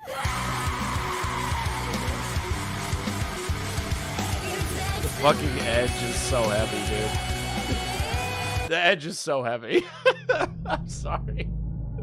I can't take that seriously sometimes. Were you a member of DICE, or did you just look into DICE? I feel like that's a good distinction. Yeah, no, I literally just saw a video about it. That's how I found it. And I just ended up deciding that I wanted to go and look into it because I was bored. I was a young child at the time. I was like, what, maybe 16, 17 when it all started. Do you know of a person named Rusty by chance? Have you seen any of that? I have seen Rusty, but I have no, like, new information about that person, like, at all. Because I did see that there was a call. Is that, like, the only thing that's, like, really available about him? Yeah, that's, like, the only thing that I have personally. I think I might have a few older screenshots I could probably find, but from what I know of Rusty, I think he's just completely off the internet because I called his dad. And I told him, like, everything that he was doing online. Oh, and I shit. think that sparked alarm for his family to realize, oh, what the hell? So the next question is, did you ever, like, join the server? Or was it more like... I'm not gonna lie, based on this guy for fucking... this is the one and only time that I've ever said that is based to, like, contact family about this. That they are in a server, like, doing the horrible shit that they're doing. This is, like, the first time I've ever said that that's a good thing to do. That's fucking insanity. That's how, like, depraved this is that, like, I feel like this is my line, right? Like, if you're having a Discord server full of, like, and you're coordinating a Discord server full of kids to, like, harm themselves, they're pro-raping dogs and all this other shit, and there's video evidence and audio evidence and photo evidence of, like, all these horrible things, and if that kid gets their parents called, I'm not really going to, like, moral flag about it. I'm not going to sit on a soapbox and be like, oh, well, contacting families bad. Yeah, I'm not doing that. People that were in the server were... I'm not going to sit here and defend you. Giving you shit. So the funny story about that is I didn't get to join the Discord server until I posted on Instagram about it or whatever, because the whole verification process with DICE a long time ago was you were supposed to submit an application through Google Docs or whatever, Google whatever it is, and basically you're supposed to get recognized on Instagram for it, and that's how I got in there, because I messaged Mortis and I asked them, and they were chill with me going, but I was only in there for a short amount of time because they hated me. That was the thing. Every time I joined, they automatically just disliked me. This was on alt account. Yeah, Cats, this isn't like a simple spat with Flamenco. This is involving a group of people that got kids to self-harm for sexual pleasure. Yeah, I don't really have a problem with calling that. I don't have a problem with, like, calling the cops on that. I don't have a problem with that at all. By the way, so yeah, I don't know entirely why, but that's the reaction that I got from DICE every time. So what I kept doing was whenever I went into the server, I would add people and I would message them and, like, you know, start just talking about it because I was just wondering what it was, really. I see. And I guess, what was your experience in that server? Like, what really went down in that server in the short amount of time you were in there? So from what I've seen, it was a pretty average Discord server, like, from what I've seen from it, but there was people, like, stuff that I've seen from out of it that was like clips of people doing stuff or whatever to their animals, which is like the whole reason why I was looking through it. But what I saw in there was I saw people, you know, posting their face, talking about gore, you know, just weird shit. Sometimes they would say the N-word, you know, they'd be racist. Oh, who and cares? Stuff. They'd tell people to kill themselves. Okay, yeah, who cares about the kill themselves and the slurs? Nobody gives a shit. I care about the fact that you just said that they were posting abusing their animals. good. It was just a bunch of edgy teenagers, to put it nicely. Just being edgy teenagers. Were the chat or the NSFW chat available then? From what I understand, they added one and then they unadded one from the time I was in there. But it was only of you leaking because you were like a new member, probably. Yeah, probably. But the thing is, I honestly think that they had roles specific to specific people where they can access those channels. Oh, so maybe you just couldn't have seen it because you were. Because from what I understand, Rusty had one of those roles, so Rusty was able to see like all the chats or whatever. No, Big Bun. I think he still has Nega Bungie, but I don't know. I don't know if he's gonna upload to that because I think he recognizes that YouTube's watching him. And told us about that. At least that's what I remember from the call. There's always been a claim that he apparently recorded his dog when he. Has there ever even been supporting evidence to show that they actually like recorded it? Because from what I see, it's just the fact that he. Absolutely. You know the picture I show in the Dice Work video that I made? It's a literal screenshot from the video that literally had that happen. So it's real. I've seen it. I'll make sure to look back at your video, then I might have missed it. Okay, yeah. Cool. They didn't. The person who sent it to me did not censor it. So, I mean, I got the full uncut version. Basically, I was just like very surprised myself. I was like, okay, all right, police. Is there like sufficient proof that like you sent that, or is it just testimony? Because that's what I have a lot in this Google Drive here, is just a lot of testimony. Okay, so basically, the video does exist. Like, it's a literal video. It's like actually there. Like, I don't know about other people's testimonies or anything. I don't know. But I'm just saying that the video is real. Like, I can't send it to you, but I have like emails of me sending it to the police and stuff. So if you want those, I ain't gonna lie. This guy doing the work, like getting the police involved. This whoever this guy is, fucking, you're a fucking hero, dude. I have those, so you know there at least exists, you know. Actually, yeah, that'd be really good. And then like censor the names or whatever, obviously. Yeah, you're good. I don't know if you heard the call with me and Mortis, but that call was so hectic, dude. I wish I had Frankie here because Frankie was also in that VC call. Frankie's one of my friends who I went to high school with, and he was the one who was like, let's just troll these guys, and I was like, sure, man, whatever. So did you see him in the server when you joined? Because I know they're in there for only like a short time, like you. Yeah, so basically Mortis was Birdie was in there for like a very short amount of time, and not only that, I only talked to them like once. I actually talked to them. I was like, why are you in the server? You know, I asked them, and they were just like, I'm just in here because I'm friends with Mortis or whatever. They were only friends with Mortis, apparently. Like, they didn't like care about that server at all. Apparently, the only thing that they were really doing in there was just to be, you know, emo and edgy because that's how Birdie was. Yeah, I don't really believe that because when Birdie talks about the DICE server, it's a lot more in depth. And then when people talk about how they interacted with Birdie and showed proof with Birdie in the DICE server, Birdie was encouraging people to cut themselves and show their self-harm cuts to Birdie. So I don't believe that Birdie was there just because I'm friends with Mortis. That's me, though. That's me personally. I don't believe that Birdie was just there because I'm friends with Mortis. I think Birdie liked the attention of a group of people that they could find camaraderie and self-harm with other people. I think that's what Birdie was doing back in the day. That's very weird considering their new response. Because they said that like their intention going into it was to be encouraged to there. Yeah, that's also something that I've considered because I remember seeing their response, but honestly, it's just like knowing them and knowing some of the shit they've done before this, it's just like, I don't know, man. I think you were in there for other reasons. I agree with that. I think they were in there for other reasons. To be honest, there's proof that people have posted of their in there for other reasons. So that's not like a crazy stretch to make. I'm pretty sure there's like multiple tweets of people that were a part of the DICE org at the time when Birdie was there. Talking about Birdie encouraging them to cut themselves. So, like, I don't know. I'm not gonna lie. It looks like it's from Q.me, and I'm like pretty sure that's where it's from. Do you know if that's where it's from? Yeah, these are real. These are real.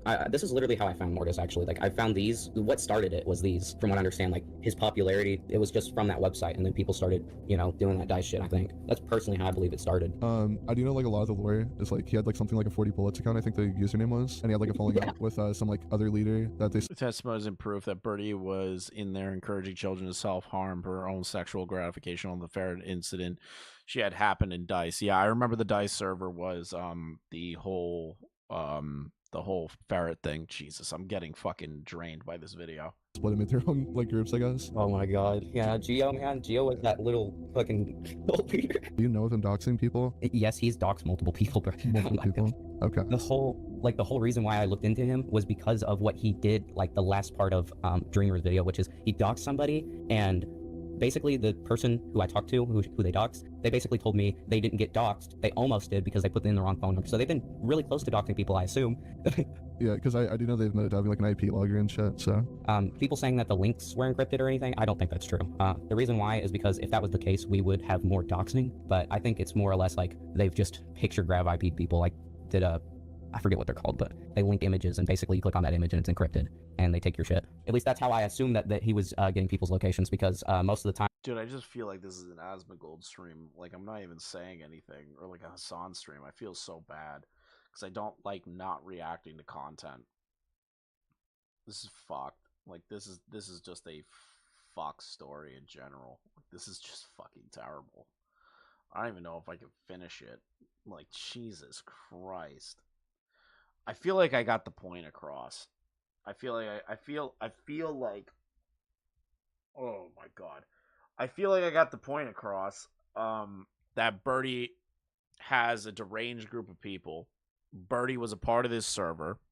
The evidence that I believe Amos is going to show in his upcoming video, I think he's doing one on Birdie. I don't know. Maybe I'm just speaking on his behalf. I don't really know much about the guy. I assume this is going to lead into a potential Birdie video. Birdie was there, like, encouraging people.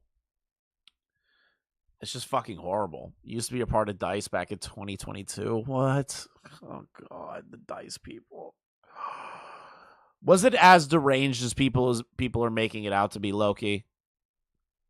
I'm going to be honest. Because, like, anytime I hear anything about DICE, anytime I see anything about DICE, anytime I see anything involving Birdie and DICE, it is the most disgusting, deplorable shit imaginable. Like, I don't care about slurs. I don't care about people telling each other to kill themselves. I care about them saying, yeah, I rape and murder my animals, or they do the self-harm cutting and share it with other people. Like, is it that bad? Like, I feel like, based upon the video I'm seeing right now, obviously, I know the answer, but, like, I want to hear from somebody who was in DICE, even if it was only, like, 3 years ago. It was horrible. They encouraged animal sacrifices to be verified. What? They encouraged animal sacrifice. So you would have to, like, kill your cat, your dog, or any animal you can get a hold of to, like, get into the server.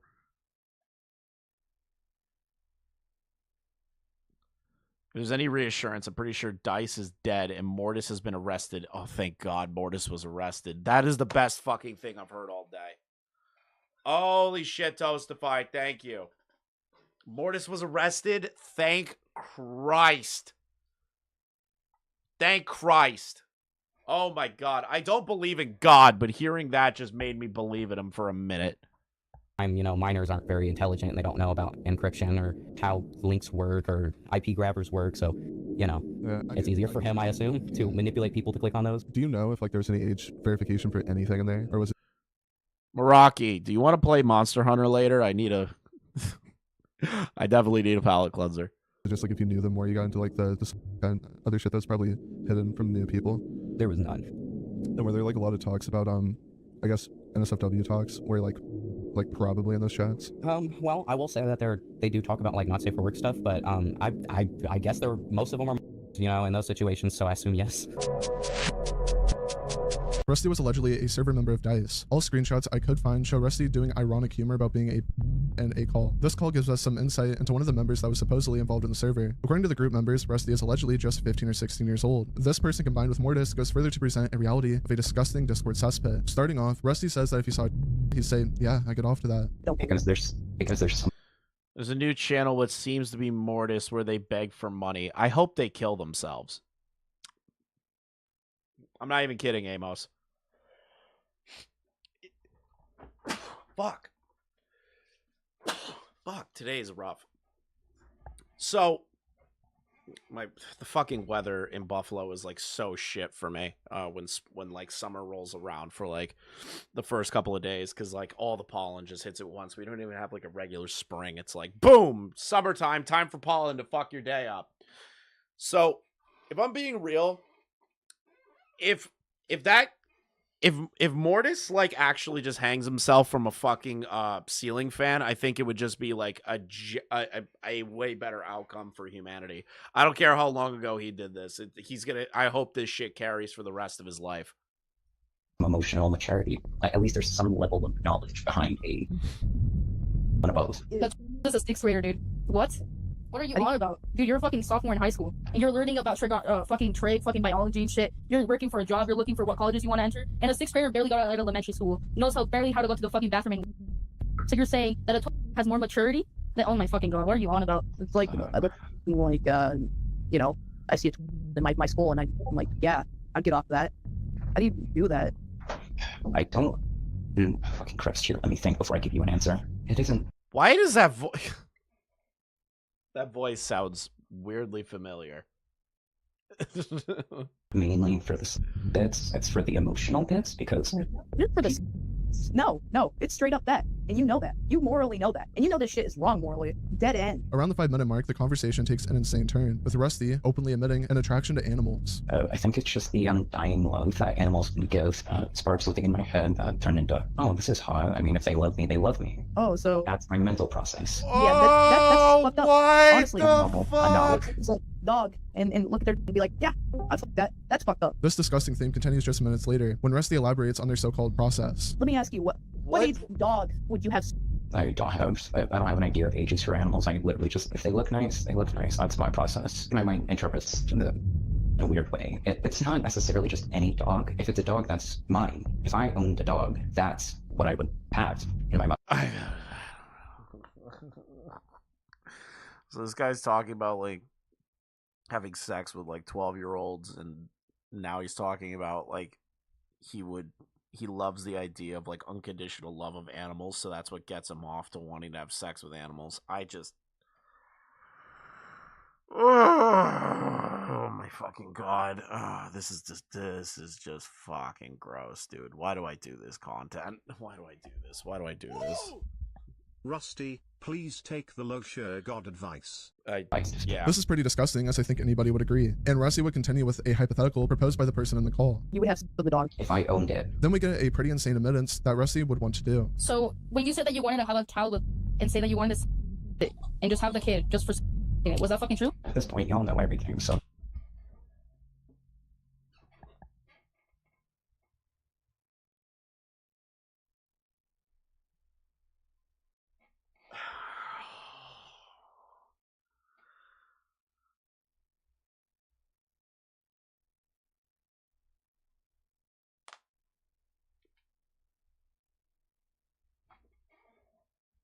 Nah, that's not Pamper Chew. That's not Pamper Chew.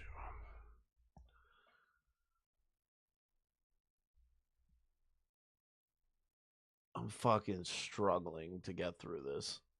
Like I'm actually like struggling. This is fucking mentally draining right now. This dude just admitted that he wants to have a kid so he can assault the kid just to have the kid. And he's saying it with like such conviction too. It's not even like a joke. Like there's no like tone in there of like it being like we can like it can be interpreted as a joke. There's no joke. That's fucking that guy is so serious about it. Yes. But that's not all. Rusty would also claim that he wanted to have a romantic relationship with them, speaking of someone younger than them, and also wants to have some sort of a relationship with the dog. I consider, like, if I hear that, if I experience that, I mentally consider that, well, and I don't want to, like, explicitly, and be, like, I get the mental, like, delusion that I'm in some form of a relationship. But you understand that no animal would do that. There's no consenting between you and it. I'm aware of that now that I think about it, because a lot of the things I think are just because I convince myself that that's how it works. Nobody else can convince me otherwise. Rusty also claims that they were attracted. I really hope Rusty was arrested too.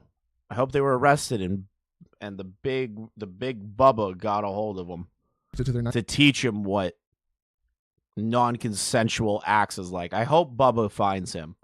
a 10-year-old cousin. They also claim that they stole their clothing so that they could feel more feminine, whatever that means. Okay, I wanted to picture a different reason, but the cousin thing, the physical person, I did. They were sexually attracted to their 10-year-old cousin, and they're talking about this in a fucking Discord server. Want that. Dude, humanity needs to die.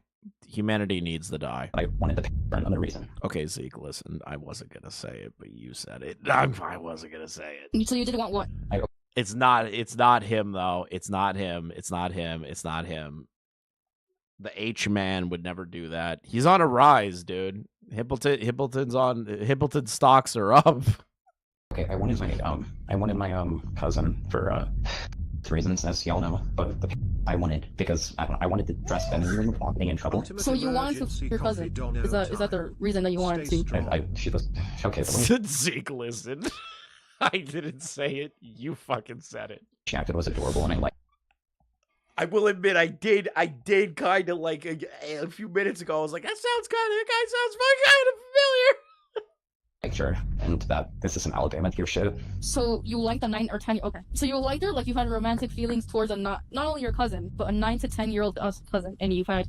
Is this still about Birdie? This is a Discord server ran by an obsessed Birdie fan that Birdie was in, and Birdie participated in getting kids to do self-harming. So yeah, it's technically still about Birdie, but it's actually about the people within this disgusting server. Rusty claims that he's gonna go get help. Whether that actually happened or help should be found with a barrel of a gun, with a hollow point round, just right there. Just cock the hammer back, find yourself a nice desert somewhere, and just let the buzzard get you. That's the kind of help that you need, buddy. I don't really know. Which I will say that him getting help is pretty good. I think Rusty should get he should just blow his brains out. Help or these thoughts. It's probably the best thing that he could do in this circumstance. And best thing is that he's just dead in a fucking desert somewhere. Up this section, although one would chalk this all up to being weird, disgusting, and intrusive thoughts, I think it definitely adds a layer of context to the server and some of the degenerates that would be harbored in the server. From my knowledge when it comes to the dog talk, Rusty never acted on it, and with a certain minor, there's no real proof I could find with DMs or anything of that matter besides the call. So at the very least, I find this guy to be pretty disgusting. I will say that during the call, it is pretty good that Rusty claims to be getting help. Whether that's true or not, I don't really know. And one side I doubt it's real. No, I do also want to mention is that for some reason, all these people were spamming this person's stocks, saying family member names, asking where he works, which I find pretty gross, regardless of who you're talking to. But besides all of that, that's about what I could find for ex-DICE members that either made statements or were straight up degenerates then. There were 2 others in a certain Google Drive, but about halfway through making this video, it apparently is now not accessible. Of course it's not accessible. I can't imagine being with minors. Birdie was very willing to be a part of this disgusting as server. Crazy. I have no clue why that's the case. Besides all that, I think Rusty and Mortis, as well as testimonies from other members, paint a pretty bleak picture of DICE.org. Bleak is like a fucking understatement. What was your introduction into DICE? The friend you talked to, Davis, they introduced me into DICE. So they were telling me about it, about this weird cult on Discord, and I was just like, yeah, I want to check it out. So that's kind of what started it all, is Davis kind of forced me down that rabbit hole. Gotcha. And he told me, like, you helped him or something like that, is that true? Yeah. Okay. I mean, we both did a lot of shit around it. Gotcha. And I guess, like, when you started down the rabbit hole, like what was that process like? Like, what did you guys do? I think what really started it for me, I remember there was this person who left DICE because of just, like, the toxic environment, obviously, but they were doxxed by Mortis, the person who was, I guess, the leader at the time. So it really got me interested, because, like, I don't know, you're just doxing somebody, that's not cool. That's not cool at all. Yeah, for sure. Would you remember who they doxed, apparently? Oh, dude, if I could, yeah, if I could. It was so long ago. So it started out with the whole doxing thing. So did you have any run-ins with Mortis by chance? I mean, kind of, yeah. I talked to a lot of people who were really high up, and Mortis knew who I was, knew who Davis was, and shit like that, but never, like, I never really got to message them directly or talk to them directly. Gotcha. So did you actually, like, get into the server then? Yeah, that was, like, the main... So the thing is like, all these people that got into the server, Amos, I assume you're still here. And I don't know if anyone else can answer this. So the individual that's in the chat right now said that the only way to get into DICE back in the day was to, like, sacrifice animals. These people that did get into the server are people that got in through a different manner, I hope, right? Like, did we ever, like, ask that? Like, did we ever ask that? Also, yeah, here, if you want Amos's video and channel link, go check it out. thing I did is I made an alt account and just set in the server and kind of just observed, took a bunch of fucking screenshots. And I guess what was the server like? Is it really like all it's chalked up to be? Oh yeah, it's worse, to be honest. Like everybody in there is so toxic. Like not like if you speak up, you're getting called a slur, something like that. You're done for. Like do not type in that chat, bro. No one cares about the slur stuff. Christ, all these people are just like focused on the dumbest fucking part. Why aren't we talking about the other shit? There was a few more channels. There was a channel just for people posting their self-harm. People would be promoted to post. Okay, see, that's the kind of shit that's completely out of control. That shit's out of control. Self-harm and just a super toxic environment. And as like a new user, you didn't get access to those channels, right? Because that's what I was told. At the time, how I understood it is there was several different levels of chats, and I was new. I could see some chats, but I couldn't see everything. From my knowledge, it was either graffiti, alleged SH. You got in easier if you knew someone or friends with Mortis. Okay, so basically, most of these people probably like socially engineered Mortis or something, or they did some gay graffiti art. Because somebody in this chat, Amos, a few minutes ago was saying they were a part of DICE, and they said that people were getting in by like murdering animals. It was only graffiti and self-harm to get in, but I wouldn't put it past them. Required to kill something other than the to get into the internal server access. Okay, so basically how I'm picturing it, right, is that it's like the 7 layers of hell. So like the first layer is like, oh, you did graffiti promoting the server, you could totally get in as a normal member. Then you want to get to the next level, you have to like self-harm and send it to them and talk about it and get sexually off on it. Then the next level is like murdering animals so that they can keep accessing more of the server. Okay, I can see that being a thing. Huge issue when I made this is that it was years ago. A lot of the proof has been lost to the void or hard to find. Yeah, I heard that making a video on DICE is like incredibly difficult. Like you did well. From the things I did look into when I was really kind of like on the birdie train for a bit, when I did dig up things on DICE, a lot of those things were basically the things that you found. I didn't have any of the audio recording stuff, right, or the interviews that you did. But at the end of the day, I heard certain things. I saw certain things, at least from like how Birdie interacted with it, because it was mostly the Birdie focus. It wasn't like the actual thing, DICE in of itself. But there's a lot of compounding evidence of Birdie being like really involved with DICE. And they totally lied about not being involved with it, or the people that you're interviewing don't know how involved Birdie was. That's kind of like how I'm looking at this, I did see channels where people would post, and then there was just like a bunch of like just average Discord channels, like media, shit like that. Mm-hmm. Did you ever talk to anybody named Rusty at all? You know who I'm talking about? Oh, actually, yeah, I do. I have talked to them, yeah. Okay. I guess like the biggest question, I think I forgot to ask the other person this.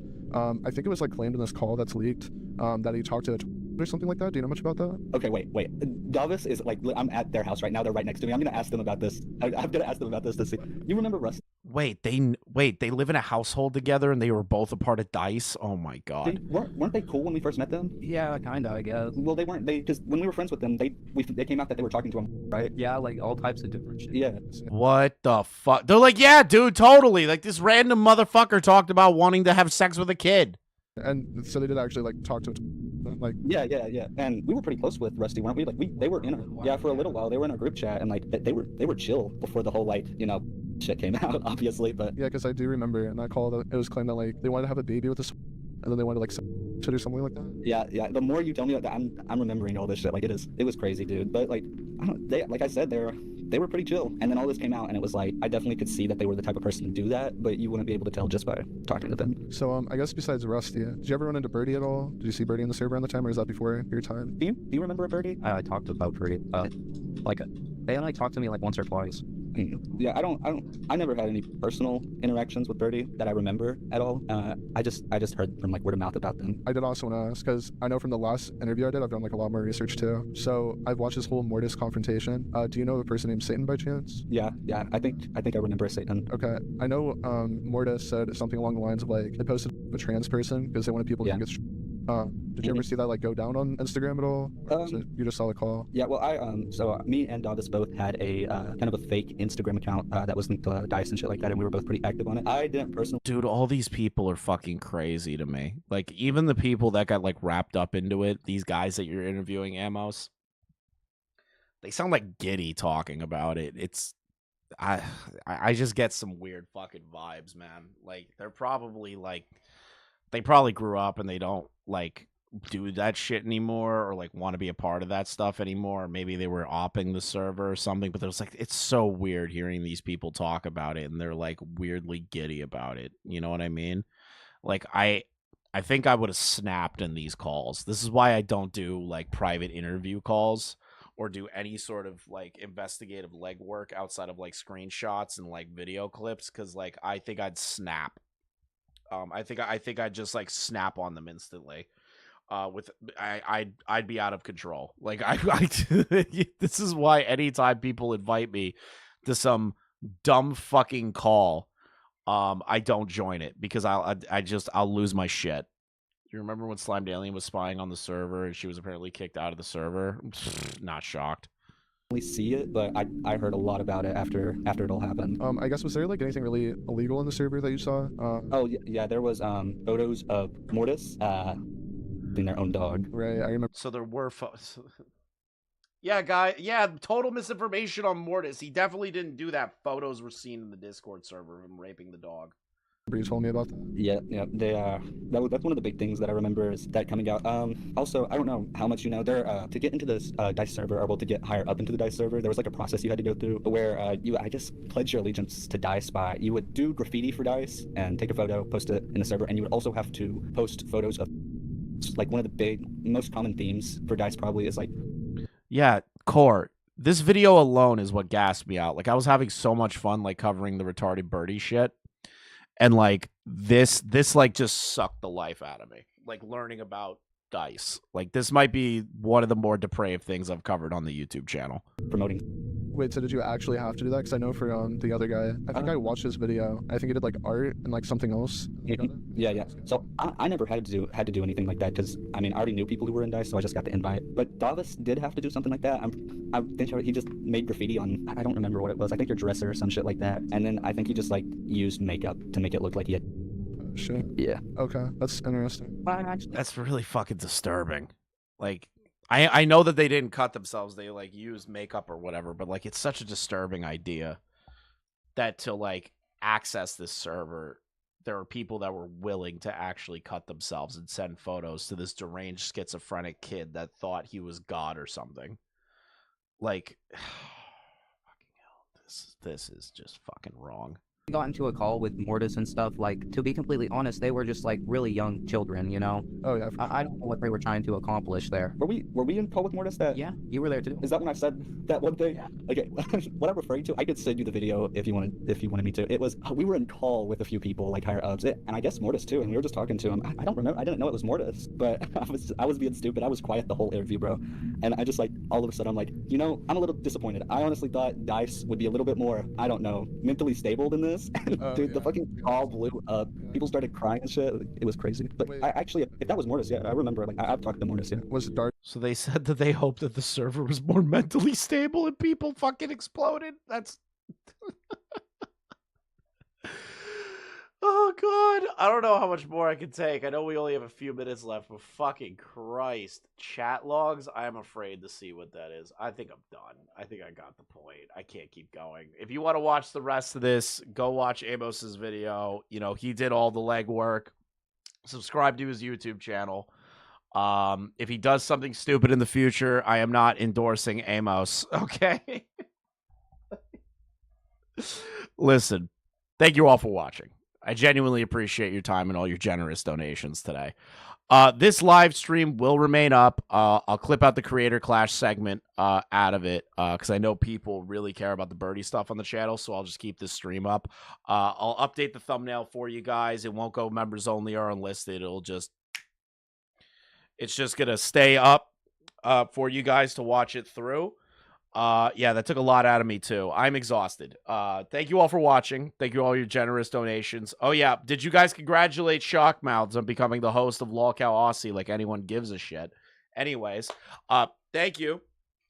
We will be live hopefully tomorrow or Friday.